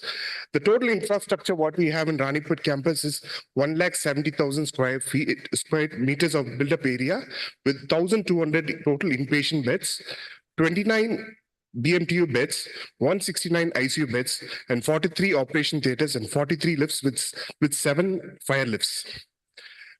Fire department in Christian Ranipet campus is manned by the chief fire officer and the fire officer. Quality manager and the safety officer supports them with protocols, mock drills, and evaluation. These are the categories of fire personnel posted in Ranipet campus. In an average, we have 35 people posted there. The fire detection and prevention measures are fire detection system, alarm systems, PA systems, smoke detectors, sprinklers, smoke exhaust, fire extinguishers, fire compartments, along with building management system. Our organization has prioritized fire safety with robust infrastructure in place. These are few of our inventories which we have in the campus. This is a fire pump house. And we also have invested in a new technology on mini fire mist tenders. We have currently 3 fire tenders in Christian Medical College, one at Ranipet campus. We have developed a very comprehensive emergency evacuation plan that accounts for various scenarios, including fire, natural disasters, and medical emergencies. We have implemented alternate care site for each ward and ORs. Monthly, we conduct about 4 fire mock drills, including ORs and ICU. Uniqueness of our emergency protocol are comprehensive protocol for each area and department. We have alternate care site for each designated area, and we have a defined escape route. And we also make necessary arrangements, announcements through PA system, and emergency responders have defined roles and responsibility. And also clinical teams have also defined roles. Mock drills are conducted on real-time spot. This is our emergency protocol algorithm for fire activation, and few of our pictures for OR mock drill, which was conducted recently. And we also have a very good fire safety committee. We meet every quarterly. We have conducted so far 131 committee meetings, and it is all with a multidisciplinary team, and all those meeting minutes are all discussed. And this is how we present our minutes with all the action taken report and the person responsible, and along with the timeline. Apart from our committee, we also have our fire safety round, which happens monthly in respective campuses. Since Ranipet campus is a new campus, we have conducted 9 fire rounds in Ranipet campus. Another very important initiative, what we have done is training on firefighting management and safety, which is first in the country. It focuses on supporting the economically weak candidates who are unable to pursue further studies due to economic and familial challenges. Lastly, 6 candidates were trained and awarded by the Health Sector Skill Council, and we also give a stipend of ₹6,000 for all these candidates. The technology adoption what we have taken up in Ranipet campus is our electronic fire panel control with automatic logic system and shunt tripping system. AHUs are automated, automatic smoke exhaust, smoke dampers for all AHUs, addressable sensors during fire, PA system, evacuation equipments, issuance of hot work permit, mini mist fire tender, and all these systems are controlled by building management system. We also have all these technologies are tested periodically during monthly fire rounds and also based on the maintenance schedule. We also have a very good emergency communication method through Central Command Center, which actually activates all emergency codes, including fire, through PA system and duty mobile and walkie-talkie to fire team and the security team to address all emergency. And we also had put on emergency phone numbers added to our ID cards, and fire alarm indicators include CCC enhancing fast activation. This is our Central Command Center looks in Ranipet campus with CCTVs and all telephone communication systems. CMC fire team. And I want to thank our CMC administration for all the support extended, and a special thanks to our fire safety convener, Dr. Lalu Joseph. And I want to thank everyone. And it was not raining when Noah built the ark. So always be prepared. Thank you once again.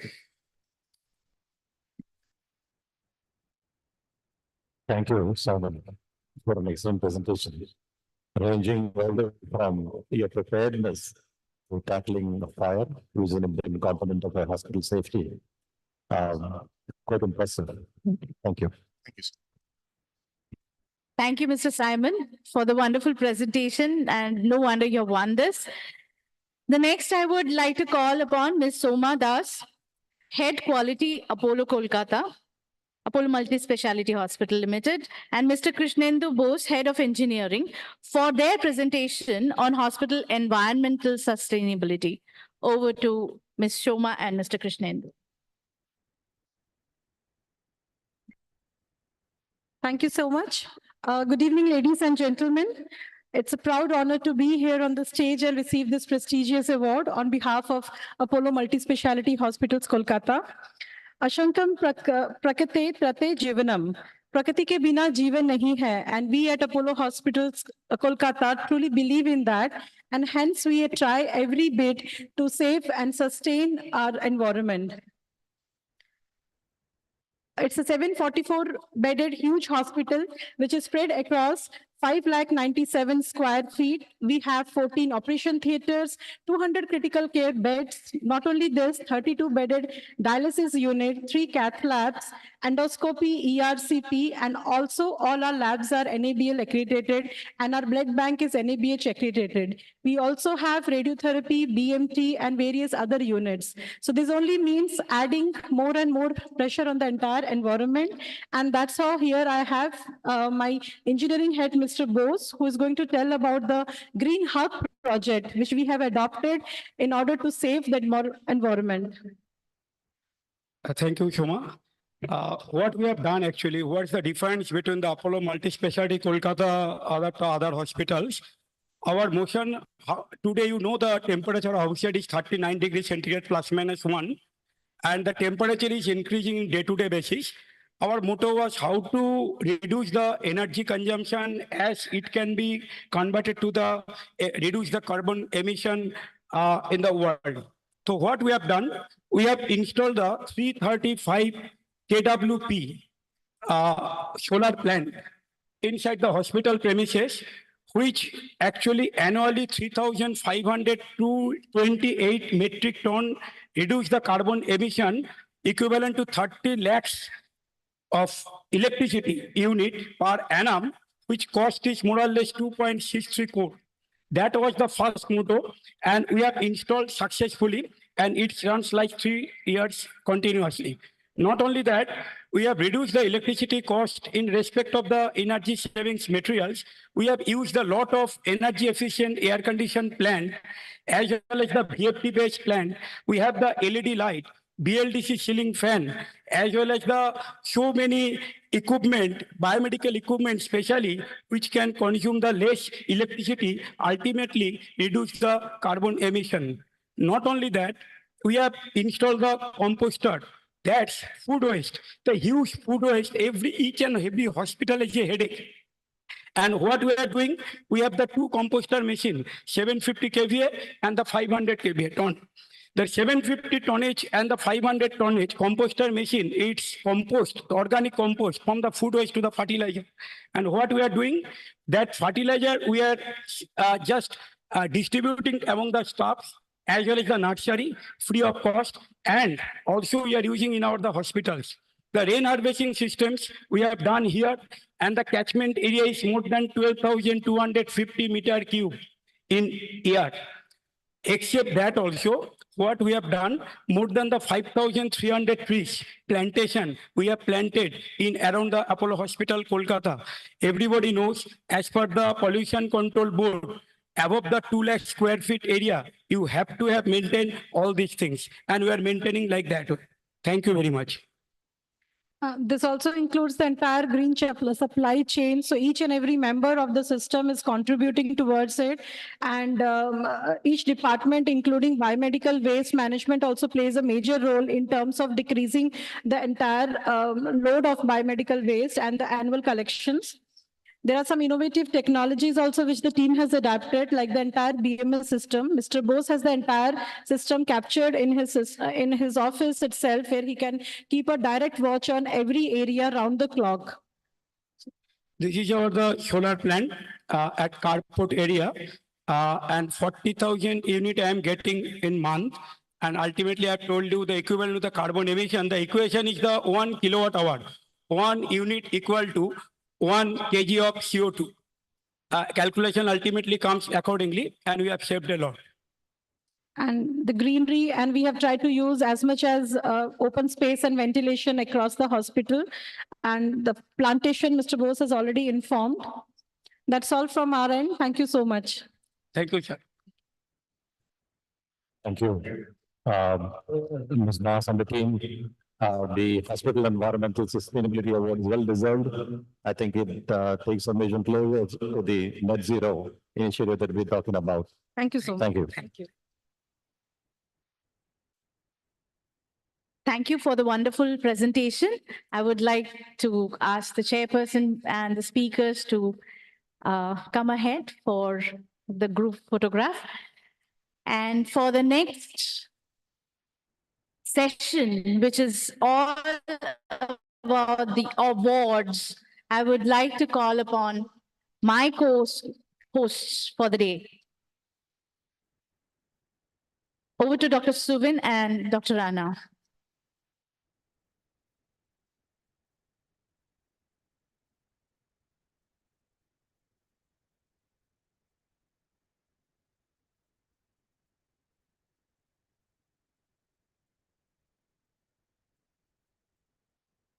Good evening, everyone. We'll be proceeding with the graduation ceremony. For this ceremony, we'll be inviting dignitaries on the dais. I'd like to invite the chief guest for the graduation ceremony, Dr. Peter Kisinge.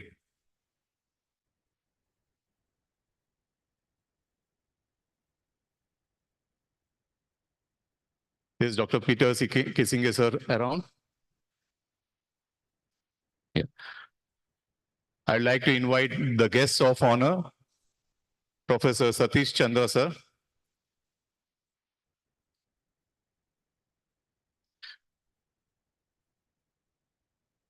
Let me introduce Dr. Peter Kisinge, who is the chief guest. He is a distinguished consultant intervention cardiologist and the executive director of the renowned Jakaya Kikwete Cardiac Institute in Dar es Salaam, Tanzania. Can I request Professor Satish Chandra, sir, to come onto the dais? I'll also request Dr. Shin Ushiro to join us on the dais as the guest of honor.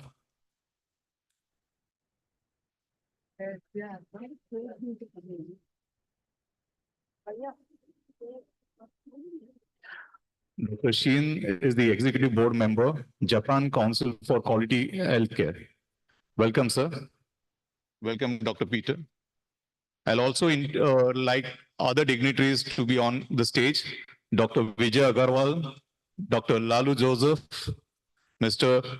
Rajiv Gupta,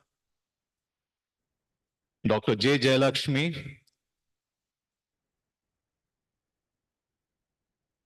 Dr. Sunil Munkur,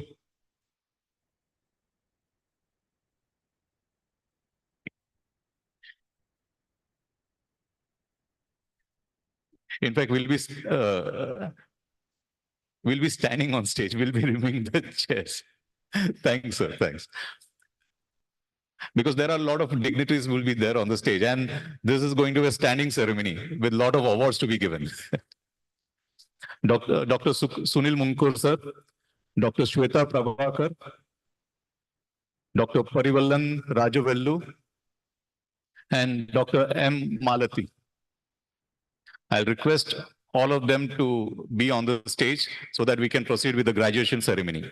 There are quite a few awards to be given, and I'm sure the awardees are waiting patiently for the award the whole afternoon.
Chairs नहीं रहेंगे, chairs निकाल दीजिए और tables निकाल दीजिए जल्दी.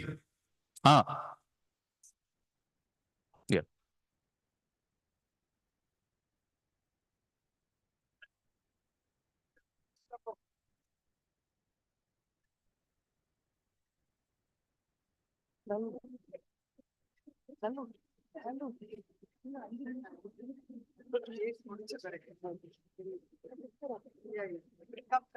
I'll request Dr. Jayalakshmi to announce the winners for the ACE Awards. Over to you, Jay. Thanks, Dr. Suvin. So good evening, everyone. We're just moving on to the next set of awards. This is for ACE Equality Initiative for the CSST. This is by CAHO in association with 3M India. This is actually ACE means awareness, compliance, and excellence. This is along with the 3M. So this is a program that need to be participated by the hospitals to open up their CSSTs for a quality certification program where an assessment is done to find out whether there is an excellence in these categories. And more than 80% of score is considered as performing towards excellence. So what is this ACE CSST program? It is a primary objective of ACE program is to facilitate capacity building amongst CSST professionals, share best practices, and provide benchmarking while promoting and continuously improving the quality and safety of healthcare services as per the latest standards and guidelines. ACE programs helps in knowledge enhancements through basic and advanced courses, guidance and consultation by the experts and to the CSST staff to promote adherence to the standards and guidelines, certification for the CSST professionals by CAHO after successful completion of the courses, auditing and gap analysis of the CSST facility by the CAHO team. All hospitals who achieve more than 80%, like I mentioned to you earlier, will receive the certification from CAHO. Recognition and awards for the top winners are now presented at CAHOCON. And what you're going to see today is the 2023 participants, about 85 hospitals registered, out of which 64 hospitals qualified. And from today onwards, the registration opens for the ACE 2024 CSST program. So anybody who's... So I would just request Rajiv sir to just speak about the ACE CSST program for a minute, and we just move on to the awards.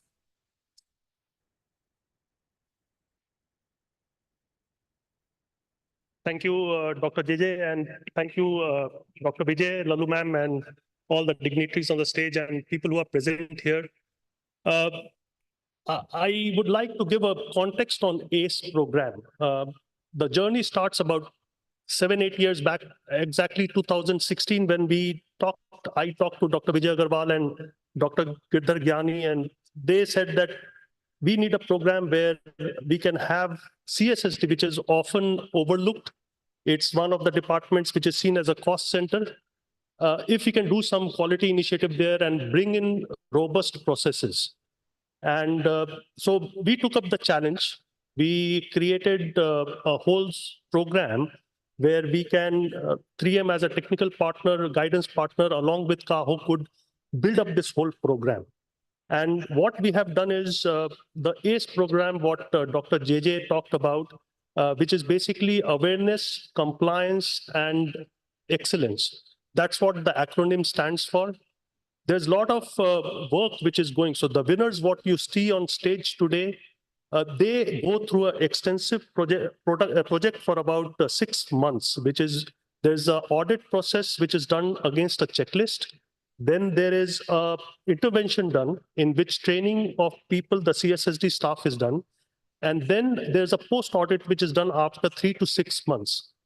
And these are done by CAHO auditors who are trained on doing the audit against a checklist, which is at an international standard. Now, obviously, there are different categories. You have well-established big centers which can invest in the infrastructure. There are smaller hospitals who might not be able to have similar infrastructure as a big hospital. And then there are government facilities. But what we have tried to do is keep the process robust. The infrastructure is not the focus here. The focus is how we can establish a robust process.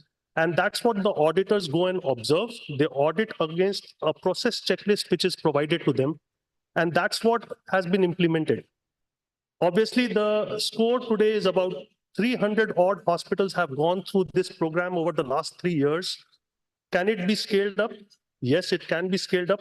We wanted to have a core group of auditors who knew what they are doing. That has been put in place now. We want to have more auditors. So people who are here who want to be associated with CAHO ACE program, please volunteer for being auditors. We want to have more auditors so that we can start scaling up. We saw the NABH dashboard. They had about 20,000 hospitals. Are they all compliant to the CSSD checklist? Might be, might not be. The objective is, can we get to the 20,000 hospitals and put those processes in place? And that's what the vision of ACE program is. So in summary, a program which brings in robust processes, a program which CAHO has partnered with an external body to bring in the expertise and run that program in scale. So that's what we are trying to do with ACE. The people who are coming on stage, they have put in a lot of effort. So I would request all of you to applaud their efforts today when they get the awards. Thank you.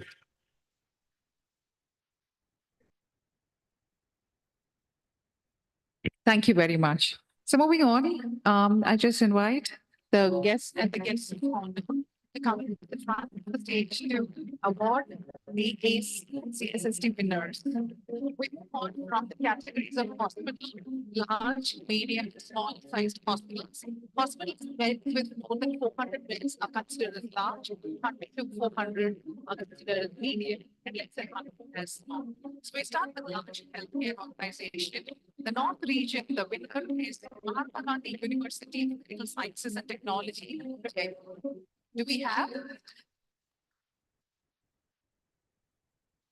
we have Mahatma Gandhi University of Medical Sciences and Technology, Jaipur? Do we have any representatives? So we move on to the next one, North region, the runner-up at JP Healthcare, Noida. Yeah, please come in the front, sir. Big round of applause.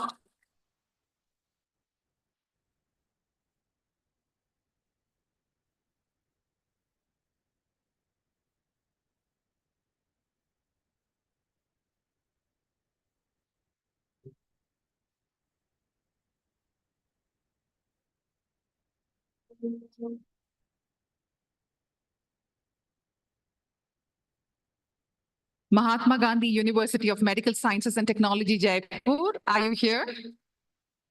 Yes. Congratulations. JP Healthcare, Noida. Congratulations to you.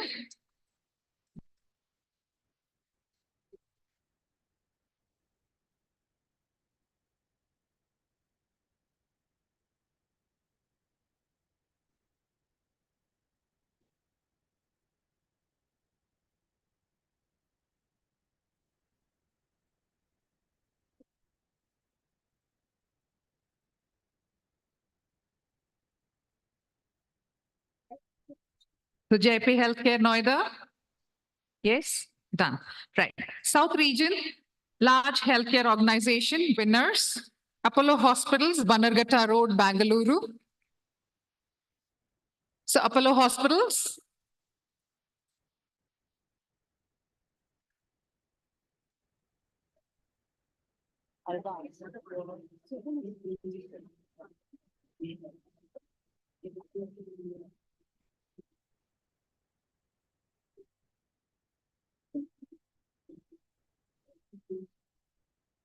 I think you can be more encouraging.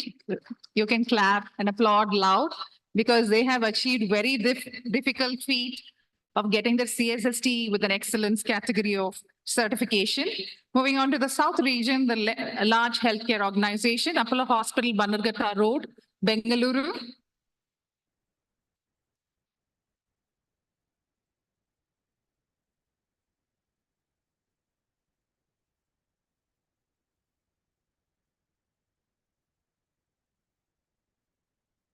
Congratulations, South region. We have another winner, AIG Hospitals, Hyderabad. So we have a twin winners, Apollo Hospitals as well as AIG Hospitals, Hyderabad.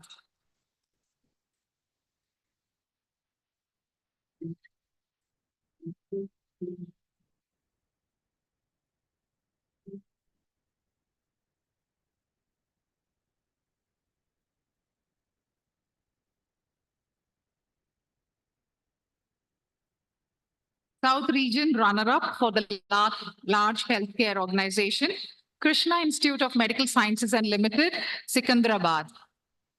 Do we have somebody? Big round of applause for Krishna Institute of Medical Sciences Limited, Secunderabad.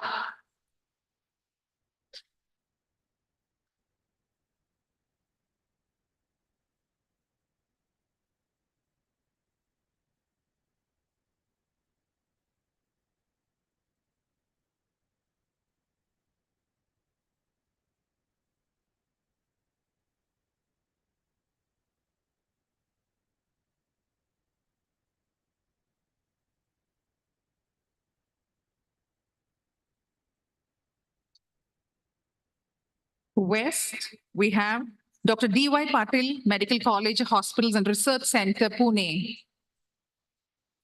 Dr. D.Y. Patil, Medical College, Hospital and Research Center, Pune. I think we can be a little more louder.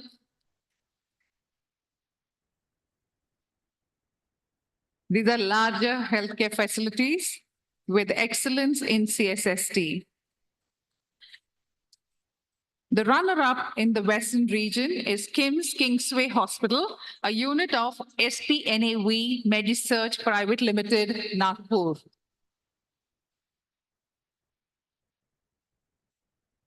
Surpam sir is applauding the biggest for Nagpur. I know that. Yeah. So runner-up, KIMS Kingsway Hospital, Nagpur.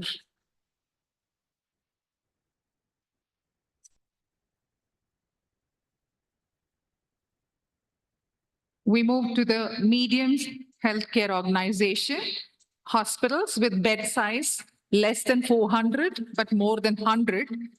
So the East region winners for medium healthcare organizations are Apollo Excel Care Hospital, Guwahati. Apollo Excel Care Hospital, Guwahati. East region MHCO winners.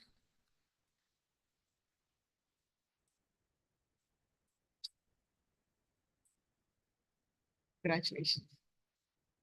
Sure. Yeah.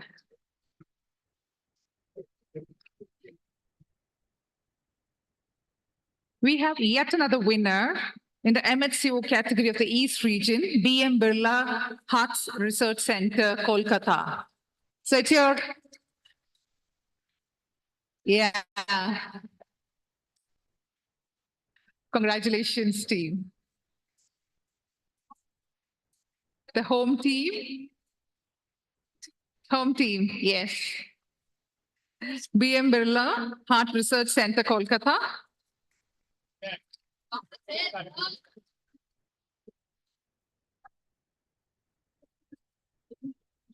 Yet another Kolkata winner for MHCO winner category of the East region, Fortis Hospital, Anandpur, Kolkata.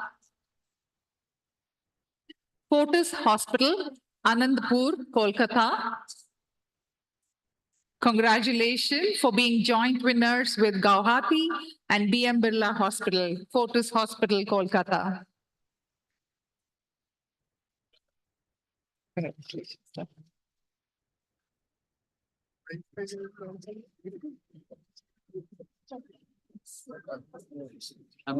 Thank you, ma'am. Congratulations.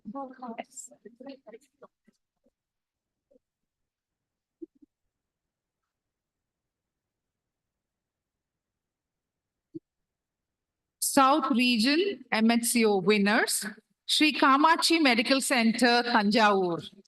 Ramesh Babu sir, where are you?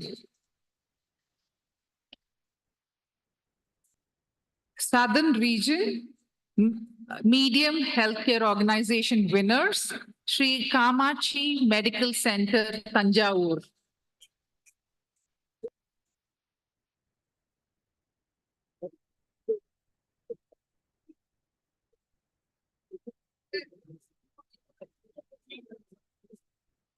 Western Region, the Medium Healthcare Organization winner, Bhakti Vedanta Hospital and Research Institute, Mumbai. Bhakti Vedanta Hospital and Research Institute, Mumbai.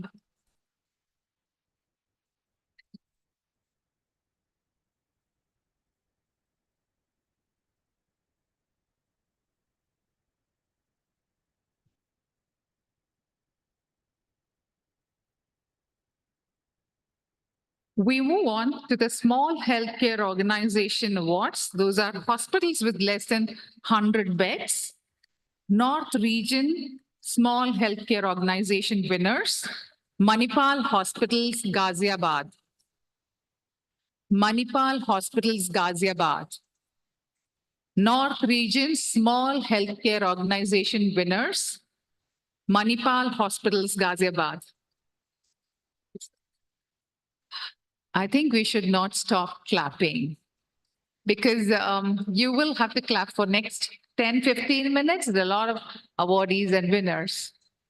Yes.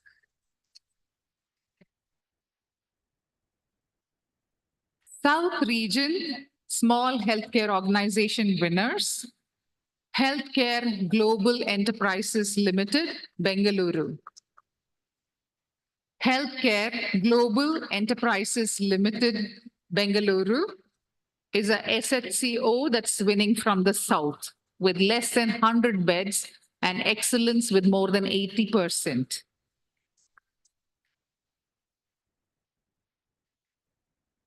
South.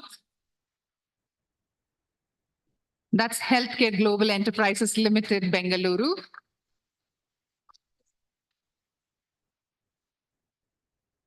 Western Region, Small Healthcare Organization winners, Wockhardt Hospitals, Mira Road, Mumbai. Wockhardt Hospitals Limited, Mira Road, Mumbai. The West Region, Small Healthcare Organization winners,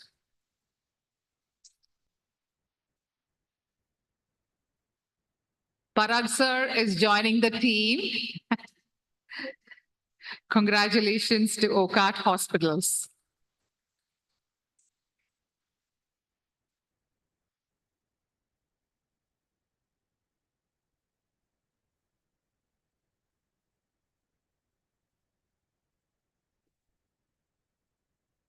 We move on to the Government Healthcare Organization. These are government hospitals with excellence in CSST.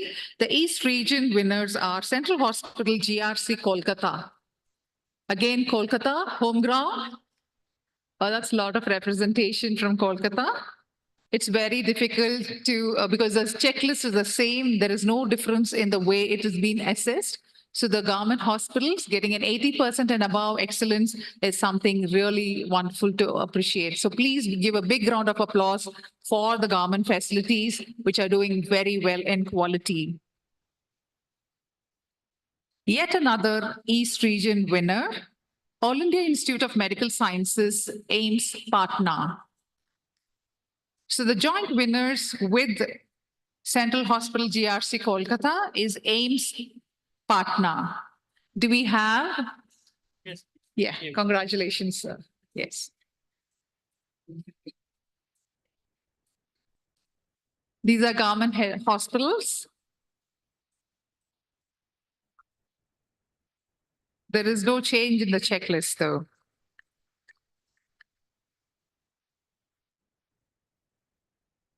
So the last award for ACSST program today is the West Region Government Healthcare Organization, Tata Memorial Hospital, Mumbai. Tata Memorial Hospital, Mumbai.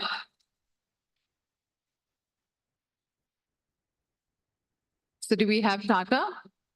Yes.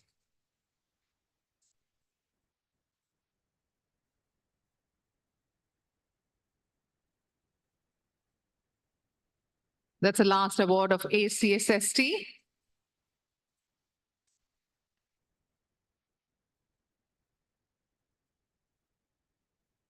Congratulations, sir.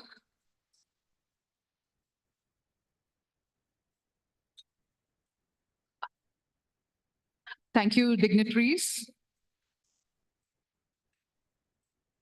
So the ACE CSST award come to an end for 2023. 2024 registration opens today. The last day to register is on the 15th of June, 2024. Thank you very much. Thank you, Dr. Jayalakshmi. That was wonderful. Congrats to all the award winners. We continue with the awards. We have next the CAHO I Comply Infection Control and Antimicrobial Stewardship Center of Excellence Program Awards.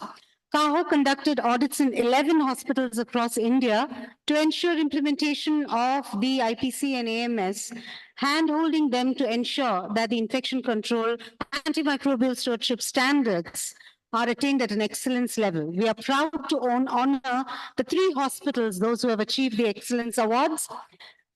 We call out on Karuna Hospital, Mumbai. Do we have representatives from Karuna Hospital, Mumbai to receive the award?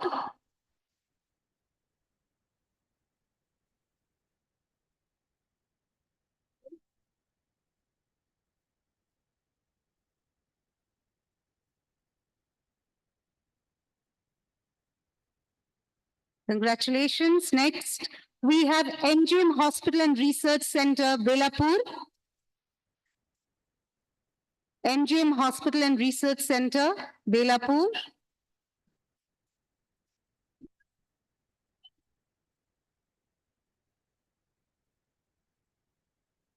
Congratulations.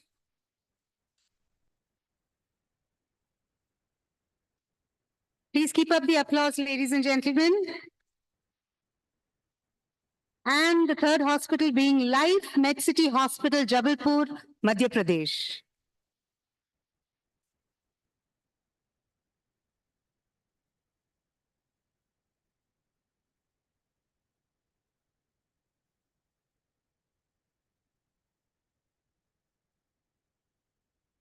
That's Life MedCity Hospital. Congratulations.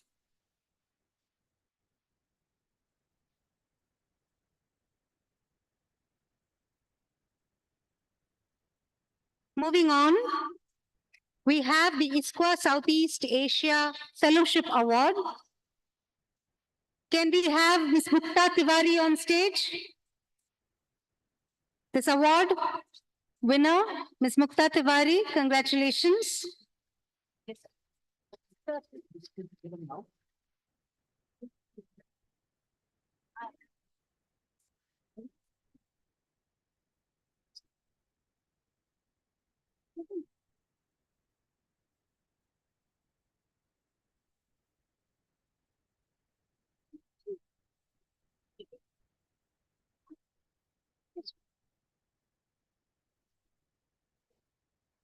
We are giving back.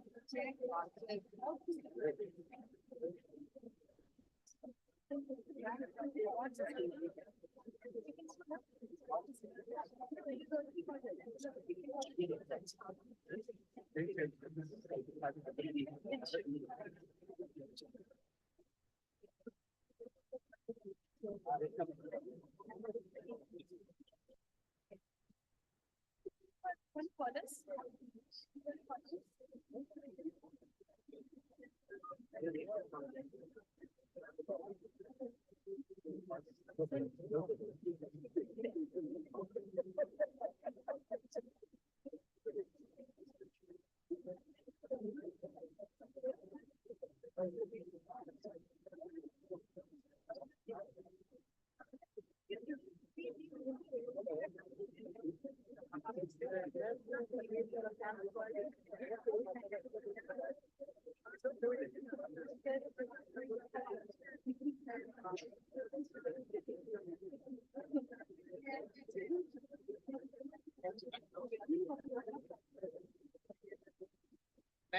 Next to our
On the stage on the occasion of graduation ceremony, apart from the dignitaries, we are also having program directors.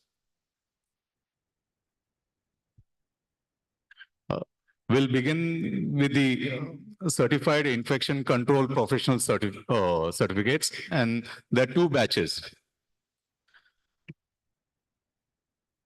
For the nursing, there were some awards that were given. They were ranked as first, second, third in one of the batches. Miss Janita Vagela, who got the nursing gold medal. Congratulations, Janita. नाम देख के भेजना।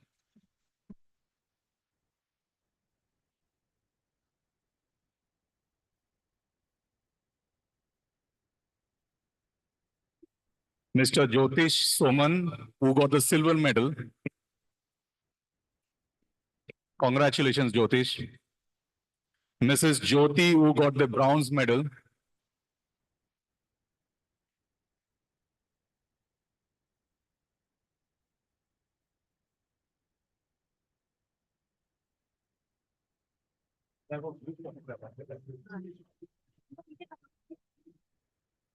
I'll request the certificate winners to stand behind the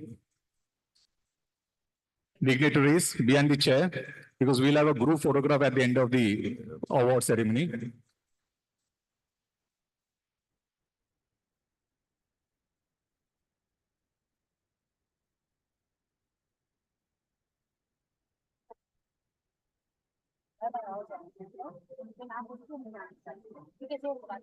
I'll request Dr. Balramji Omar, who got the silver medal in the doctors category.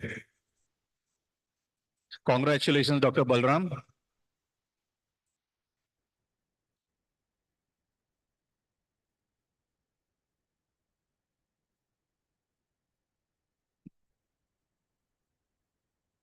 Huh?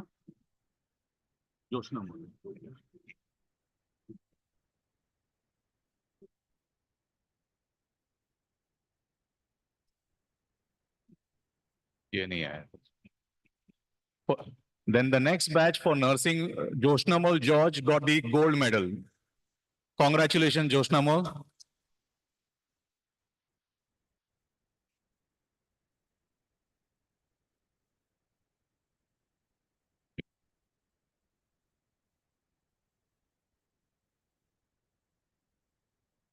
And we had 2 silver medals in that batch for nursing, Mr. Krishna Kumar and Ms. Nilima Goa. Mr. Krishna Kumar and Ms. Nilima Goa, silver medal for the batch for in the category of nurses. Congratulations to all the winners.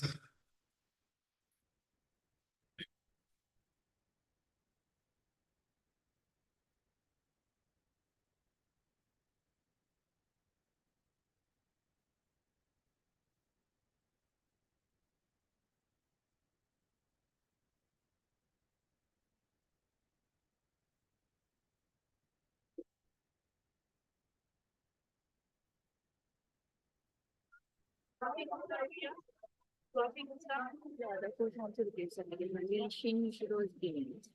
can't do that. They'll have to. Shall we pay that? Lalima has to continue. Lalima has to continue.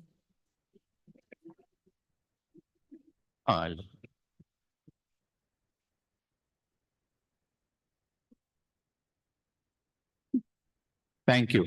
Thanks, Dr. Shin. I request Dr. Peter also to award the next few certifications. I'll request other winners, Dr. Arindam Kar. Congratulations, Dr. Arindam. Dr. Atul Bhargava. Dr. Darshana Rathod.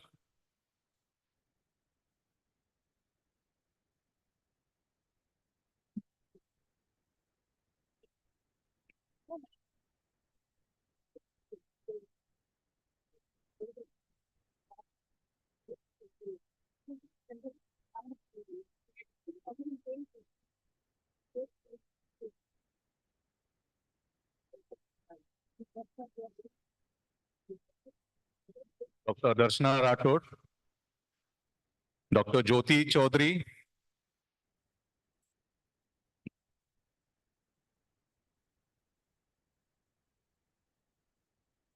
Dr. Khushbu Sarin.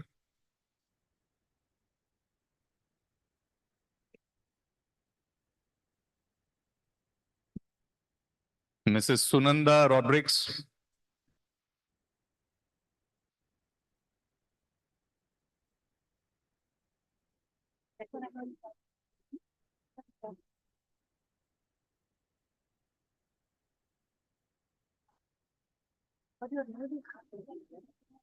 Ms. Archana Sai.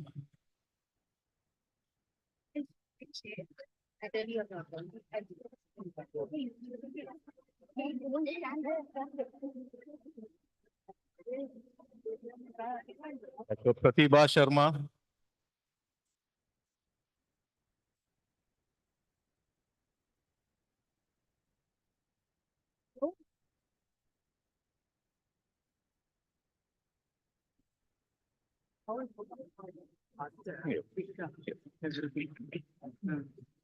We'll try to increase the pace.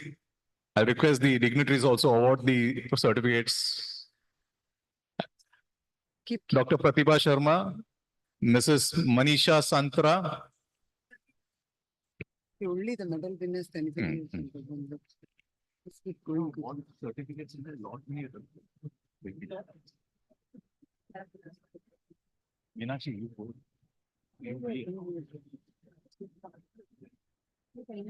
Mrs. Manisha Santra. Dr. Lipika Barman. I need also. No. Meenakshi, Meenakshi. I think you should stand here and Come here, come here. quickly announcing. कौन ज्योति कौन कहाँ पे है वो दुलारा Mrs. Jyoti, who was awarded the bronze medal for the nursing category.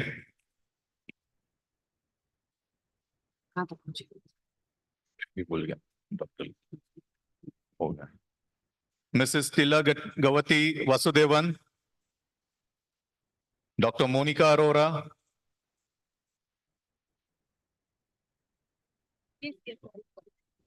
Please do Papa.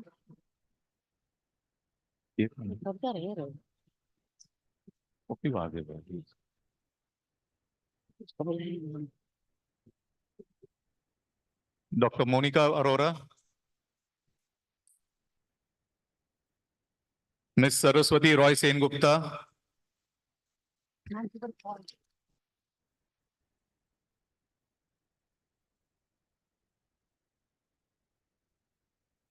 Ms. Aurelian Tiffany Nogbat, Dr. Dagny Ari Wengelet,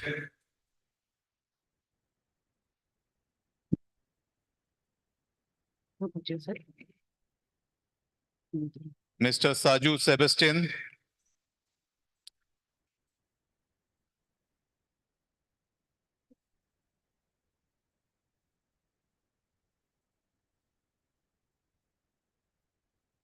Dr. Kavya P,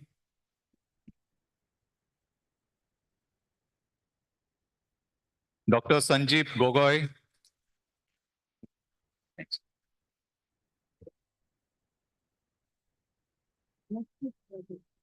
Dr. Yogendra Shelke,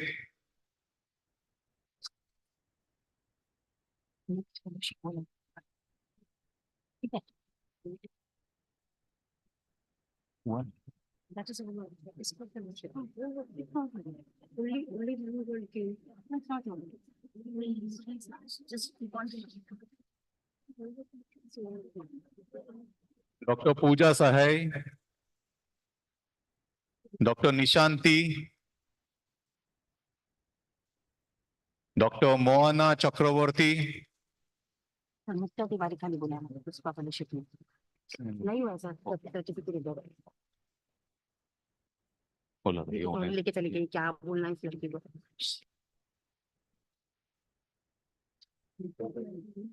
Dr. Srivalsa Bhaskaran, Dr. Arundhati Giri,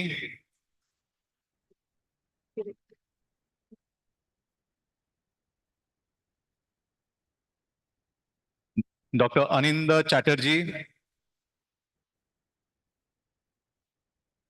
Miss Junalari Kinta, and Miss Raksha K.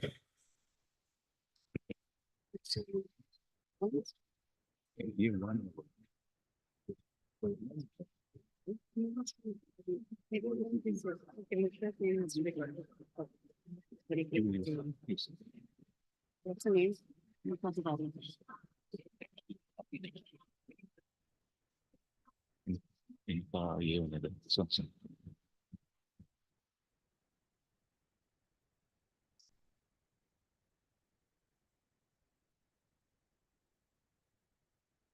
I'll request a photo shoot with all the certifications once the certificates has been distributed with the dignitaries.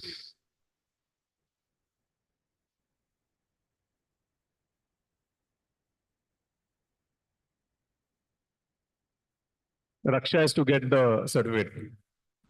Yeah, will.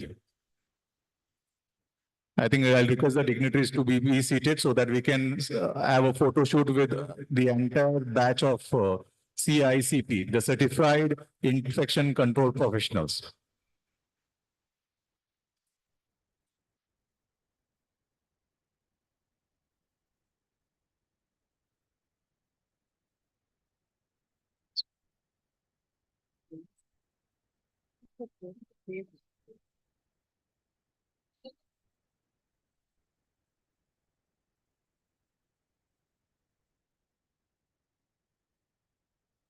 Thank you बोलो कि please करेंगे ये तो खड़े रहेंगे Thank you.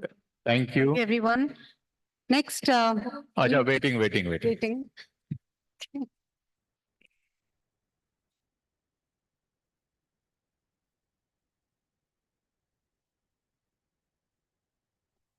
Thank you. Thanks. Thank you to the award winners as well as the certificate infection control professionals. We'll move on to the next award. Those who are going to receive the certificate for other categories, please wait. Now we have the ISQA Southeast Asia Fellowship Award to Mukta Tiwari. Can we have her on stage, please?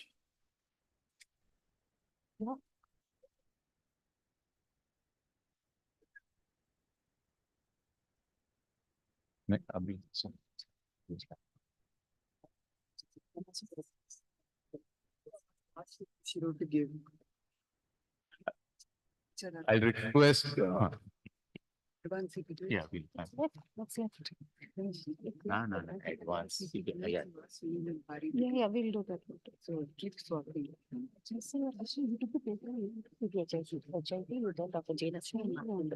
This one. Next, we have the advanced CPHIC. May we request Dr. Jayalakshmi to come and Dr. Malti to kindly give away the awards. We have Dr. Arindam Kar. Dr. Arindam.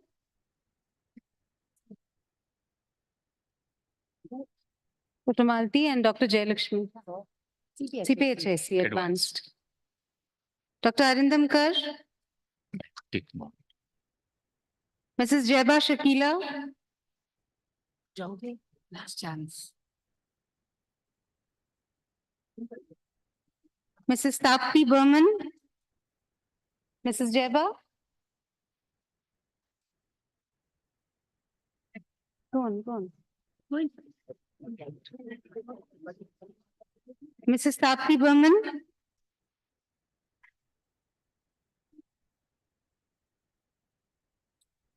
Next, Ms. Archana Shahi.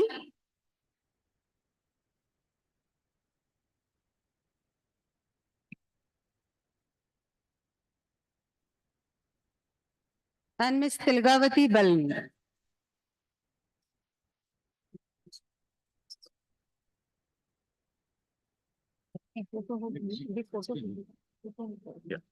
We request all of you to stay back for a photograph.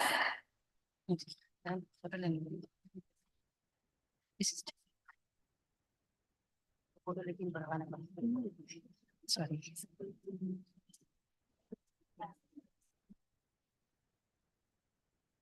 Can we have the graduates as well as the faculty to pose for a photo?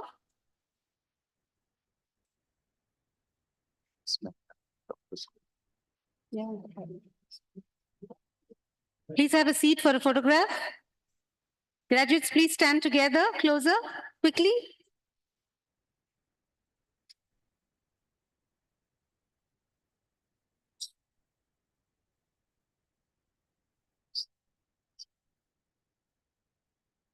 Musical chair. A quick photograph, please.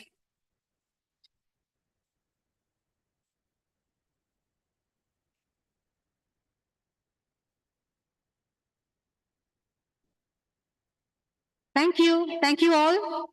We move on to the next, and that is the advanced CPQIH. May we request Dr. Pari as well as Dr. Sunil Munkur to kindly do the honors. We have first Dr. Asit Kumar Devnath. Yeah, please. Please.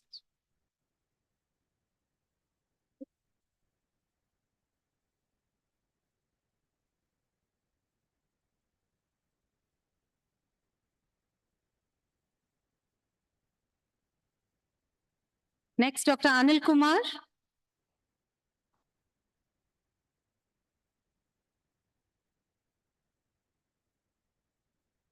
Dr. Bhagesh. Some energy in the room, please. Dr. Magesh. Dr. Saptarishi Banerjee.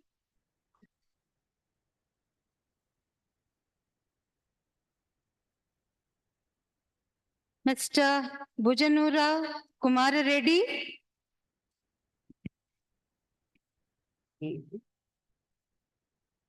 Ms. Farhat Bari.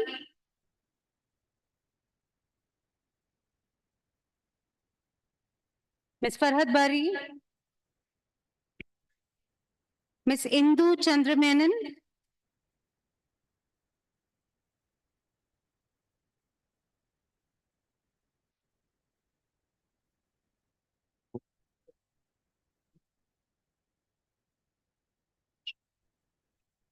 Ms. Saraswati Roy,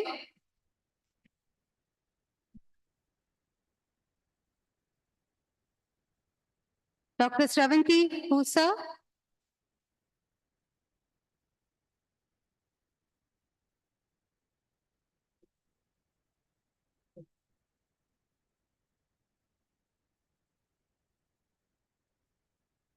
Ms. Tapti Burman,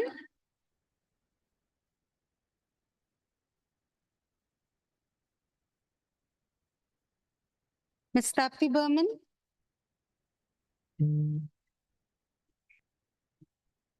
Ms. Arundhati Giri, Ms. Arundhati Giri, please. Dr. Vijay Jha,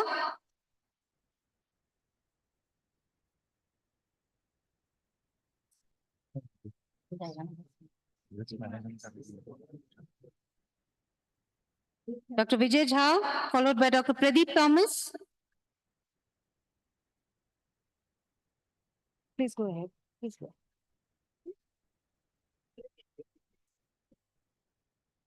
Ms. Josna Mole George.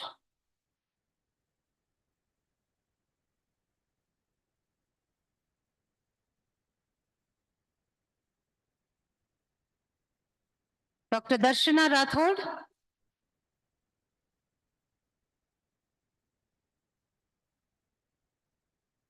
Ladies and gentlemen, we need to hear the applause. Mr. Subhash Chandra. This was a tough 5-day course, and the faculty is there on the stage. Mr. Subhash Chandra. Dr. Jisha TU.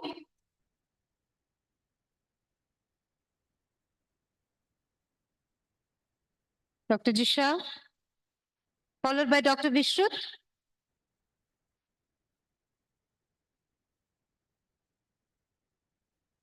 Dr. Vishrut.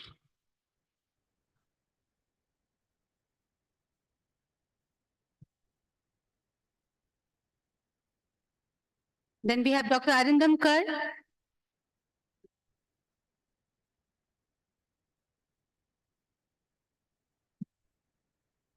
Dr. Jerry John George.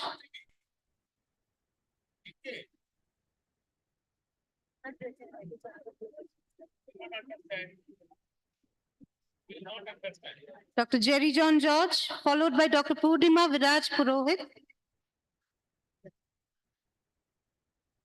Dr. Purnima? Yeah, she's there. She is. Yes, yes, please. Dr. Swapnil Shashikant.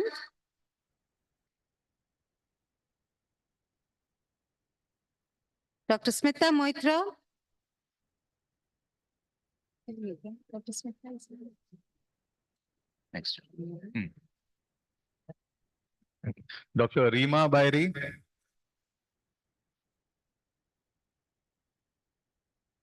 Miss Ragini Kale. Miss Ragini, please. Dr. Afan.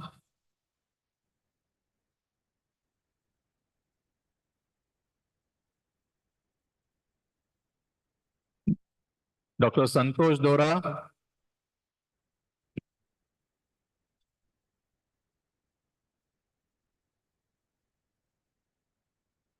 Dr. Nishant Agarwal. Dr. Nish. Dr. Santosh Dora, please take few steps. Dr. Nishant.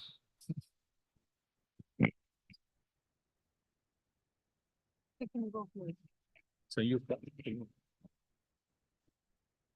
Miss Sanyukta Paul.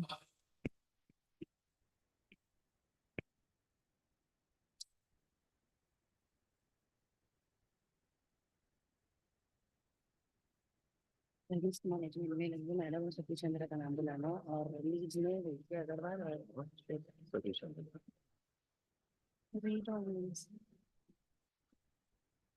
Mr. Rajat Bey.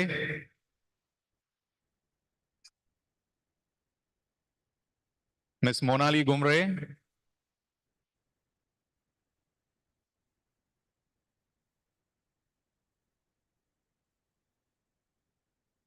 Ms. Sharaf Simpit.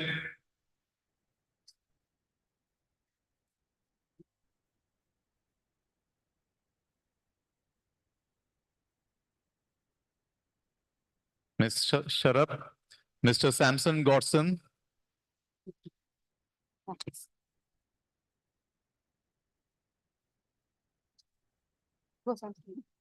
Mr. Benjamin.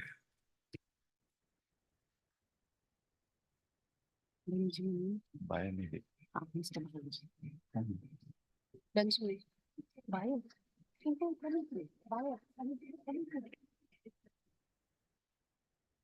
Mr. Bayer.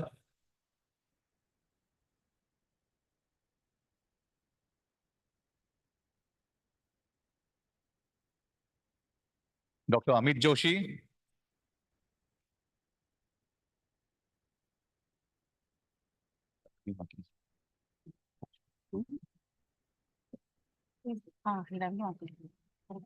Mr. Ravi Makija.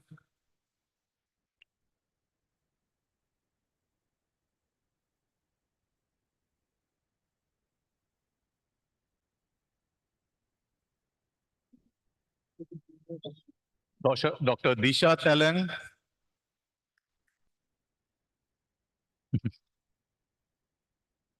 Disha.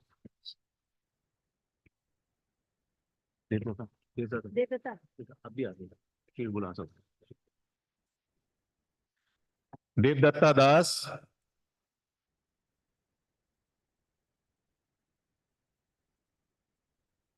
Dr. Rashmi Palat.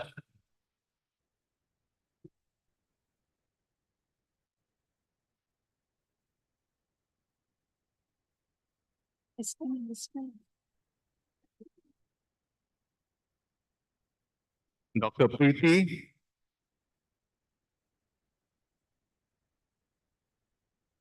Dr. Rashmi. Rashmi ko. Dr. Rashmi. Next, Dr. Preeti.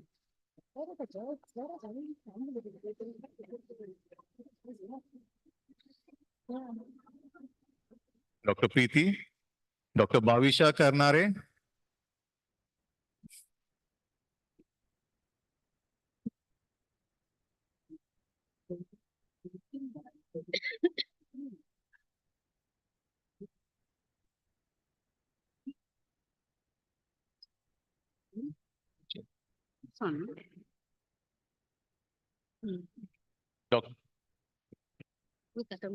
Dr. Meenal Jain.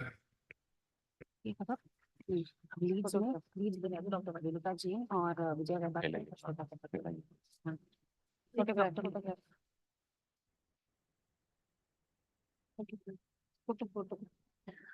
I'll request all the dignitaries to be seated so that we can have a group photograph. I'll request some of these students, graduates to come this side. It's too heavy on the other side. Come this side, it will be balanced.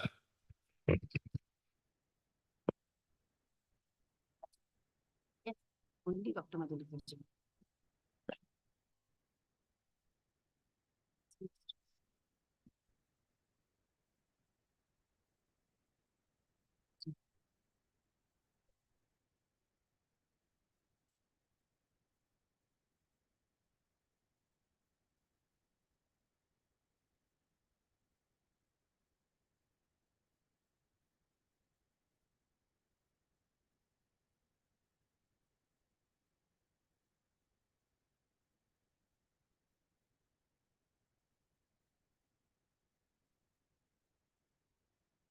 Thank you.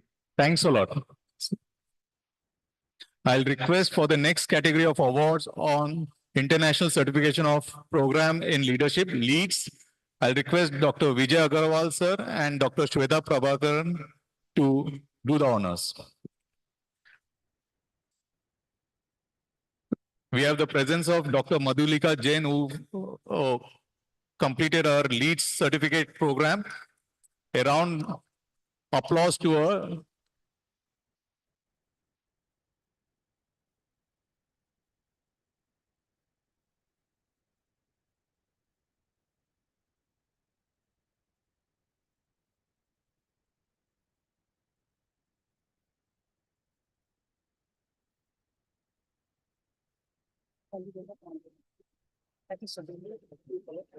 Thanks a lot. I'll request for the next category of award, that is Certified Healthcare Risk Management Program. I'll request Dr. Lalu Joseph Madam and Professor Satish Chandra sir to do the honors. I call upon Mr. Magesh Rangaswamy to come forward for the receiving the award.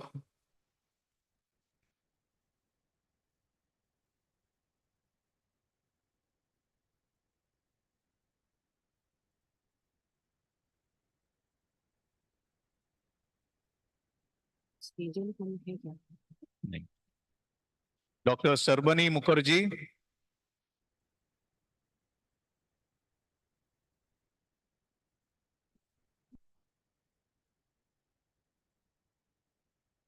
Dr. Payal Bose. Wait. Pile. Sir ये नाम भी बोलना शर्मिष्ठा नायक Dr. Payal.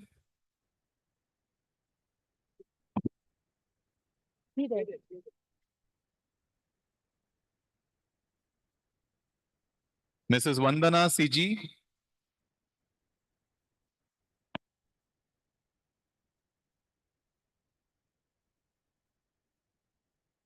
Dr. Sarmishta Naiji.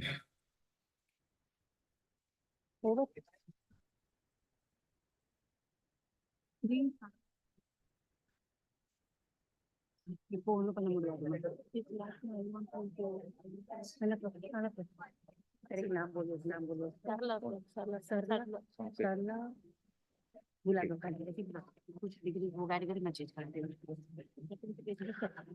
I'll request Ms. Sarla Srivaram, who was certified for advanced CPHIC, to also be awarded.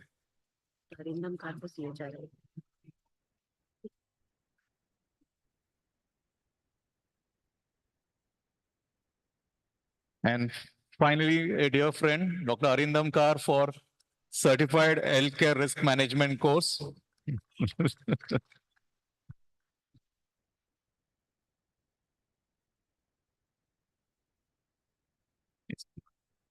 Photo खिंचा इनको भेजो उसके बाद सबको इंस्ट्रक्शन दो कि गाँव में छोड़ के जाना है और ये वाला ना ये बाकी गलती से रहेगा We'll have a small photo shoot with the risk managers. GSSDA's awards. For the 3 GSSDA's awards, we invite Dr. Shri Mata Vaishnavi Vedanta to come in. आप किसको बोलोगे? विजय करवा सकते हैं। जी मैम को। Thank you. We are done with the graduation ceremony. There's one award to be given, but we'll CSSD award was left. Yeah. So MHCO category, the winner for the CSSD award, Sri Mata Vaishno Devi, Narayan Super Specialty Hospital, Katra.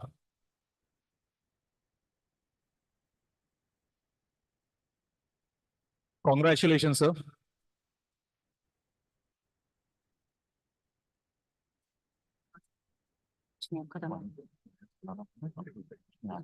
आज के लिए ऐसी बनता है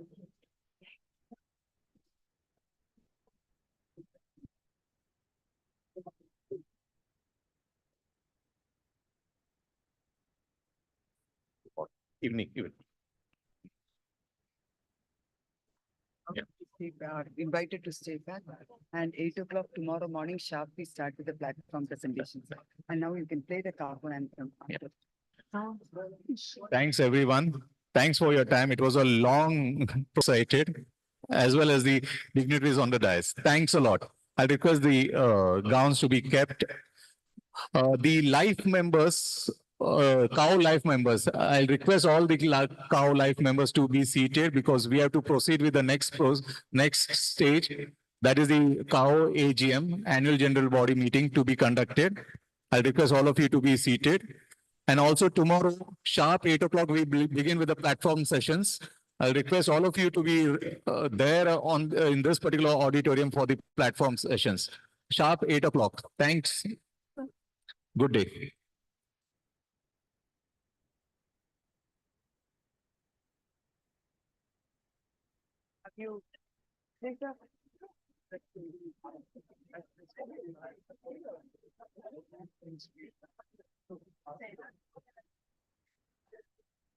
Sakshi. Good evening.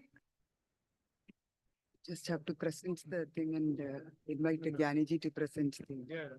Anyway, first is the previous report. We'll take it as read because you have gone through this whole thing where we have been doing number of times. So we will circulate it. For the paucity of time, we are not reading.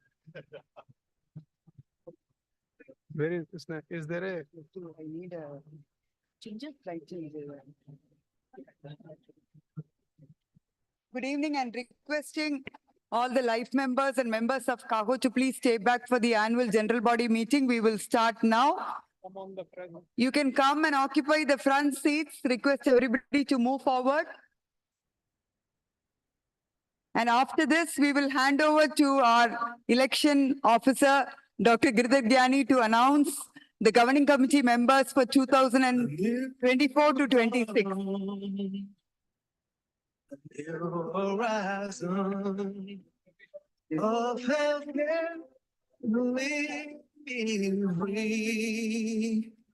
and patient safety.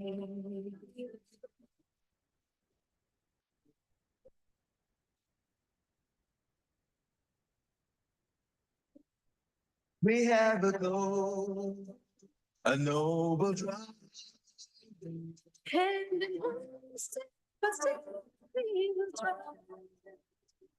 to mark ahead together for a bright and shiny future. Innovation, safety, and quality healthcare.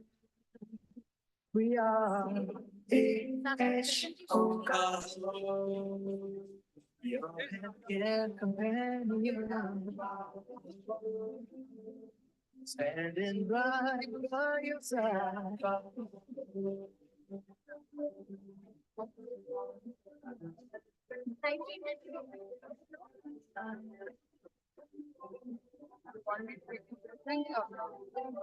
We are not going to join in this. That we will circulate it if you all agree. For the paucity of time, you all know. No, I will just take 2 minutes. I won't present everything.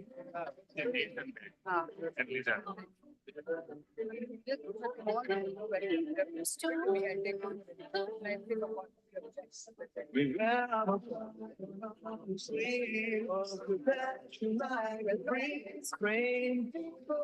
enhancing their skills, spreading the message of quality healthcare for safer patient care, a better nation. Never go.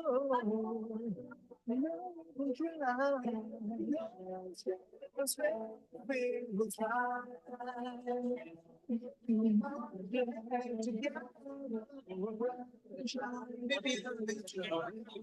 Safety and quality. We are. I didn't scroll like this and see everything is here in the report.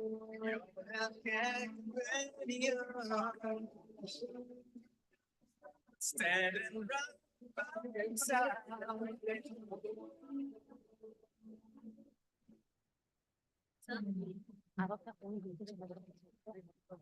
Good evening. Thank you all for staying back and joining the annual general body meeting of CAHO. We've had a very fruitful year. I I don't think I'm going to be spending time on the 66 slides that are in front of me. All of you know the activities of CAHO, the various collaborations that we have undertaken, the various activities, the Centers for Quality Promotion, and several projects that we undertook this year. The most important one, of course, was the WHO project that we undertook on assessing, brainstorming, documenting issues. ISO 15189-2022, we've had 24 workshops conducted along with NABL. And with NABH, the inspection of nursing paramedical institutes in UP state, lots and lots of activities throughout the year, several new activities, one of which is the National Certifying Examination for ICP professionals. You witnessed the ACE award presentation now. And we also started the executive program on healthcare management with IIM Shillong. And we had our offsite meeting at Sri Lanka, excellent program there with brainstorming sessions and lots of standing committees. And now we have the launch of the forums as well. So I don't think I'm going to be spending a lot of time on this. We are going to be sending this presentation to all of you. If you have any questions, you're free to ask either Dr. Agarwal or me. Anybody wants me to go through the whole presentation? Are you okay? Any questions? I'm happy to answer.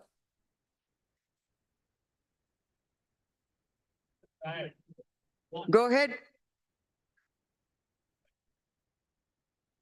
I'm sure you're reading all the Friday updates that are coming to us. Our website has been completely revamped.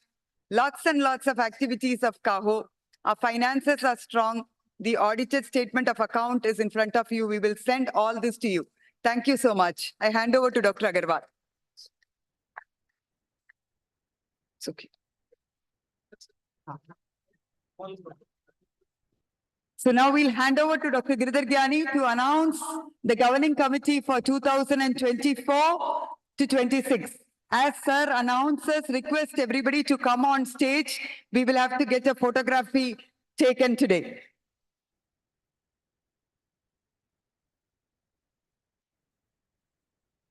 Still here, no? This is the one. You can spend time. From here, no? Yeah. Okay, so I think long day. And this, of course, as I mentioned yesterday, a very tough job. And in consultation with our all fellow patrons, this is in front of you, the core committee, what we call the President, Dr. Vijay Agrawal, Vice President, Dr. Shankar Sen Gupta, Secretary General, Dr. Lallu Joseph, and Treasurer, Finance Secretary, Dr. Nareen Sehgal. Please come on the dais. Now, in the North Zone, Shweta Prabhakar will be the chairperson, North Zone. Satish Kumar will be the state chairperson, Delhi. Manjushri Sharma, Haryana. Dr. Meeta Gupta from Jammu and Kashmir. Naveen Chitkara, Punjab. And Nihar Bhatia, Rajasthan. East Zone, Dr. Jeet Patwari will be the chairperson. Hemant Kumar Fukan, Assam. Dr. Satyajit Kumar Singh from Bihar. Dr. Asit Kumar Devnath from Manipur. Dr. Pramod Paharia from Meghalaya. Dr. Plus Kiki from the Nagaland. Dr. Somnakanta Satpathy from Odisha. Mr. Sandeep Dey from West Bengal. And now we come to the West Zone. Parag Rindani, chairperson, West Zone. Sushila Kawade from Maharashtra State chairperson. From Gujarat, Dr. Anil Kumar. And from Daman, Diu and Goa, Bijal Kapadia. I think we are here, Kapadia. Okay, you are here. Yeah, okay. We come to Central Zone. Dr. Atul Kapoor. He will be the chairperson for the Central Zone. We have Saurabh Raha from Uttar Pradesh. Dr. Shrutka Tamarkar from Chhattisgarh, Dr. Abhishek Jinwal from Madhya Pradesh, Dr. Santosh Kumar from Jharkhand. South Zone, Mr. Ranjit Krishnan, he will be the chairperson. Gaurav Loria from Andhra Pradesh, Rashmi Srivastava, Karnataka, Gracie Mathai, Kerala, Arjun Sundaram, Pondicherry, Devanand from Telangana, and Mr. Adil from Tamil Nadu. So strong South Zone. The CAHO Healthcare Institution Division, Father Johnson will be the chairperson. Mrs. Bharti Reddy, Vice Chairperson, and Dr. Bipin Chewale will be the secretary. This is going to be the all important committee looking after the hospitals. The CAHO representatives, they will be Dr. Mukesh Srivastava, Dr. S.K. Mehboob Basha, Dr. Arjun K.R. Dental Facilities, Dental, Dr. Divya Entry Level Hospital, Dr. Mamta Khorani will be the government hospitals, Dr. Poonam Chandran, HCO South, Dr. Ashish Shukla, SCO Central, Dr. Shruti Agrawal, HCOs North, Mr. Peter Selo will be from the East, and Dr. Sonia Bhagat will be from the West. Dr. Nirmal Frederick, a small healthcare organization. Mr. R. Saran Kumar, again, a small healthcare organization. So this is about the representative from the various categories. Then we come to city representatives. The condition is in that city, if that number of hospital is there, we pick up the representative from there. So from Asansol, we have Justin Babu. From Bangalore, Dr. Somya. From Chennai, Dr. Gayatri Sandeep. From Hyderabad, Dr. Pinkulal Karan. From Kanpur, Vijay Lakshmi Gopakumar. And from Kochi, Miss Dhanya Michael. From Kolkata, Sunanda Banerjee. Dr. Malathi from Madurai. Dr. Arindam Kar from Mumbai. And from Tanjavur, Dr. Balramugan Krishnan. From Tirunelveli, Dr. Francis Roy. From Vadodara, Mrs. Payal Jigar Thakkar. And from Vijayawada, Mr. Dhanishta Batula. Okay, we have co-opted members. Dr. Parth Desai from Gujarat. And Dr. Priyanka Barua, again from this is from I don't know which place, but anyway, she is also, they are the two co-opted members. CAHO Diagnostic Division, very important division. Aparna Jairam will be the chairperson. Ravi Kumar will be vice chairperson, and Dr. Vinitha Kothari will be the secretary. This is the CAHO Diagnostic. The CAHO representatives, Dr. Bikash Kumar Chaudhary, Dr. Desai Vidya Shripad, Dr. Rajendra Surpam, Dr. Ramakrishna Pai, Jakira Bettu, Dr. Zubair Hassan, clinical pathology, Dr. Preeta Bajaj, Dr. Kunal Sehgal, Dr. Anila Mathan, hematology, Dr. Madhuvanti Abhyankar, molecular testing, Dr. Yoganand Vishwasara Patil, blood bank, and Dr. Simmi Bhatia, histopathology. So I think this is the representatives. And zonal representatives as finally nominated are Dr. Manisha Mishra, Central, Rima Bhari, North, Dr. Susruta Sen, East, Jaya Lakshmi from South, and Dr. Barnali Das from the West. Again, here we have co-opted members from the diagnostic divisions, Dr. Raksha, Dr. Ashwini Sen Gupta, Dr. Saurabh Maiti, and Dr. Santwana Varnekar. CAHO Quality Professional Division, very, very important division. Once again, Dr. Anuradha Pichumani will be the chairperson. Dr. Srin Shetty will be the vice chair. Dr. Anna George will be the secretary. Zonal representatives will be Miss Archana Sahai North, Miss Devdatta Das East, Major Shivakumar South, Mr. Nishant Jaiswal West, and Devasri Chatterjee Central. Here the doctors' representatives, Dr. Babu Narayanan, doctors, Dr. Darshanan Rathod, and Dr. Samina Zamindar, three doctors in our doctors' representatives. From the nurses, Mr. Abdul Dayan, Mrs. Arundhati Giri, Professor Dr. M.S. Vinci, and Professor Elizabeth Varki.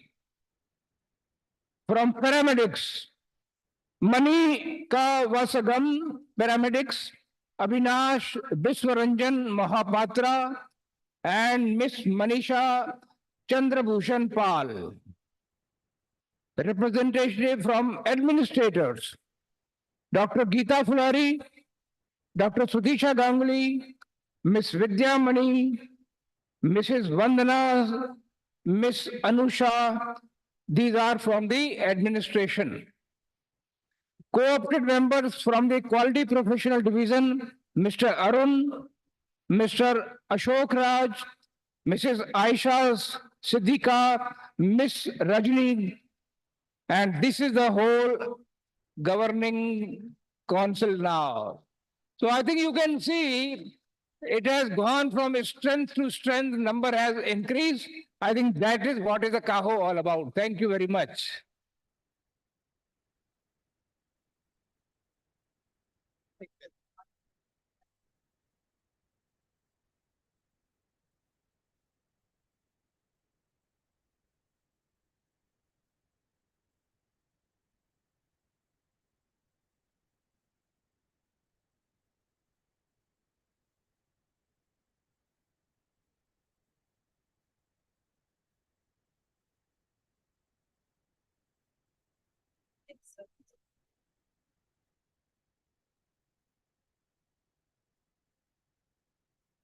I don't think we had ever imagined this to be our governing committee few years back.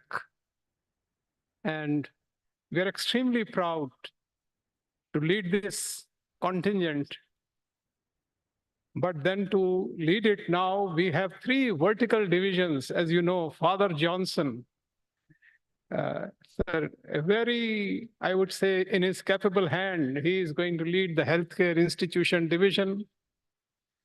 Then we have Aparna Jairam, a real dynamo of a person to lead the diagnostic division.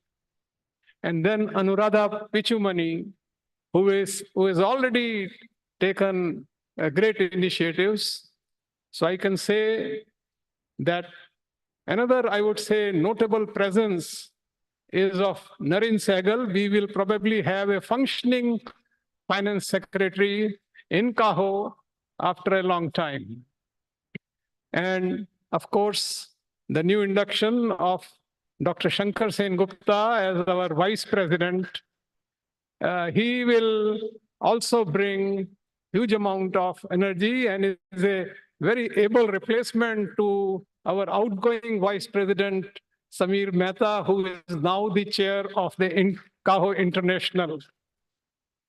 So, ladies and gentlemen, in fact, we should have had much more time for this AGM, but we are extremely thankful to all of you for volunteering to, spend time in CAHO, because the task ahead of us, as you have seen till now, and then you will see tomorrow, the task ahead of us is very onerous, is very huge. It is a serious work. To promote patient safety and quality is a serious work. And coming from an organization like CAHO, which is not mandated, we are not an accrediting body, you see, where the hospitals get some benefit of going ahead and doing some accreditation.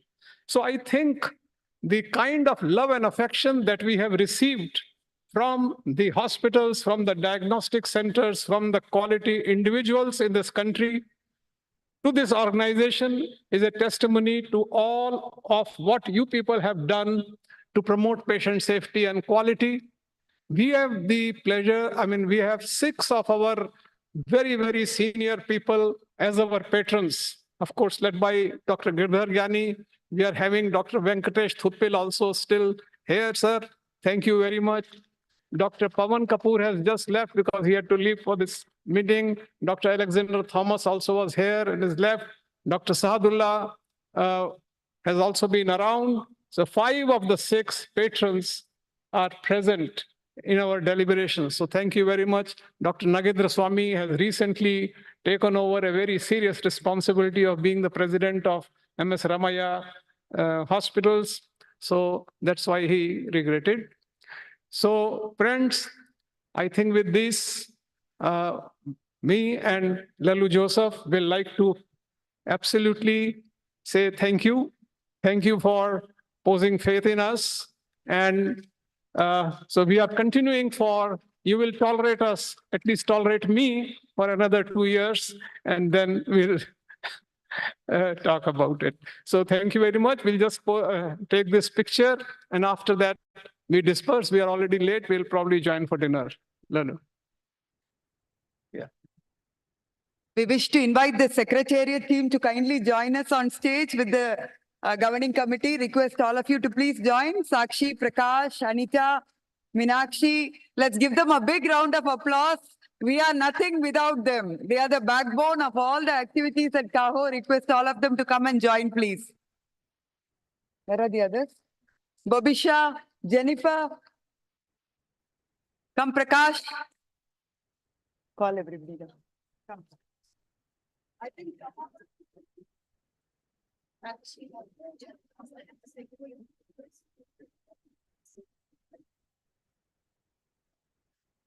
oh my God,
big crowd.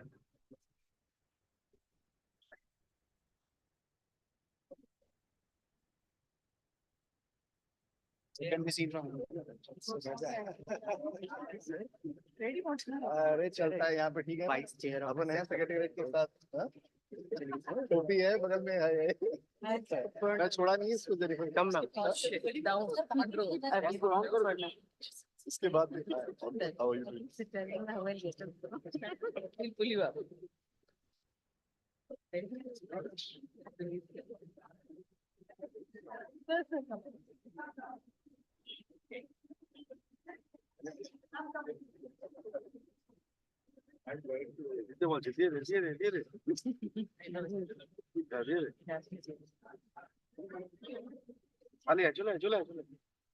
I don't need it. How am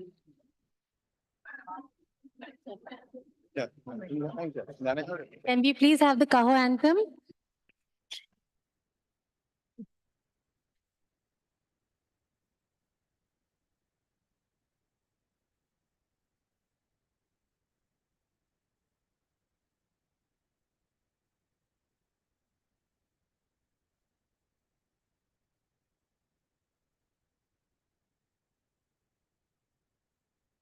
A new dawn, a new horizon of heaven,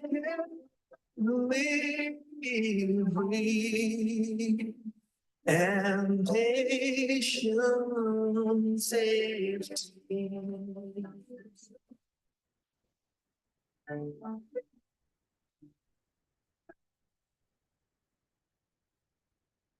We have a goal, a noble drive.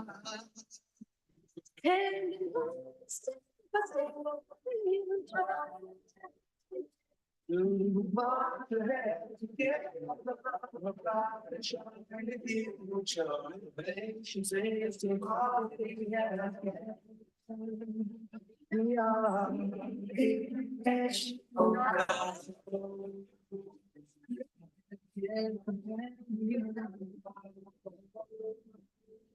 standing right by your side.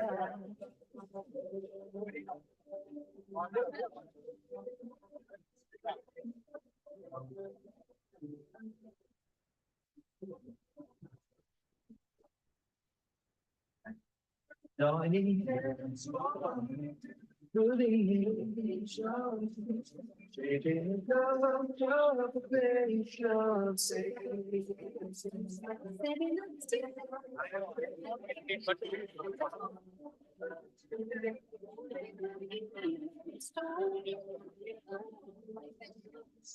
we have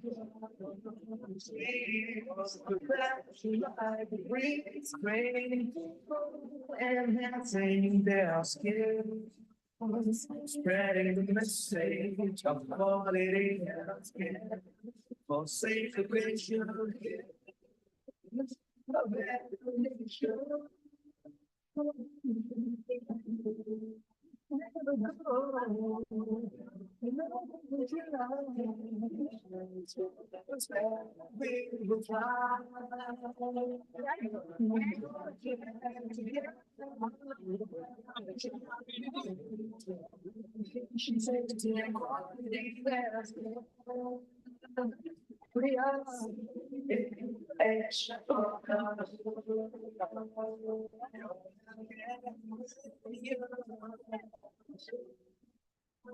Standing